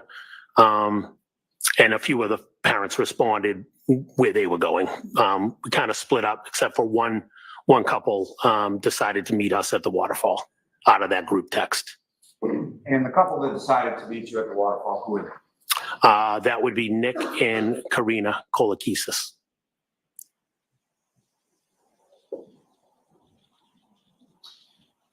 When you arrive at the waterfall, you and your wife, do you recall where it was that you parked in relation to the waterfall? Yes, if you're looking at the front door of the waterfall, we were parked in the parking lot down the left. And the waterfall sort of shares its parking lot or its establishment with a condo complex, is that correct? That is correct. You parked somewhere in that parking lot? Correct, I parked in the parking lot, yes. And when you came into the waterfall, who, if anyone, did you see there and where did you go? When we walked into the waterfall, we identified where Jen's sister and their party was sitting. Where were they sitting in relation to the waterfall? When you walk in the front door, I believe there's 3 long tables that are set up. We passed, they were in the third table, long table closest to the bar. Across from, there was also a band. They were right across from a little band. There was a live band there as well? Yes, there was. Prior to you and your wife entering into the waterfall, recall what, if anything, you did or who, if anyone, you were talking to in the parking lot? Yes, on the car ride from my house to the waterfall, and while I was in the parking lot, I was talking to a friend of mine on the phone. And do you recall just generally what the conversation was about? Yes, I do. And what was it about? It was about my daughter, my oldest daughter, Allie, who we mentioned. It was about her hockey team and her hockey coach. I was talking to one of the hockey coaches. And when you were talking to this person, this is inside the car, is that correct? That is correct. And despite it being sort of the wife's car, was your phone hooked up to the speakers? Did you have a Bluetooth or anything like that? I don't know if I connected mine to the Bluetooth or not. I don't recall if I was connected to the Bluetooth or not. I know my phone connects, so possibly. I don't know for sure if it was 100% connected that evening. Now, with respect to it being your wife's car, is there, when both of you are in the car, is there sort of a default as to which of your phones would connect to the Bluetooth, yours versus hers? If look at it that way, it would be my wife's because it was her car. So the car would probably recognize her device over your device, correct? That is correct. Now, Actually, I started the call definitely on my phone because my kids were, I was on the call for a while. So I think I had my kids still in the car when I was dropping them off. So I wouldn't have them listening to the call. So I must have been on, again, I don't remember, but I must have been listening on my, holding it in my hand. and when you come into the waterfall, do you recall about what time that was? I did 9 o'clock, give or take a couple minutes. And again, you come over to a table closest to the bar, and who's in the group when you get there? When we arrived, it was Nicole, Caitlin, Caitlin's boyfriend, Tristan, Chris Albert, and Julie Albert. We were also joined by Nick Kolakisas, who I mentioned. I just don't remember if Nick was already in or if Nick walked in right after me, but Nick and I, we got there similar times. I just don't know if he was already sitting in the bar or standing there when I walked in, or if he came in right after. Oh, and Jen, obviously. And to be clear, people that were with you at this high top table in this sort of group, either them that you're talking about or throughout the course of the evening, these were people that were either sort of family or friends of yours or your wife's? Oh, yes, that's correct. Yeah, family and friends, correct. And so whether or not you and Mr. Kolakisas came in at the same time or slightly staggered, at some point he came in as well, correct? Yes, that's correct. And with respect, obviously you were out and you were at a bar, correct? Yes. And from what you recall, you were drinking and most, if not all, of the other people were drinking as well? Yes, yeah, everybody at the table, to my recollection, was drinking. And do you recall specifically what you were drinking on that night? I do. And what were you drinking? I was drinking vodka with water and a splash of Crystal Light. And is that something that you would normally drink? No. And why were you drinking that on that? I was in a diet competition with other people in the town, so I was trying to stay away from any beer, which would be what I typically would drink. And as far as your observations of the other people there throughout the course of the night, did you note anyone in your group, either at that time or subsequent in the night, to be sort of overly intoxicated or drunk or anything like that? No. And as far as the other people in your group, as far as drinking was concerned, at that time or any time later in the night, was their drinking sort of commensurate with the amount that you were drinking? I wasn't paying attention to see who was drinking, how much they were drinking. I don't even know how many I had. Maybe at least 3, maybe 5. I don't know for sure. But give or take something there. But again, I wasn't paying attention to see if anybody was drinking faster than somebody else or et cetera. And in that sense, sort of how long were you at the waterfall then? Got there at 9 and left a little after 12, so a little over 3 hours. So roughly 9 o'clock to about midnight or so, correct? Yes, I recall leaving a little after midnight, correct. Now, the initial group that you walked over to around the time that you got there, did that group expand or contract? Did people come or leave, or can you explain sort of the order of that over the course of the year? Yes. Shortly after we settled in, Nick's wife showed up. Could have been 15, 20 minutes. I don't remember the exact time, but Nick's wife, Karina, came. And give or take 45 minutes, an hour after that, Brian Albert Sr. and Brian Higgins showed up. And around 11-ish, give or take, I don't know the exact time, Karen Reed and John O'Keefe showed up as well. Let me ask you a little bit about some of those other, but let me ask first about, as far as Caitlin's boyfriend, Mr. Morris, how long was he there? I don't recall how long he was there. I do know he left. He had mentioned something about working that evening.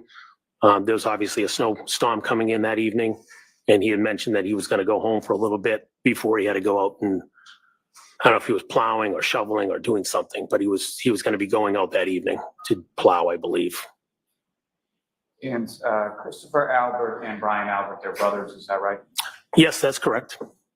And Christopher Albert's wife is Julie Albert, is that correct? Yes. And she is also friends with your wife, Jennifer McCabe, correct? Yes. And been so for years, as far as you know? As far as I know, yes, they've been friends for years. Now, you mentioned someone by the name of Brian Higgins. Did you know Brian Higgins prior to that evening? Yes. And how did you know him? I had met Brian a few times, social settings. I recall meeting him at the Junction one evening. I believe I met him at a graduation party. I don't know how many times I met Brian, but I met him maybe 3, 4 times. I don't know exactly how many. So I knew who he was. You knew who he was as far as he was friends or friendly with your brother-in-law, Brian Albert, correct? Yes. And that's how you knew him, was through Brian Albert? Yes. And do you know where Brian Albert Sr. and Brian Higgins had been prior to them coming to the waterfall? Yes, I was informed that they were in New York, coming back from New York from a funeral of a New York police officer.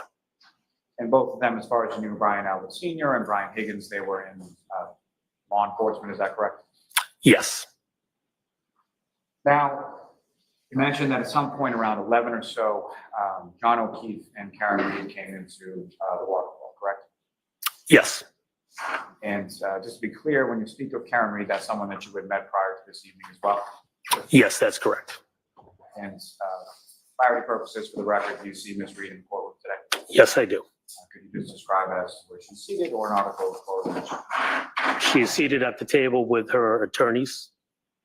You want me to describe her clothing? If you could. Black, I don't know, sweater, I'm not sure, dress. I'm just asking the record of like identification. Yes. Now, with regard to Mr. O'Keefe first, how was it that you knew Mr. O'Keefe? I've met John O'Keefe when he started to be the caretaker for his niece and nephew after their parents had passed. And specifically, you're referring to Patrick and Kaylee Furbush, is that correct? That is correct. Their mother and father tragically passed away, and Mr. O'Keefe then became their guardian, correct? That is correct. And when you met Mr. O'Keefe, is that when you were living at the house on Sutcliffe? Yes. And where was that house in relation to where Mr. O'Keefe initially lived with his niece and nephew? Couple hundred yards, 2 different streets, the neighborhood with multiple streets. My house was on Sutcliffe, drive down Sutcliffe, maybe pass 1, 2, 3, 4 houses, took a right, and that was John. That was the street that the kids lived on, maybe 4 houses up on the right. And with reference to, you mentioned that you had 4 daughters, is that correct? Yes. And were any of your daughters around the same age as John's niece, Kaylee? Yes, my third daughter is the same age, same grade as Kaylee. And about this time that John had moved in this house, close to the house we were living on Sutcliffe, about how old was your daughter and his niece Kate? Ooh, I believe it was kindergarten. How old would you be in kindergarten? 7? I don't know. I think kindergarten's class, so fair Okay. to say they were very young, correct? Yes. And with reference to the kids, what if any, beyond sort of being neighbors, what if any relationship that either you or your wife have with regard to Mr. O'Keefe and specifically his niece and nephew? I'm sorry. Just the door. I was trying to. Let me. No, the door was shaking, so I couldn't hear the end of it.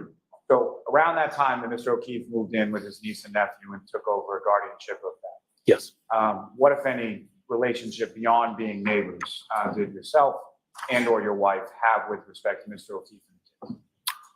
Oh, yeah, we had a good relationship, especially my wife. She was having the kids the same age, Kaylee and my daughter. She was very involved with helping him out, whether it's rides to various events. Throughout those years, I'd also coached Kaylee myself a couple times in soccer, and my wife also coached her in basketball. So play dates, things of that nature. Various times would go out with John, where he would meet up somewhere where we were.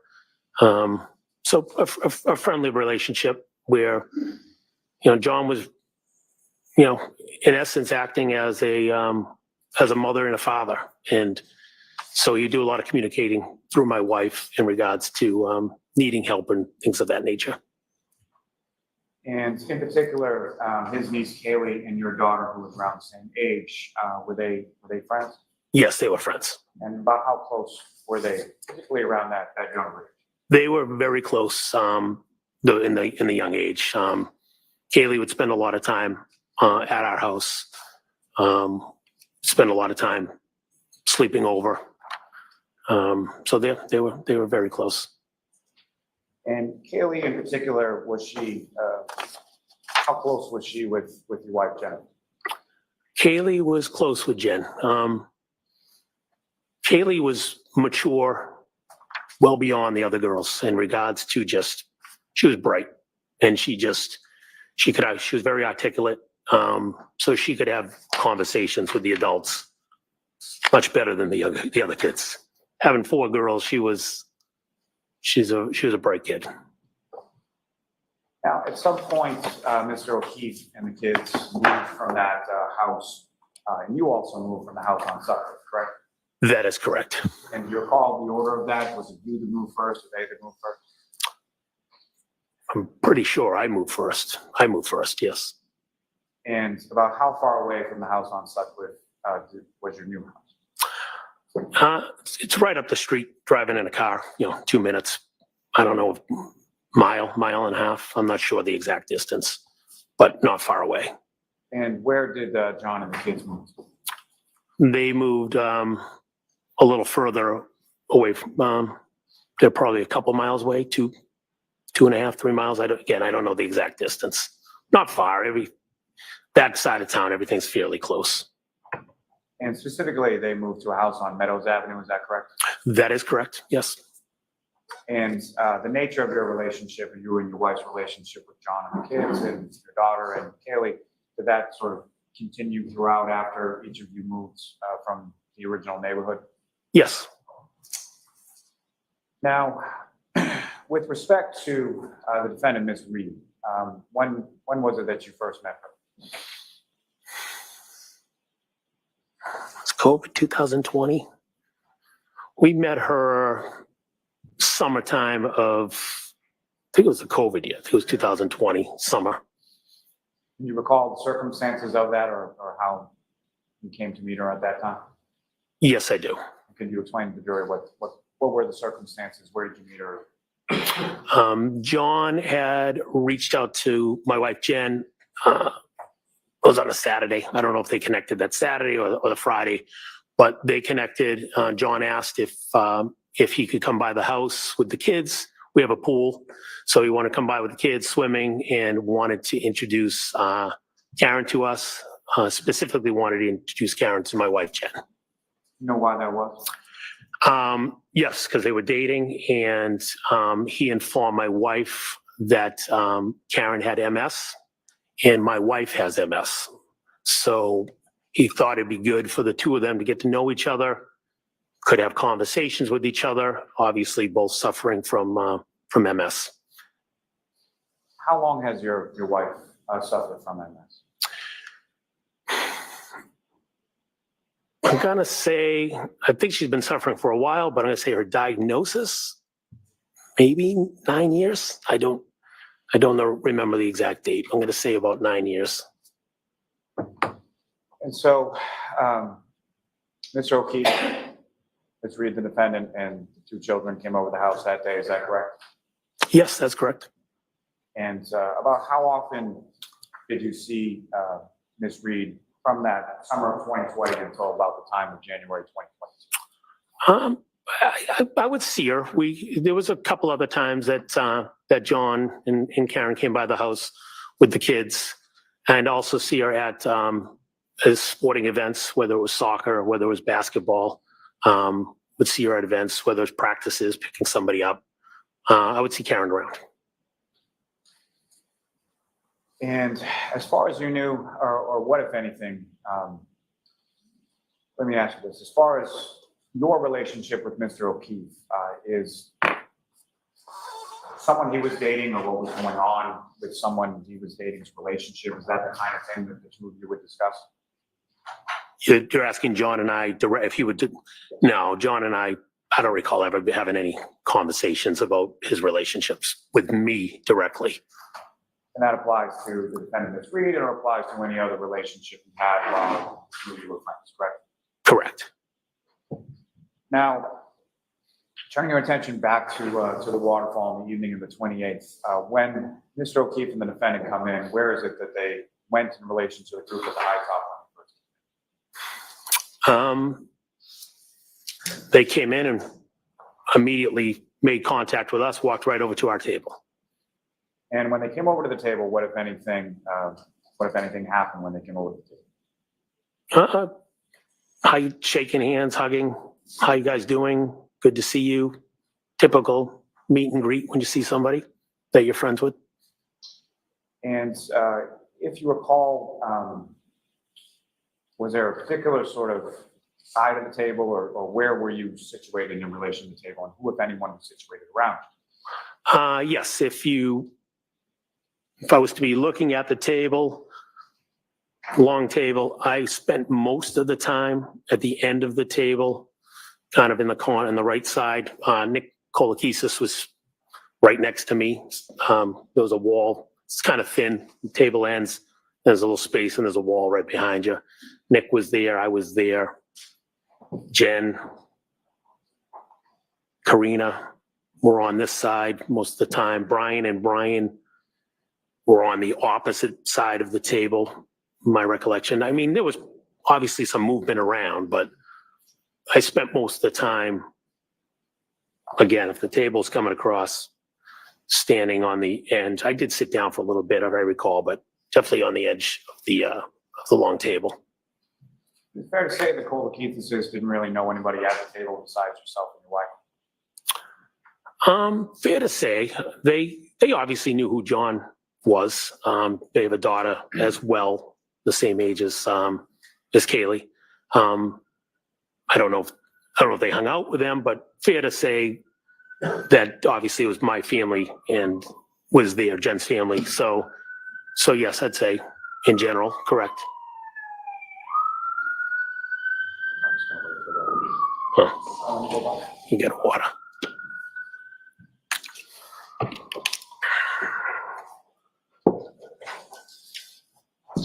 Now, sir, if I could ask, as far as Mr. O'Keefe was concerned, do you recall anything about what he was wearing that night? I recall it, a baseball cap, and he tends to brim it over a little bit, and shirt and jeans. I don't know exactly what he was wearing. Do you recall seeing him at any point in time with any kind of winter coat or heavy coat or anything like that? Not that I recall. If he had one on, he had one on. I don't recall it. And as far as his person, his features, what you could see, what if any injuries did you observe on him at that time? I did not see any injuries. And do you recall what John was drinking that night? I believe he's drinking Bud Light beer. Is that pretty typical for him? Majority of times I saw John, yes, he was drinking Bud Light. I do recall when he came to my house for that first meet, he was drinking Bud Light Limes, which I thought was interesting, but it was at a pool. And maybe it was a summer drink for him. I'm not sure. Fair enough. I think I gave him a hard time. Now, with reference to Miss Reed that night, what, if anything, did you observe her to be drinking or have? She was drinking a clear liquid. I just assumed it was a vodka soda or vodka something. And as far as the absent the Crystal Light, which I'll leave that alone for now, but absent the Crystal Light, was it similar to the drink that you were having that night? Yes, could have been vodka water. Exactly, I don't know. Now, do you know where the two of them, being Mr. O'Keefe and the defendant, do you know where they had come from prior to coming into the waterfall? John had said they were came over from across the street from CF McCarthy's.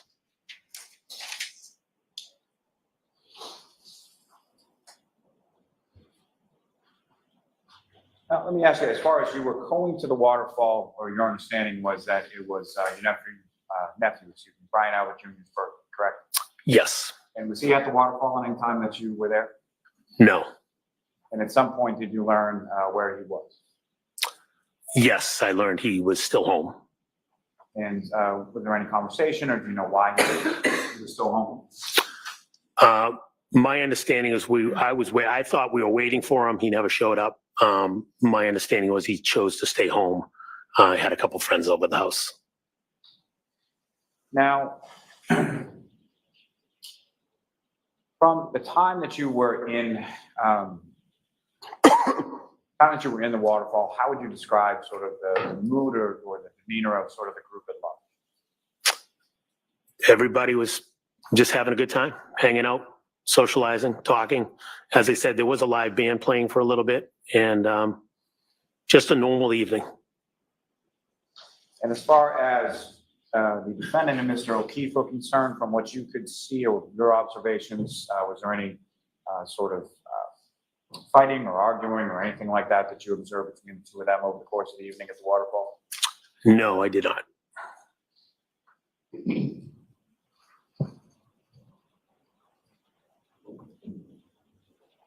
mentioned that you had left the waterfall sometime after midnight. Is that correct? Yes, that's correct. And before we get to that, over the course of the evening at the waterfall, did you have occasion to have conversation with either Mr. O'Keefe or the defendant? Yes, I did. And would that be both? Yes. And starting with Mr. O'Keefe, what, if any, conversation, generally speaking, do you recall having with Mr. O'Keefe that evening? I believe that night I think that night he was out because Kaylee, maybe they just got the acceptance from Kaylee. He was excited about her acceptance to school, Bishop Fian, a local high school. And that was something that you were aware of that you applied for to get into that school, correct? Yes.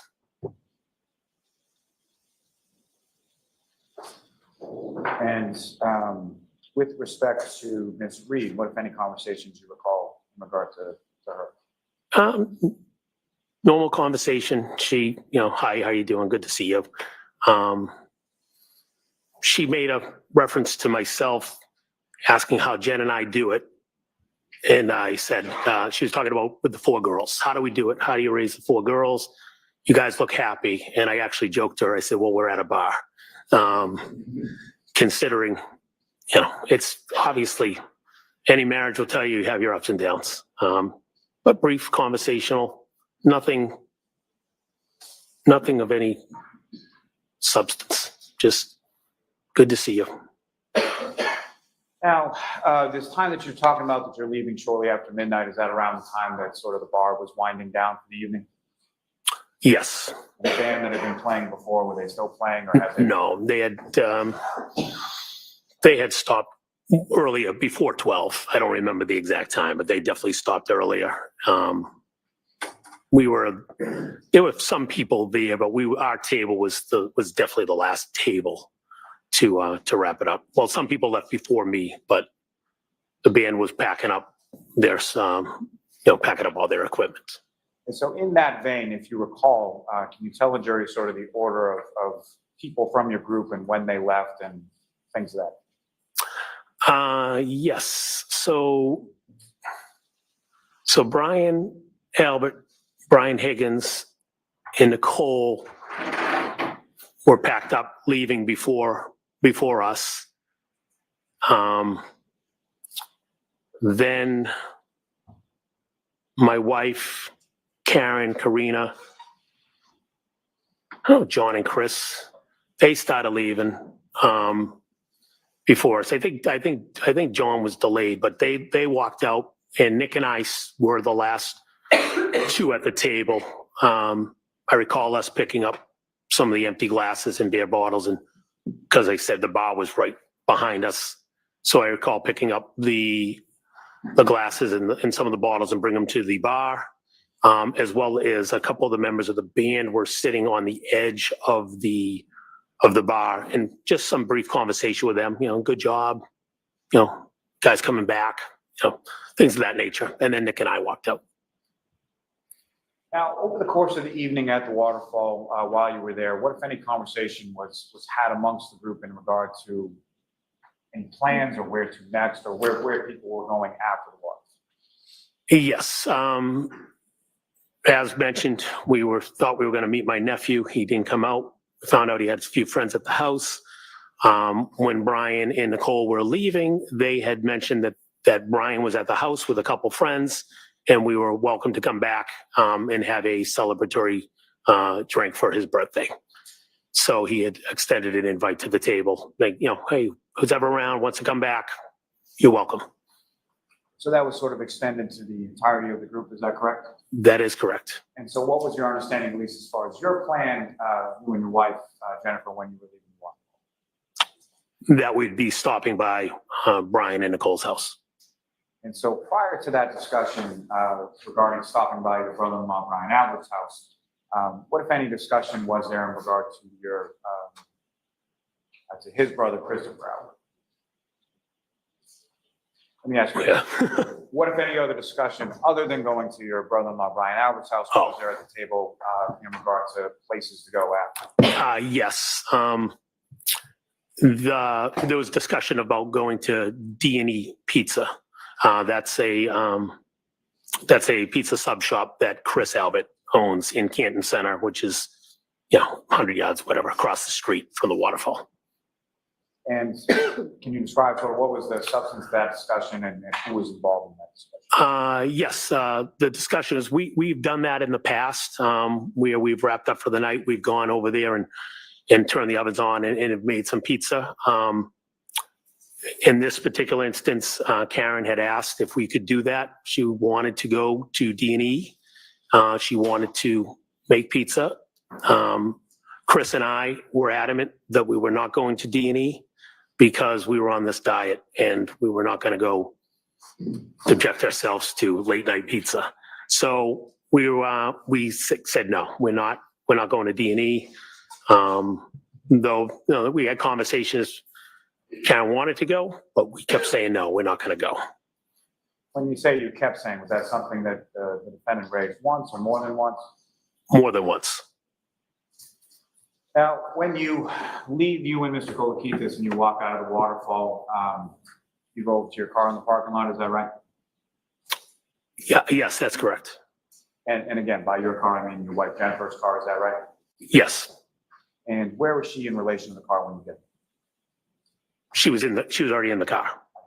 So let me ask you, as far as where was she seated within the car? Oh, sorry. She was in the driver's seat. So you get in the front passenger side, is that right? That's correct.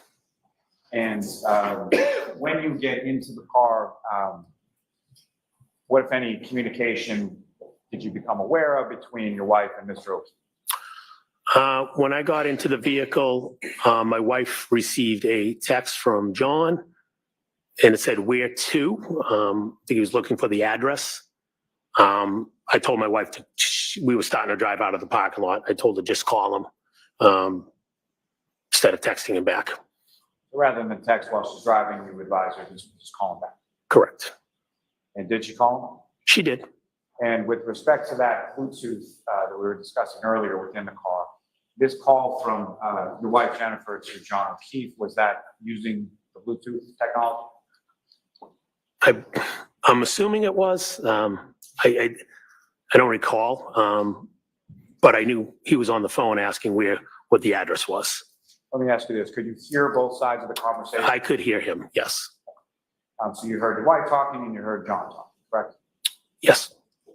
And as far as that communication with reference to where to or where to go or the address, describe to the jury sort of what that conversation consists of. Conversation was the address, 34 Fairview. And I actually was definitely mumbling stuff from my seat saying, "Come out, take a right, take a left on Sherman and 34 Fairview." And that was that initial call, was just giving him the address and telling him to Sherman's the easiest way. And so when you say that initial call, was there a subsequent call while you were still en route to 34 Fairview? Yes, there was a call a few minutes later. Somehow, I don't know why, but somehow they didn't know where the house was. I recall, again, my assumption would be they'd come from Sherman, from Chapman Street. My wife referenced a friend of Kaylee's who lives off of Fairview. We said, "Well, you know where this child lives?" He said, "Yes." "Okay, drive past her street and the house will come up on the left." And the friend of Kaylee's, what was her name? Her name is Bella. So someone, you recall whether it was you or your wife that made reference to Bella's house? I think we both did. I think I said it, and then I think my wife repeated it. And that was someone, the Bella child was someone who was friends with both your daughter and with Kaylee, is that correct? Yes. Around the same age? Exact, same age, same grade. Now, when you were talking on this second conversation, again, you could hear both sides of the conversation, is that right? That's correct. And as far as Mr. O'Keefe's side of the conversation, what, if anything, would you say as far as who was coming or who he was with at the time?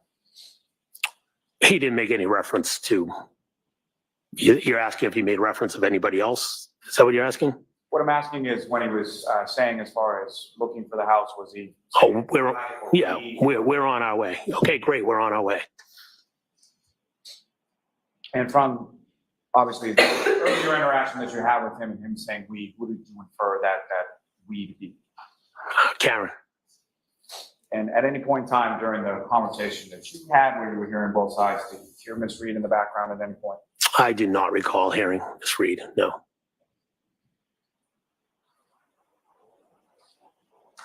Now, about how far a drive is it, how long a drive is it roughly from the waterfall to 34 Fairview? The way I would go, 4 minutes, give or take, 5 minutes. There's multiple ways, but depends on how you go, I guess. And the way that you go, as far as what you're talking about, is that your recollection of how or where your wife drove that night? Yes. Now, as far as when you arrive at the house, where did your wife park the vehicle in relation to the house? She pulled the vehicle into the driveway. And you're obviously familiar with the address or the residence at 34 Fairview, correct? Yes, I am. Been there several times before this evening. Yes, I have. And essentially, there's 2 garage doors on the house. There's one on the left, one on the right. Is that correct? Yes. you recall whether or not your wife parked on the left side of the driveway or the right side? I believe it was the left, but the driveway is fairly wide. It kind of widens out, not just the two doors. So I don't know if she was right on the left where the walkway is, or if she was, one kind of more in the middle. Because that driveway, you could pull up even on the right of her, but somewhere, I don't know exactly, but she pulled into the driveway. So she pulls in the driveway, she parks, you guys go in the house, correct? Yes. When you get inside the house, who, if anyone, do you observe there? When we entered the house, we observed Caitlin, Brian Jr. Brian had two friends there, Julie Nagel and Sarah Levinson, Brian Higgins, and Brian Albert Sr. And where? in Did I the say house- Nicole? Nicole, I don't know if I said Nicole. And where in the house were they situated? When I recall, everybody was congregated when you walk in the front door, to your right, there's a table, and then there's an open floor where it goes right to the kitchen and the room with the table. They just flow into each other. So people are surrounding either the island in the kitchen and or the table area. And from your recollection, is that essentially where people mainly congregated throughout the course of the night that you were there? Yes. And about how long a period of time were you there at 34 Fairview that night? Got there, I'd say a little over an hour. No, got there about 12:20-ish. Left 1:40, 1:40. I don't know the exact time, 1:40, 1:45-ish. So. You got there somewhere closer to 12:30 and you left somewhere closer to about 1:45, 2 a.m., is that correct? Got there about 12:20, give or take, and then, left about 1:40, 1:45. I don't know the specific time, but somewhere around there. And similar to the question I asked you about the waterfall, as far as how would you describe sort of the mood or the demeanor of the group in the house when you got there? Everybody was hanging out. I know Julie was excited. We just showed up. Good to see us. Brian, excited that we came by. Normal. So, fair to say no tension, no arguments, nothing like that while you were at the house? No. Do you recall sort of what you were doing while you were at the house, or what the group was doing? It's kind of hanging out, talking, sitting around the table, engaging. Music was on. Just having a good time, just hanging out, talking, enjoying each other's company. I do recall my wife put on a foolish video that she wanted to show the kids at the table. But other than that, just socially hanging out with each other. The foolish video that you're talking about, do you recall what that was? Yes. And can you describe that to the jury? It was a video for the song It's Raining Men. And you recall, generally speaking, what was in the video, or why it was a foolish video as you described? Well, it's a You recall, and the around the house, or what the group was doing. So, fair to say no tension, no arguments. see us. And similar to the question I asked you about the waterfall, as far as how would you describe sort of the mood or the demeanor of the group in the house when you got there? Everybody was hanging out.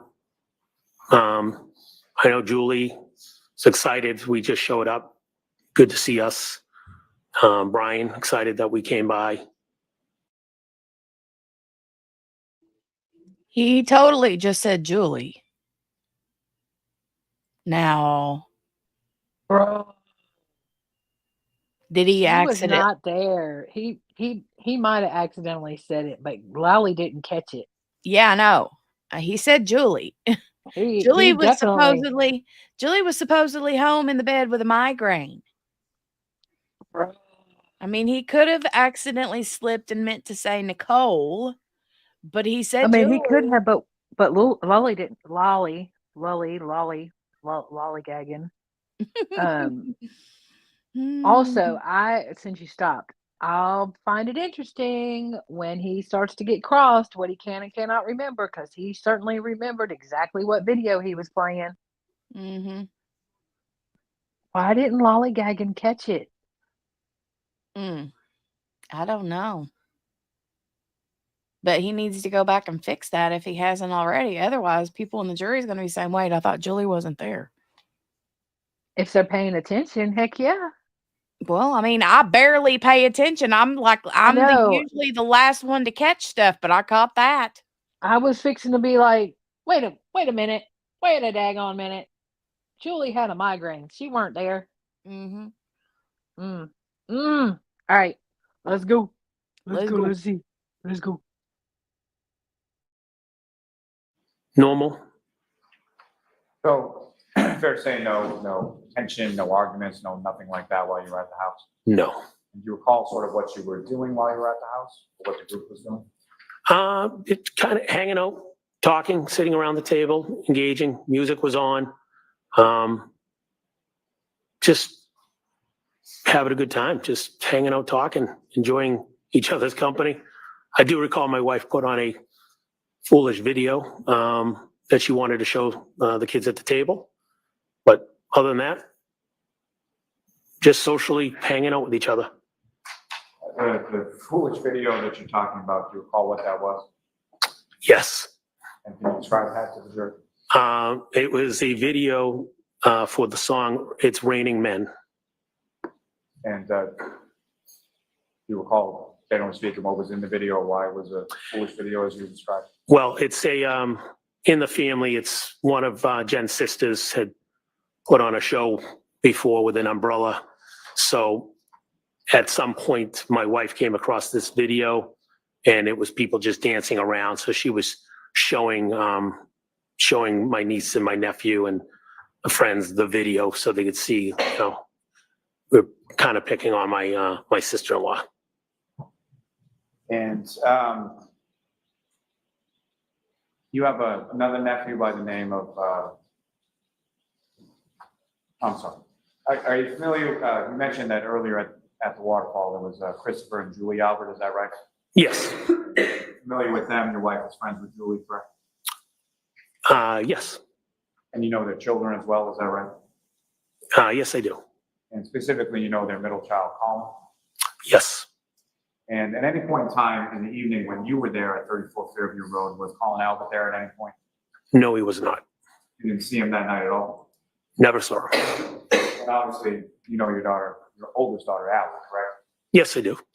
And at any point in time when you were at 34 Fairview, did you see her or vehicle or anything? Do you have any knowledge that your daughter, Allie, was there at the time that you were there? No, she was not. She wasn't there, you didn't see her there, you didn't know if she had been there before you or anything like that? Correct. Correct.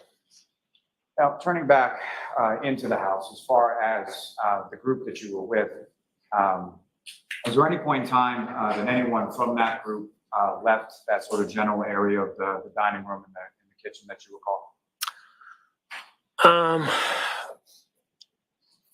We were in that room. There's a room right next to the kitchen with the doorway that you can walk through. I was seated at the table, but you could walk through the doorway. You know, I know Julie Nagel went into that room because she was looking out the door. Other people could have walked in and out of that room. It's right there, right next to us. At any point in time over.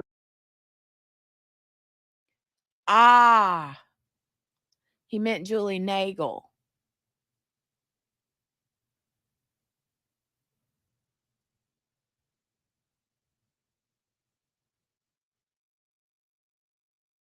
Right?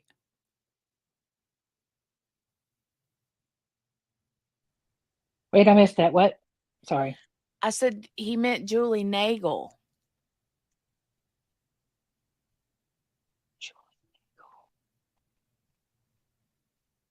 Was she there? Yeah, Julie Nagel was one of Brian Jr.'s Oh, that's friends. right. Yeah, The- yeah. The smart Okay. alecky girl with the long black hair that saw the black blob. Yeah. I got you. Sorry. I got sidetracked. Sorry. Yes. Okay, so it's not Julie. That must have been, yeah. Okay, all right, Makes sense. fair. Over the course of that evening, did you see anybody sort of go upstairs or downstairs to the basement or anywhere else but that general area of those 3 rooms in the home? I did not see anybody. Now, at some point, you mentioned that Julie Nagel was looking outside for something. Is that correct? Yes, that is correct. How long was that in reference to after you arrived and then when that happened? Again, I don't know the exact time. I'm going to say could have been 3 minutes, could have been 5 minutes, somewhere in that vicinity. We arrived, said hello, good to see everybody. And shortly after, she had mentioned that her brother was there to pick her up. Now, as far as the Levinson and Miss Nagel, they were friends of your nephew, Brian Albert Jr., is that right?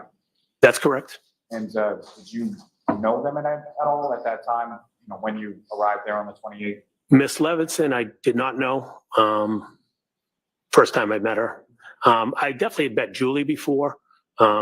She had, Brian and her hang out. So I definitely met her. I think she'd been to I don't know if it was previous to this or after this, but Julie has, helped my nephew Brian, when we go on vacation. We have a dog, and Brian would usually be the go-to to, let the dog out, et cetera. And I know Julie has helped him. I just don't know if that was previous to that or after. But I definitely had met Julie before, yes. You had met her before, but essentially met her as a friend of your nephew's, correct? Yes. Not someone that you knew particularly well, is that fair to say? Correct. Didn't know her well. So after about 3 to 5 minutes or so after you arrived, you observed Ms. Nagel looking outside, correct? Yes, she was going out the door, correct. And do you know why she was going out the door? She said her brother was there to pick her up, but she didn't want to leave. And at any point in time, did either yourself or your wife extend an offer to either Ms. Nagel or Ms. Levinson or both in regard to getting home? Yes. We informed, my wife informed them that if they wanted to stay because we just got there, we would be more than willing to drive them home. And fair to say at this point in time, you didn't even know where Ms. Levinson or Ms. Nagel lived, is that correct? No idea. You didn't really know what you signed up for as far as traveling home, is that correct? Oh, Canton's not that big of a town, so I wasn't too scared. But yeah, I didn't know exactly where they live. I knew they were from Canton. Now, at some point when Ms. Nagel goes outside, what, if anything, drew your attention to the outside of the house? When she went outside, or when she was opening the door, her or somebody referenced that there was another vehicle out front. And so upon hearing that, where did you go? Upon hearing that, we just assumed that was obviously John and Karen. So I don't recall if I looked out the window first or looked out the door first, but I looked out to see the other vehicle out in front of the house. And just to be clear, when you say window and when you say door, like which window and which door? Well, I was sitting at the table and right behind me is a window.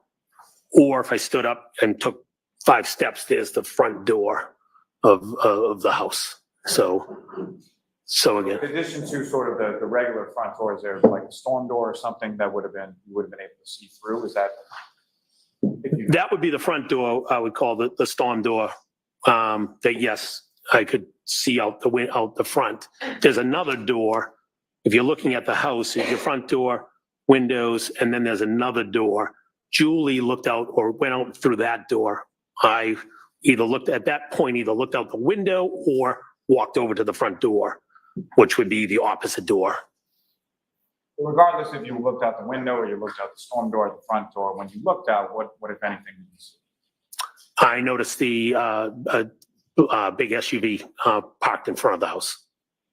And do you know what color the SUV was?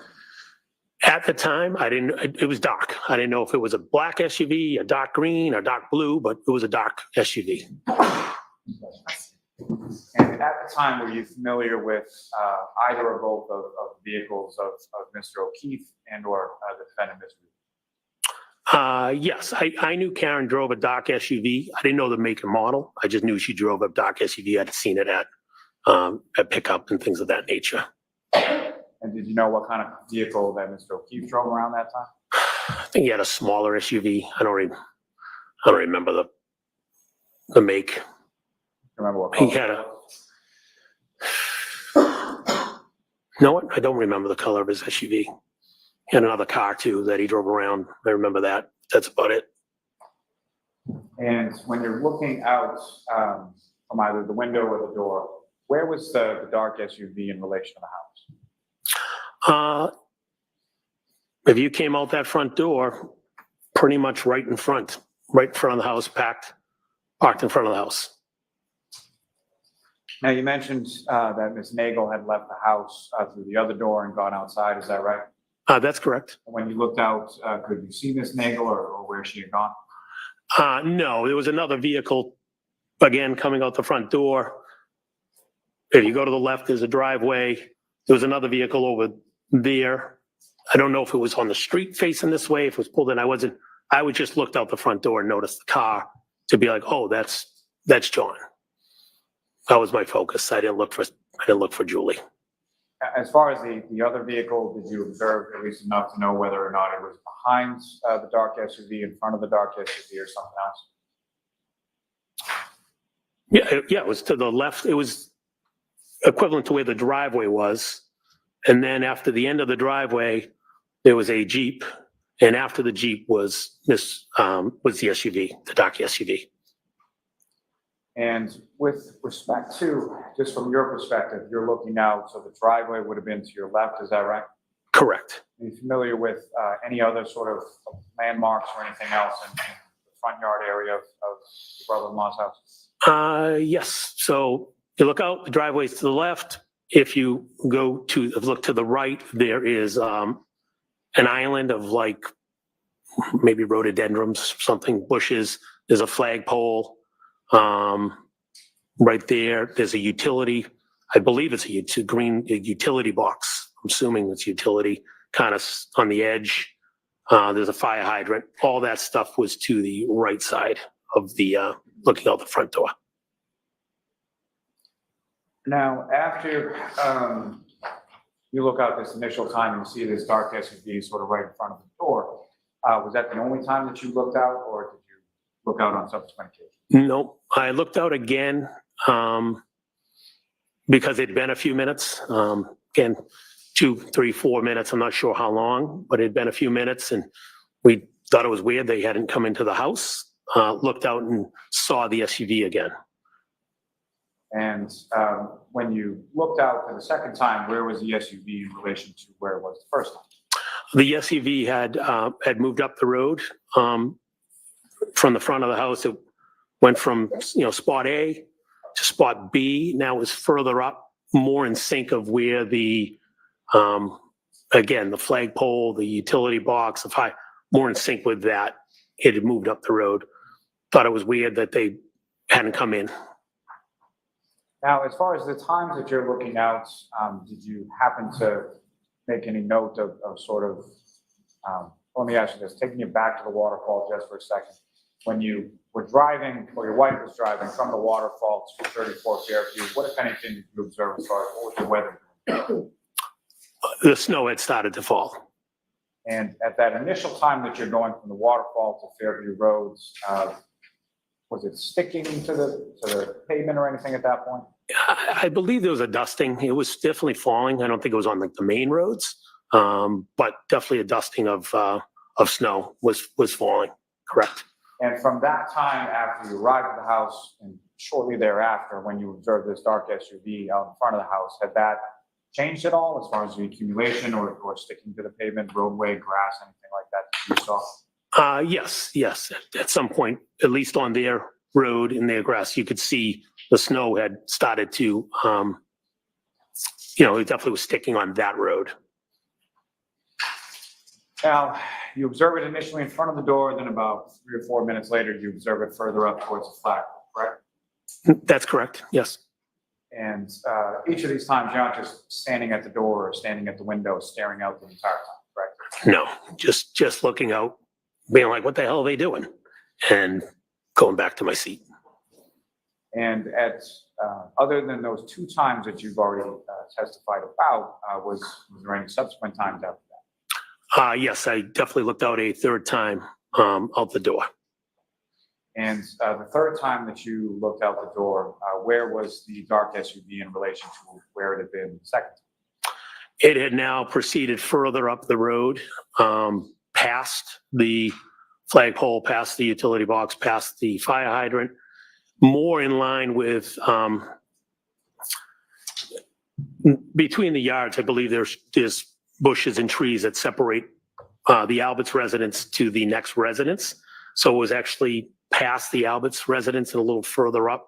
I'd say more on the edge of the property line of the, if you're looking out of the neighbors to their right, if I'm looking out of their house. This distance between the second time that you saw it and the third time that you saw it, do you have any idea about how much distance that was or how many feet? Hey, I'd be guessing 30, 40 feet. I don't know. I have no idea. I'd have to measure it.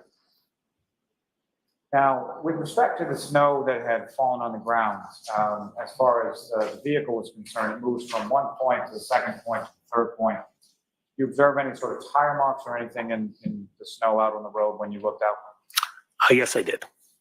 And the tire marks that you observed, did they essentially lead up to the back tires of the dark SUV that you saw out there?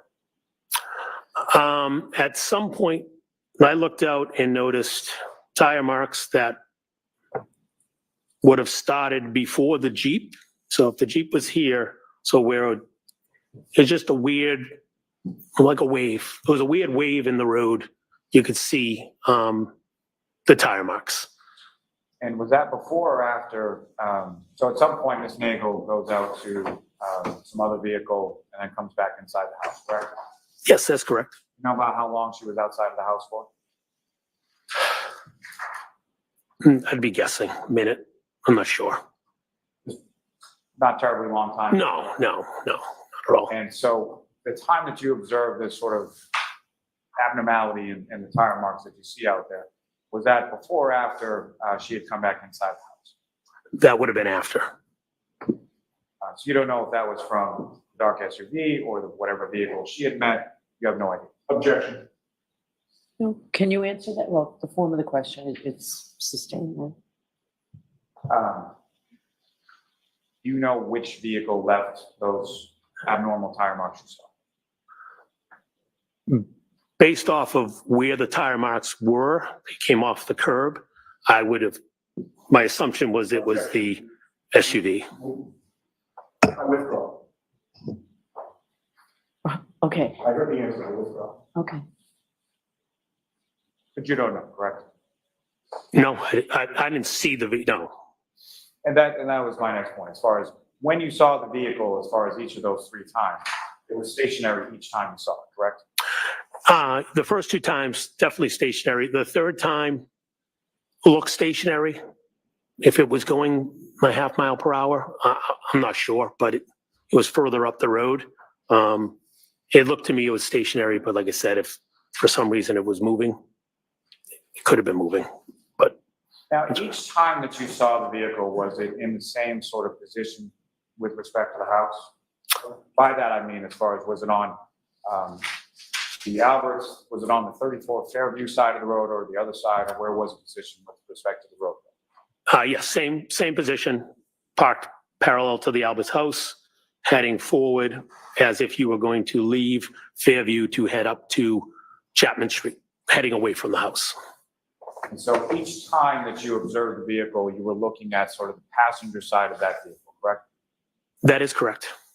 And at any point in time, either of these 3 occasions that you observed the vehicle, did you see anybody outside of it?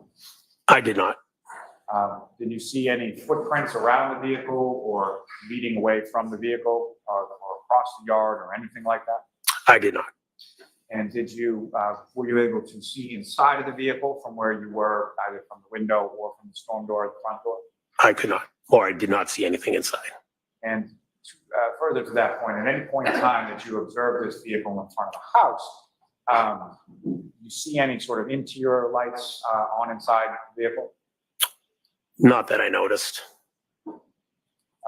Now, You saw it at point 1, point 2, point 3. Were there any other times that you looked outside? I'm assuming I looked out because at some point the vehicle was gone. So I must have looked out one more time because there was no vehicle there anymore. And again, I don't know if I just peeked out the window and said, oh, they left. Again, we didn't know where they were. And do you know whether or not there had been any attempt at communication by anyone in the house to Mr. O'Keefe at any point? Yes.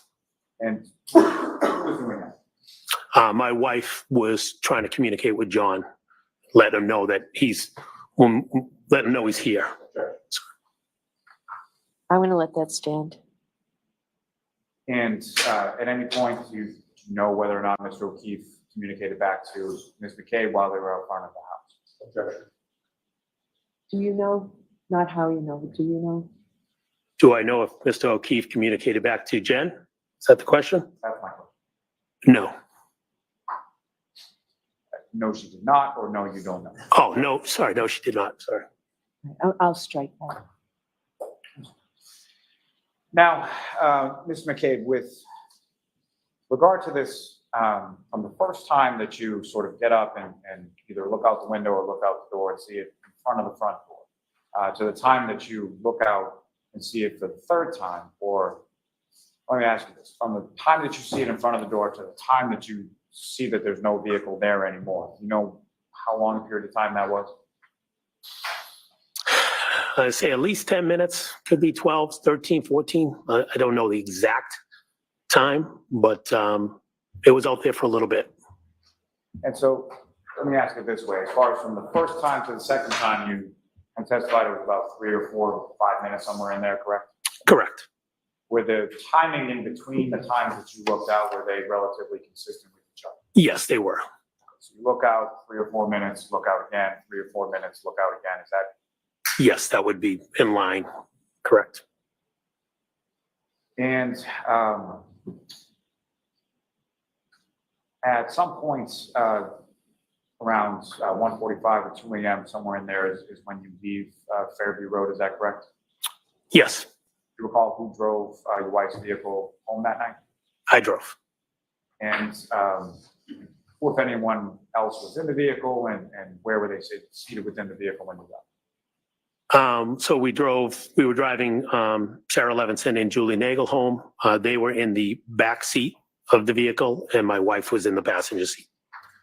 I don't know who sat behind the passenger, who sat behind the driver, but they were in the back seat.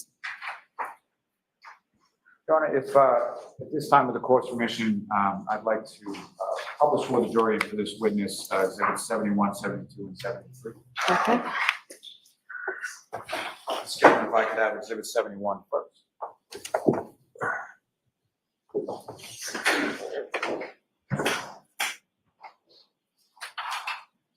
And so, Ms. McCabe, on the desk in front of you, there should be a laser pointer there. If you just click that button and point at the screen, if for what I asked you to do. First, just with reference to what's up on the screen as exhibit 71, you recognize what that is, sir? Yes, I do. What do you recognize? 34 Fairview. And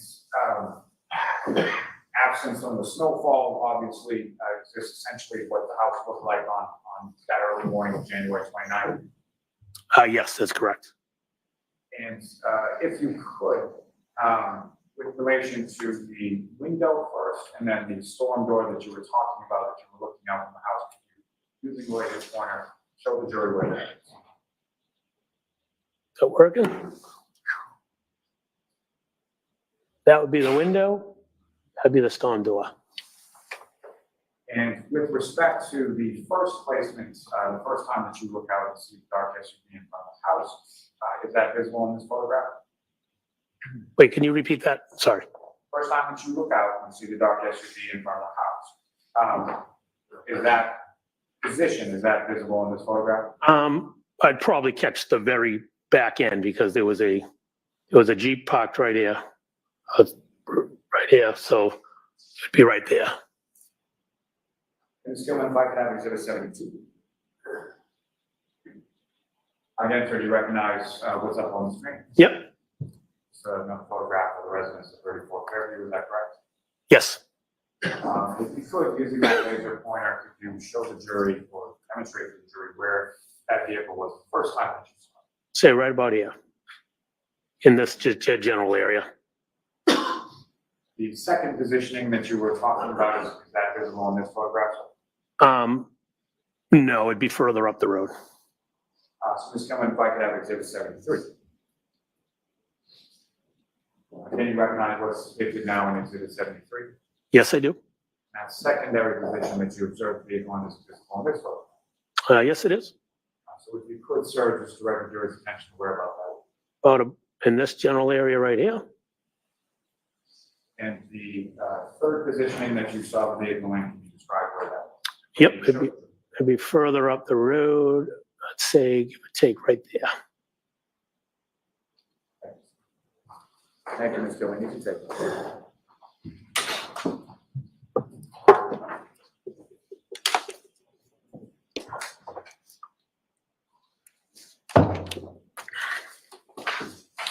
So, sir, you leave the residence of 34 Fairview. Do you recall, as far as the weather was concerned, what was the weather? What, if anything, had changed between the times that you were booked out and the time that you came out to go home? The snow was starting to accumulate. So the storm was starting to pick up a bit, is that correct? That is correct. And when you came out of the house, the vehicle was in the driveway, correct? That's correct. Yep. And again, if you could, you're driving, who else is in the car and where are they in the car? I'm in the driver's seat. My wife is in the passenger seat, and Julie and Sarah are in the seats directly behind us. Do you recall who was seated where? I don't recall who was in what seat. And you back out of the driveway and then do you recall where you were going or who you were dropping off first? Yes, I back out of the driveway and proceed, heading up towards Chapman Street. And so with the passenger side of the wife's vehicle, would that be facing closest to 34 Fairview at the time that you're driving away from it? Yes, that's correct. And your testimony as far as the storm picking up a little bit, do you recall anything did you have to clear off the car or windshield wipers on or anything like that in reference to weather? Yes, I brushed the car off. I had to wipe the car off with my hand and clean off the windows before I pulled out of the driveway.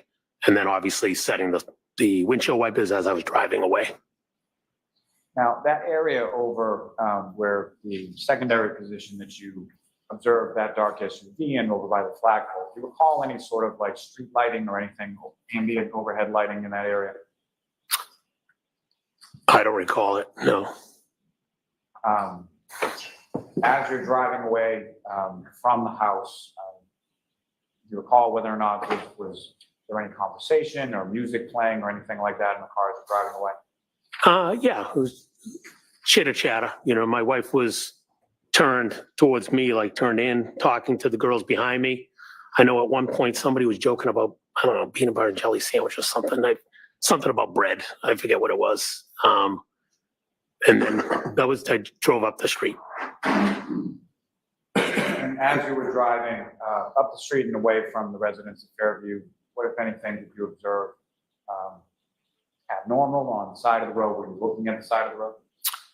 I was not. I was focusing on the snow coming down, the windshield wipers, and driving up the street. And fair to say you didn't see anything in the yard or anything like that? That's correct.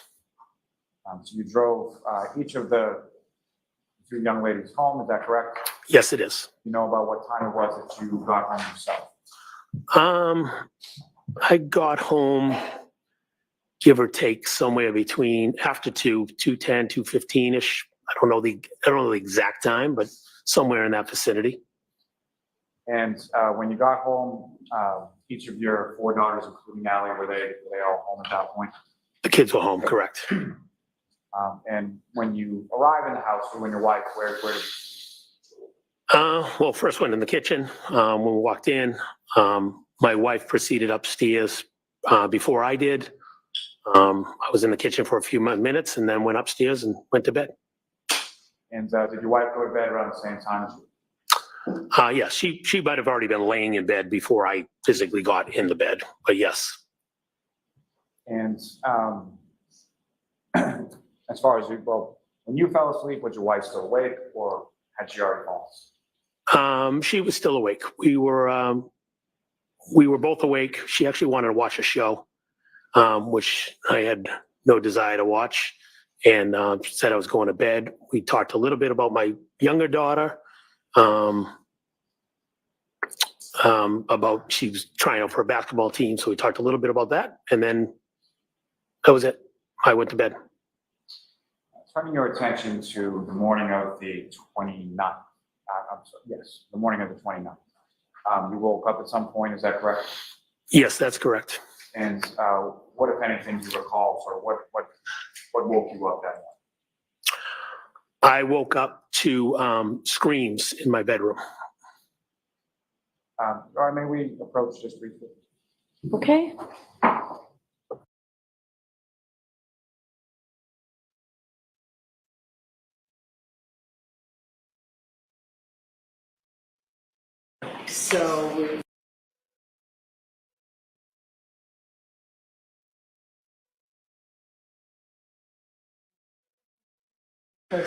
So we will send you home. Please make sure you follow those 3 cautions. Do not discuss this case with anyone. Don't do any independent research or investigation into this case. If you happen to see, hear, or read anything about this case, please disregard it. Let us know. Tomorrow's the full day. We'll see you tomorrow. Thank you very much. All rise for the court, please.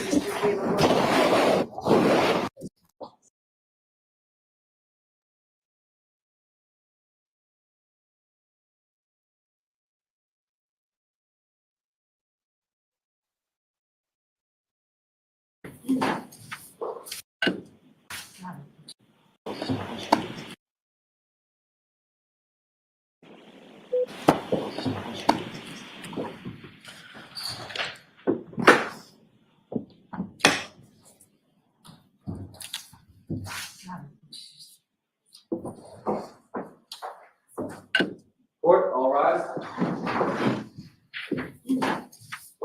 goodbye.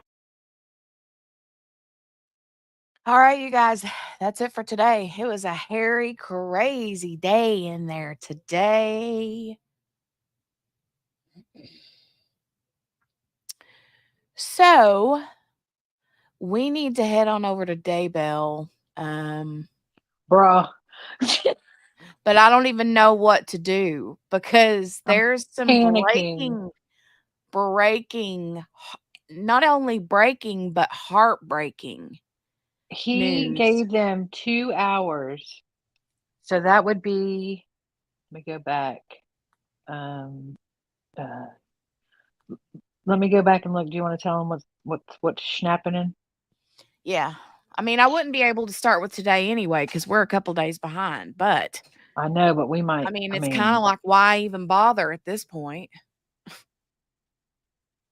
Ugh. We might have to see, like, So okay. let me read to you Kathy Russon's tweet. Deceased. Breaking news. Judge Boyce might be forced to dismiss count 4 in the murder of J.J. Vallow due to an error prosecutors appear to have made in the amended indictment. They have the dates for Tylee's death under the count for JJ. Yep. So he gave them 2 hours. That was around 2-ish.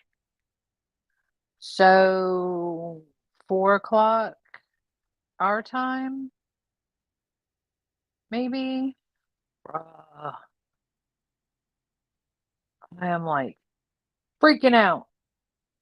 Says Nate Eaton says to clarify, the date is wrong on count 4 of the indictment, first-degree murder for J.J. Vallow. The death dates are for Tylee Ryan. JJ Vallow died September 22nd through 23rd, according to prosecutors. So he's got Tylee's dates as JJ's death dates. Unfortunately, Spence and Margaret, that's a thing. That's an absolute thing. Now, People there can was get off on it's those that little it is. Yep. clerical errors that they can dismiss entire trials over. Yep. It's wrong on 150 different ways, but it's the law. I mean, it's part of it. So there was chatter that he may allow the state to amend it before they rest their case, but the thing is they already rested their case. Yeah, they rested their case this morning.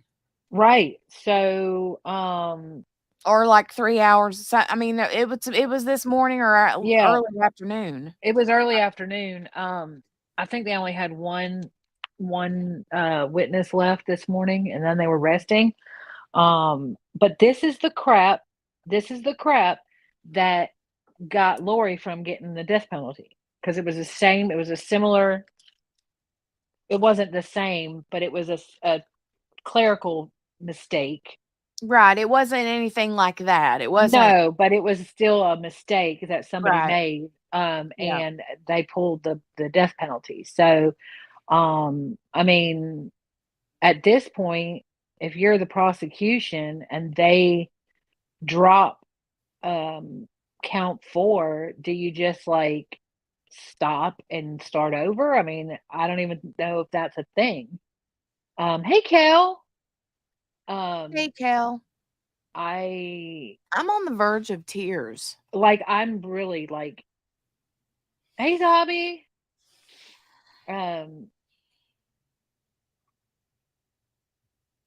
Sorry, Zobby. Yeah, this is Hey, Elizabeth. I don't know. I think the argument would be from prior that they already rested their case. Yeah, and I just sent QB a message because we were messaging back and forth because I didn't want to interrupt the Karen. Yeah. I almost said Karen Daybell. Sheet. I'm kidding.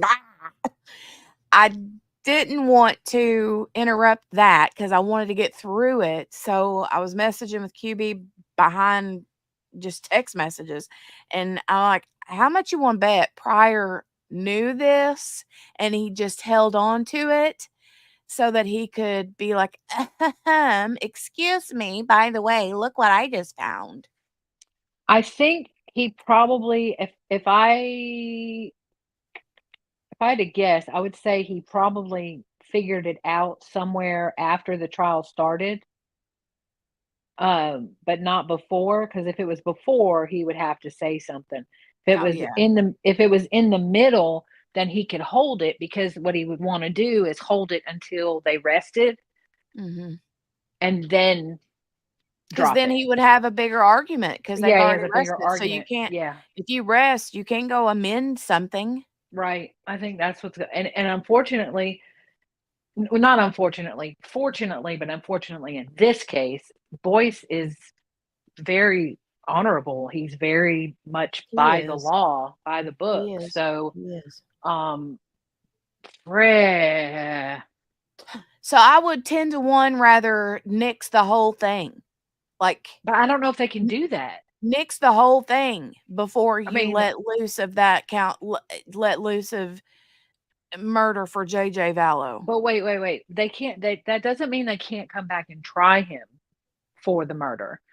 My concern is if they nix the whole thing, if they drop everything and start over, does Pryor get to then argue, well, look, they didn't have a strong enough case, so they had to drop it? Because I don't know that, all those rules, and I don't know the rules by heart, but all those rules about what can and cannot come in, prior bad acts, blah, blah, blah. Would they be able to say, we dropped the charges because of a clerical error on our part? Do you see what I'm saying? Yeah. Miss King, Jolie, hi Jolie. Miss King, the prosecutor, absolutely. They didn't just drop the ball. They set it on fire. And that I don't know which And one this ain't of the first them. time. I don't know which one of them it was that did this, but whichever one, they need to resign. Just leave. Here's Go away. here's what I think. Here's what I think. I think that these people, and this is one of the things, this is one of the issues I have with prosecutors. Okay. And I'm not pro prosecution, pro defense, I'm pro justice. Okay. But one of the issues that I have is that they get so in their head that they have such a strong case, and look what we did here. Like, okay, on this case, I'll say, look what we did with Lori Vallow. We got her, convicted. We have such a strong case, and they're missing the leaves through the trees. And it's the same. I mean, it turned out okay in I see it, baby. Hi, baby. Hi, babies. I mean, it turned out in their favor on the Apple River, but I feel like they overcharged that because they thought it was, in the bag. And they ended up having to fight tooth and nail for that. And I think the only reason why they got a conviction on that for what they did was because the jury didn't have a choice. They felt like they had to charge him with something because he was culpable, and that was the least charge that they could charge him with. Yeah,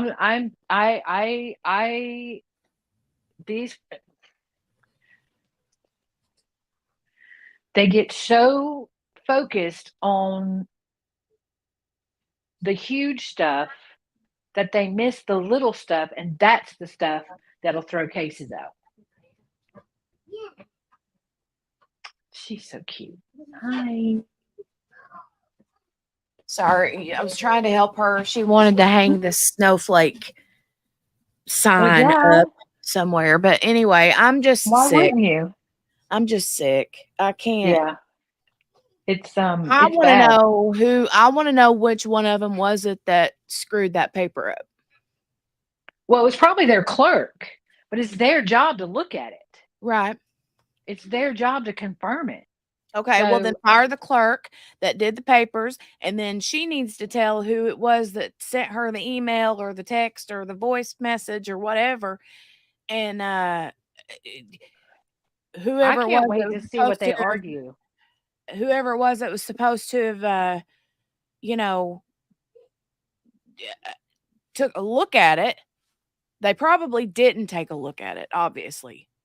No, Or they just to skimmed be it. fair, I've reviewed law documents, and to be fair, you have to hand them off to somebody else. Once you've read them so many times, you have to hand them off and let somebody else read them, because you skip over, your brain automatically skips over stuff. Right. It skips over facts that it already knows. Well, they know that September 8th or 9th was a death date. And the filing was so big, I mean, somebody could have missed it, but it's their job to go back and look at it. And hopefully it won't be a thing, but I cannot come up with any argument they could come up with that it would not be a thing. Not that wouldn't throw it straight to appeal. And Judge Boyce has said the whole time that he doesn't want that to happen. Did I fall out? Did Jenny leave? No, you're fine. I had to mute it because Jolie was wanting to play with this bubble wrap stuff. I am. I understand people make mistakes, but this little boy. No, this is not okay. I'm not justifying it. I'm not justifying it at all. I'm saying, like, there should have been 14 sets of eyes on this paperwork before it was filed.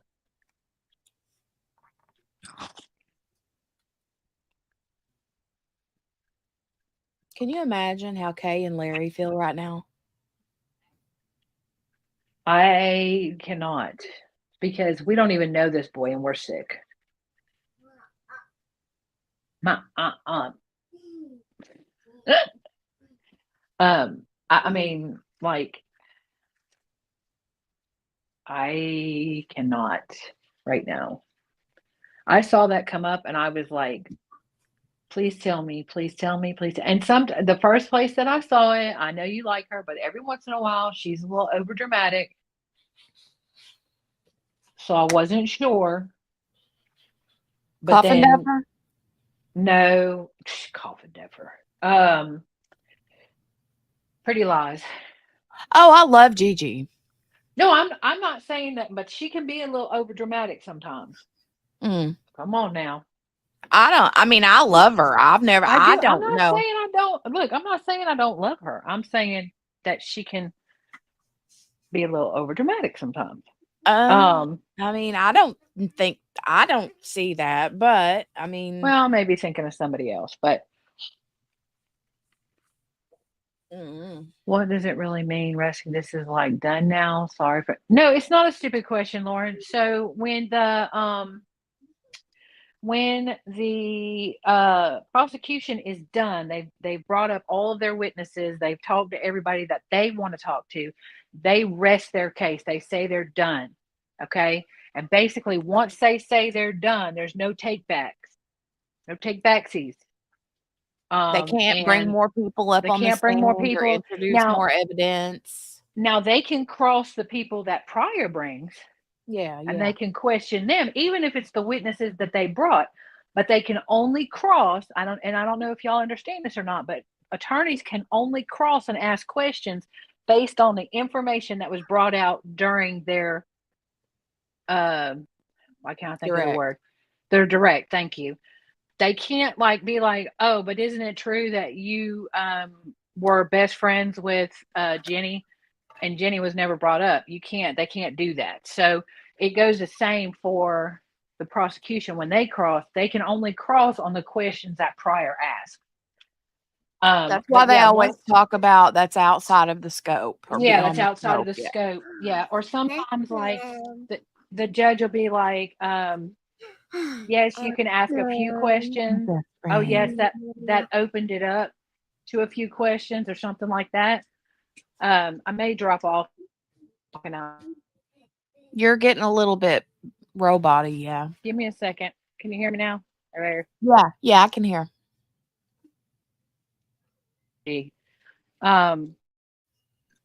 So the judge may say, you can ask a few questions or something like that, but from the redirect, a recross. Okay, so the prosecutor. You are breaking up again, QB.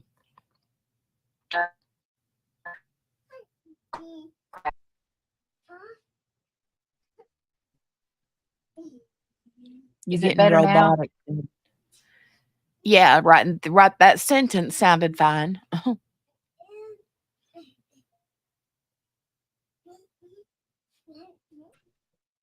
Hello? Miss King says, I think it was already going to be difficult for the murders of the kids, but definitely had good evidence for the disposing the bodies. Yeah.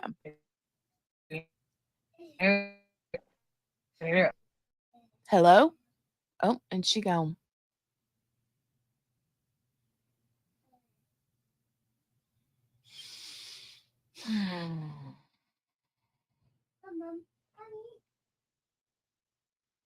Well, Miss King, here's one thing though about the murder of the kids.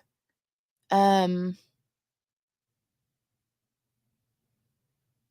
kind of, and they did this during Lori Vallow's too, when they talk about, you know, how do they say that?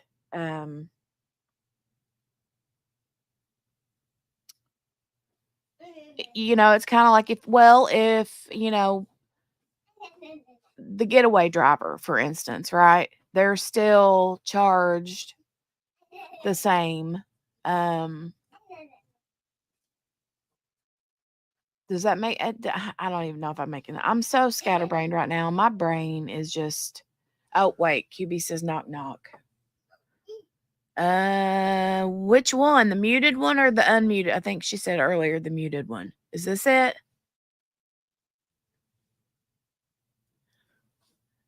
Or this one? Hello? Hello? Okay, so not that one. Hello? Hey. Hello? Oh, Yeah, come on. Okay. I Can you hear hear me? you. Yeah. Okay, good. Sorry. All right, I'm back. Welcome back. Hi.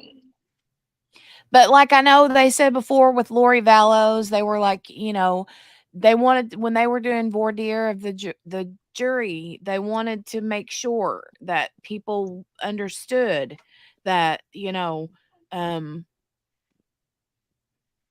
that they're all connected, and even though they may not have held the knife or held the gun or whatever, they're still They conspired together to do it. guilty of murder. Yeah. You're right.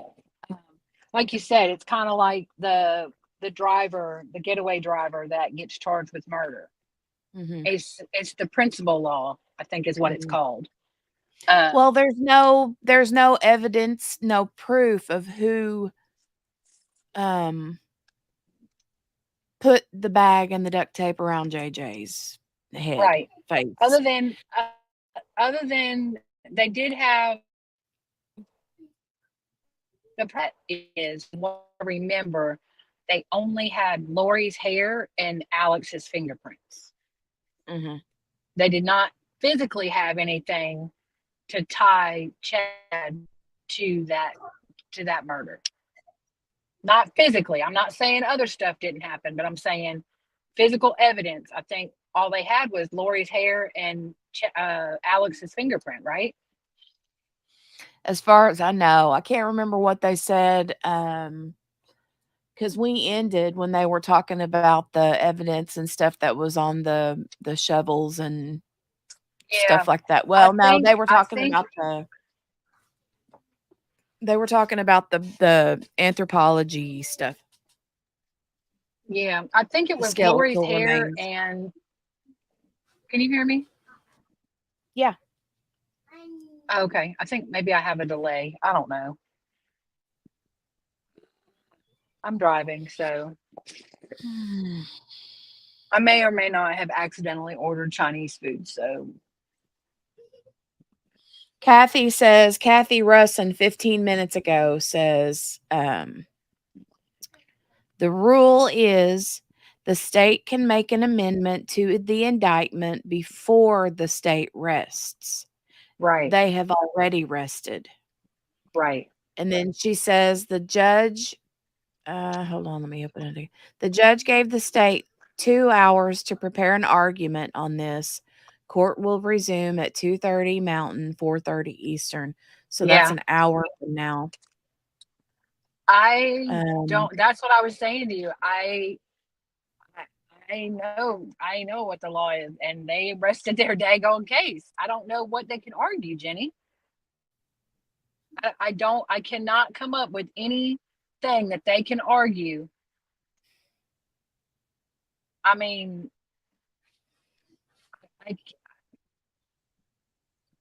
I can't come up with anything. Nothing. I don't know, but I'm sure awful sick about it.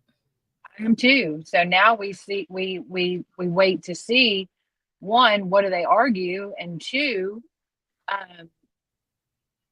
what do they argue, and what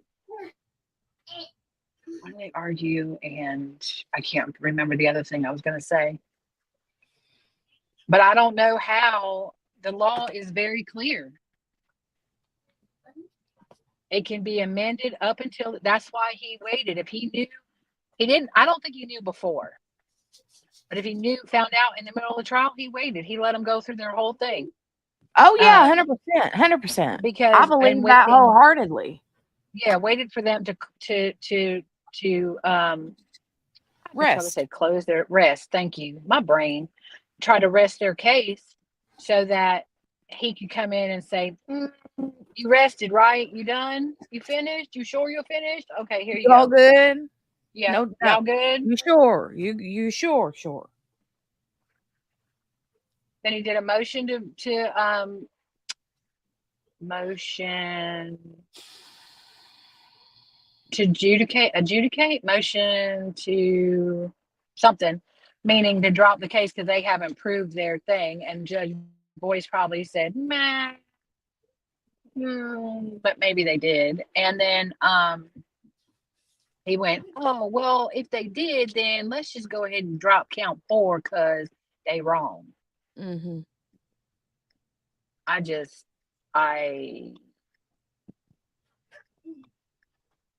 Oh, you I wrote mean it. the motion they always do, to dismiss, basically.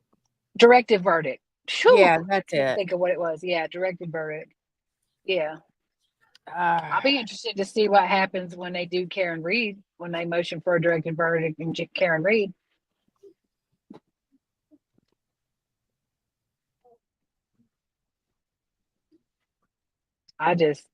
Where's Mickey Jor? Tell her I'm taking her on a virtual trip with me. I don't know, but you know what? I'm going to end this stream and then I'm going to go open up and start Daybell. Hold on. Let me change the time again because I had it set for 3 p.m. And then Henny was like, Jenny, do you have a stream set up for now for Chad Daybell? I was like, oh, crap. Yeah. And then I changed it to 5 p.m. Now I need to change it back to, let me just say 3:40. Do you need to go get the kids snacky snacks or something? Yeah, I mean, I can do that too, but oh my Just saying if you- God. Should we say 4 o'clock? That way we can chat for like 30 minutes before they come back, or Yeah, and then you can do your things.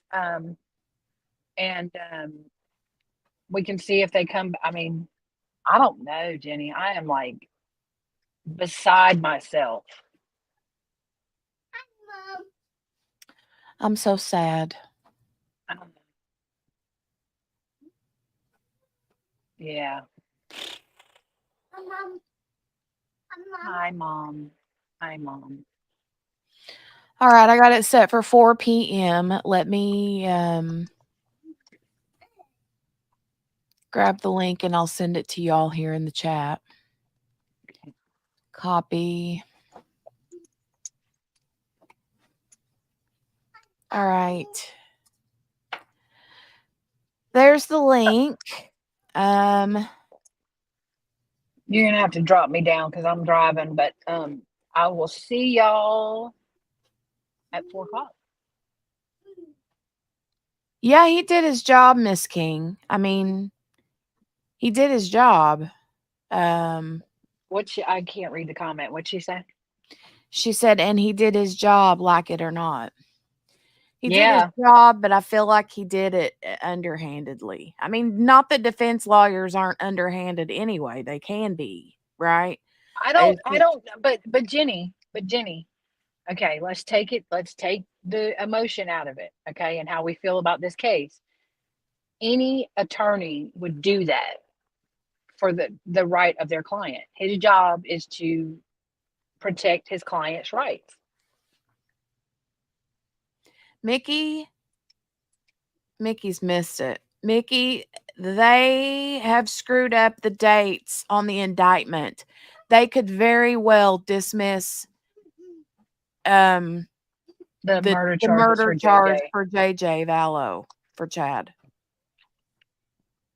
The state rested today. And then after the state rested, they find out that the indictment has the wrong death date for JJ.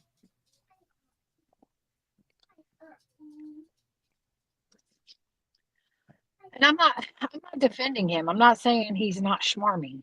I'm just saying he did what any attorney would do.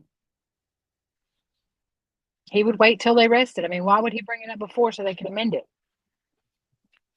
Because it would have That's been not fair. right. It would have been No, the but it's right not. thing to do. But Jenny, it's not the right thing to do in that he is to defend his client and his client's rights. Him bringing up that they made a clerical error that could get his client off is not his job. I get that, but also don't they have what is their oath as a defense? What is their oath? There's Like, not an oath for defense or for prosecution. There is a lawyer oath, and that is to uphold the law to the best of their ability. And well, the law is that you don't make daggone stupid mistakes because they can literally ruin your entire case. 100% on the prosecutor. Yeah, 100%. Yeah. Yeah. I mean, I just feel like in good conscience, I could, but I also want Chad Daybell to sit in prison for the right. rest of his life And and that's and visit Lori through the portal potty. I mean, and whatever. and But that's where the problem exists, Jenny. That's where you got to take the emotion out of it because that the law is not based on emotion. hi, baby. And I don't disagree. Trust me when I say I'm not arguing with you and I don't disagree with you. Okay. However, Comma. his however, his job is to fight and defend his client. And that's what he did. Jolie, stop. That's what he did. Right, wrong, or indifferent. Oh, I'm so aggravated right now. I am I'm too. so And I aggravated. don't. And I don't know. I can't see what anybody's saying in the chat. Y'all don't come for me because I'm not defending him. I'm not saying he's a good. First of all, I think he's a whole crap because of the charges that I won't bring up right now, but have been confirmed that he's a whole crap. Okay. Right. So Well, I but don't even think. that has no bearing or whatever on the crimes that Chad's accused No, of. I'm not saying that, but I'm saying I want y'all to understand that I think he is a whole crap as a Yeah, person. he's a whole Okay. crap. Mhm. But as an attorney, he has absolutely done his job. And the way that he handled this, we might think it's wrong. It's the law. It's the law. And that's why you triple, quadruple check this crap before you rest your case. Like the night before, they should be going, okay, we have one witness left. Is there anything that we missed? Do we need to go back over this? Do we do this? Do we do that? Do we check this? Do we check that? Because when we rest, that's it. Right. This, for me, and I'm sorry, but for me, this ain't on prior. This is on the prosecution. Oh, 100%. I mean, I know that. I get that. I'm mad. Absolutely. I'm literally sick to my stomach. And I'm not gonna lie to you, I'm not heavily invested in this case, not meaning that I don't want justice for them, okay? Because I do, because y'all know I'm all about the justice. But I haven't been like deep diving, I haven't been, all that stuff. And I am literally sick to my stomach that he could get off because, and that doesn't mean they can't bring it back. But my thing is that part of one of those things that they can't bring up? Like, why did you drop the charges before? Right. I don't know. And maybe they can. Oh, baby. Hi, baby. She said, hi, guys. Hi, friend. Say hi, QB. QB. QB. I love you, Jolie. I love you so much. I love you so much. Oh my All right, gosh. I'm gonna get out of here and I'm gonna go get squishy hugs from this girl because that's gonna make me feel better. And then we're gonna be She back just at made my 4 heart. p.m. She just made my heart feel better. It does matter though, Mickey. Yeah, there are still It does 2 episodes matter. on, but it does matter. It matters. Because then it's like, oh well, I mean, yeah, either way, he'd never see the light of day again. But it's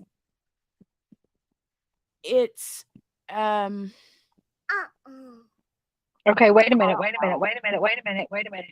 Yeah, I just saw something splash across my Nate phone. Eaton. Okay, Nate Eaton is saying that they amended it on 5/25. Wait a minute. Oh, wait a minute. That's backwards. The original filing had the right date, and when they amended it in February, the date got changed. Oh my God. Oh my God. Oh no.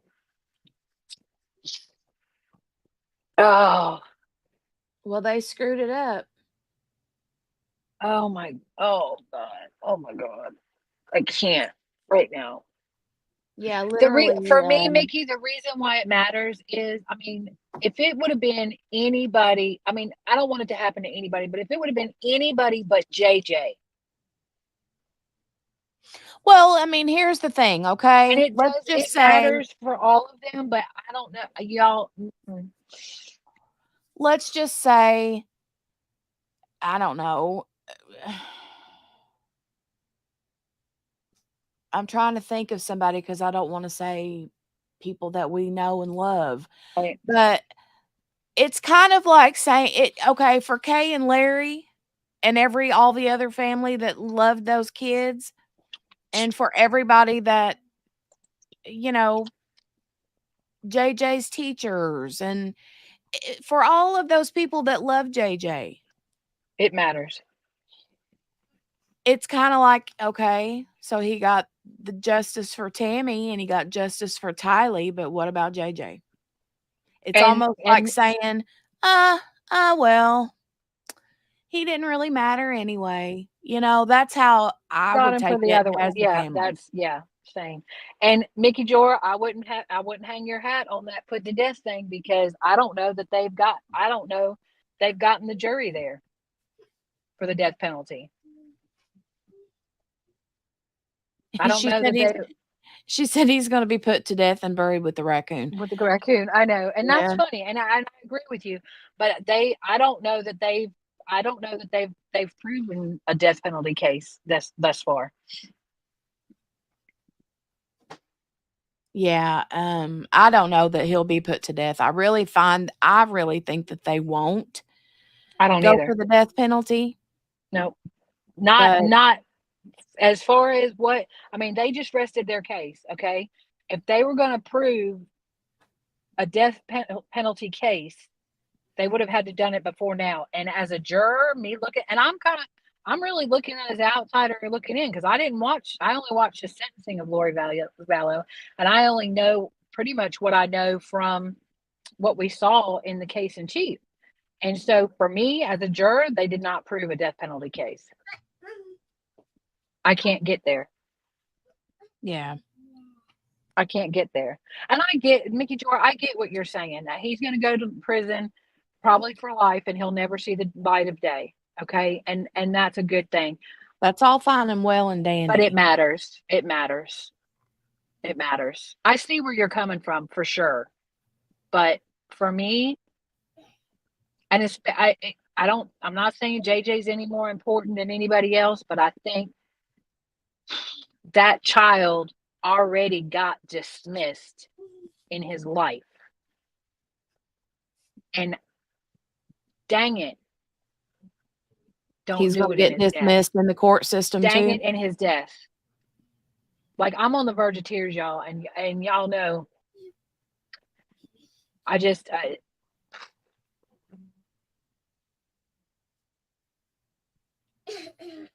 Yeah, I know.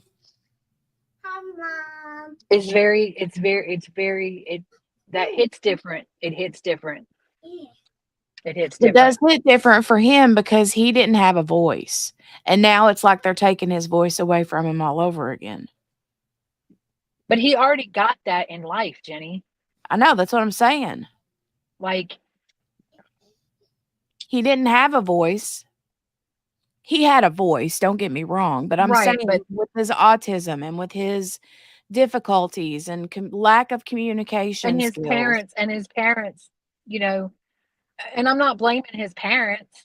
I'm just saying with the way that they brought him into this world, he already was at a disadvantage. And then you take his voice from him in life because of the autism and everything else. And now you're going to take his voice from him in death? Way, man, that's not right. That's not okay. Y'all going to be making me driving all over this country. Yeah, he did have a rough time of it as it was. And we all go based off of our experiences. I know you have experience with it. I know Steph has experience with it, and y'all know I have experience with it. And I am not okay. I am not okay with that. Well, here's one thing, if you kind of want to put it in perspective, it's like someone they murdered Tylee and did what they did to her body. They're getting, she's getting justice. Yep. They killed Tammy the same way. She's getting justice. Now, just imagine that little boy with the garbage bags and the duct tape around his little body and face in that ground. And then for one little clerical error, for the judge, for the court to be like, okay, well, we have to dismiss that JJ was murdered, or that Chad doesn't have to pay for this murder, it's just not right. It's not. I mean, whether he ends up in the same space to begin with. I mean, if he ends up 50 feet below the ground or whatever, or just ends up in prison for the rest of his life, either way, it doesn't matter. It's the fact of the matter that JJ had to endure what he did. He should have that stamp on his forehead. And Chad should. honestly, I cannot see a way that they recharge him. I don't know. I can't say a way that if they have to drop it, I can't see a way that they recharge him, because now you are spending more of the taxpayers' money, which I think it's worth it, but I'm just saying they have to answer to that. Okay. And will they be able to prove the case? Because I don't know, and I don't know the law, that part of the law enough to know if they can bring it up. But I mean, even if they bring it up, they're like, yeah, we had to dismiss the charges because we're a bunch of DAs that not DAs like district attorney, DAs like the other DAs that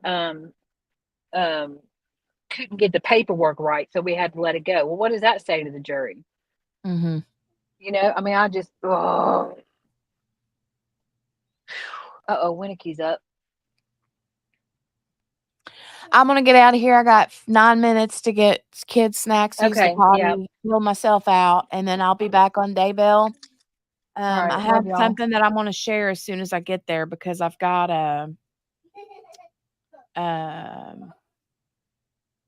there's an interview with Larry Woodcock that I want to share from Nate Eaton just a few minutes ago. So I get it, Mickey. She said she's just trying to be glad he's going to prison for life. I know. I agree. I agree. I just want it for JJ. I honestly want it for JJ. I mean, none of them are more important than the other. Just like you said, they're all the same in God's eyes. But for some reason, it hits different. It hits different. I mean, JJ has to be a little bit more special to God than the others. And you can't say that. I just feel like, huh? I said, no, you can't say that. I know, we're all but the same in God's eyes. But I know they are, but I feel like, I agree with you. God's got a little twinkle in his eye over that one, but it don't hit the same. So, all right, love you. I'm gonna go get my Chinese food. Bye. Bye, Jolie. Love you. All right, we'll be back here in a few minutes, guys. I sent the link. Let me do it one more time. Here you go. Make sure to head on over there, and we'll see you in just a few minutes. Bye. Bye.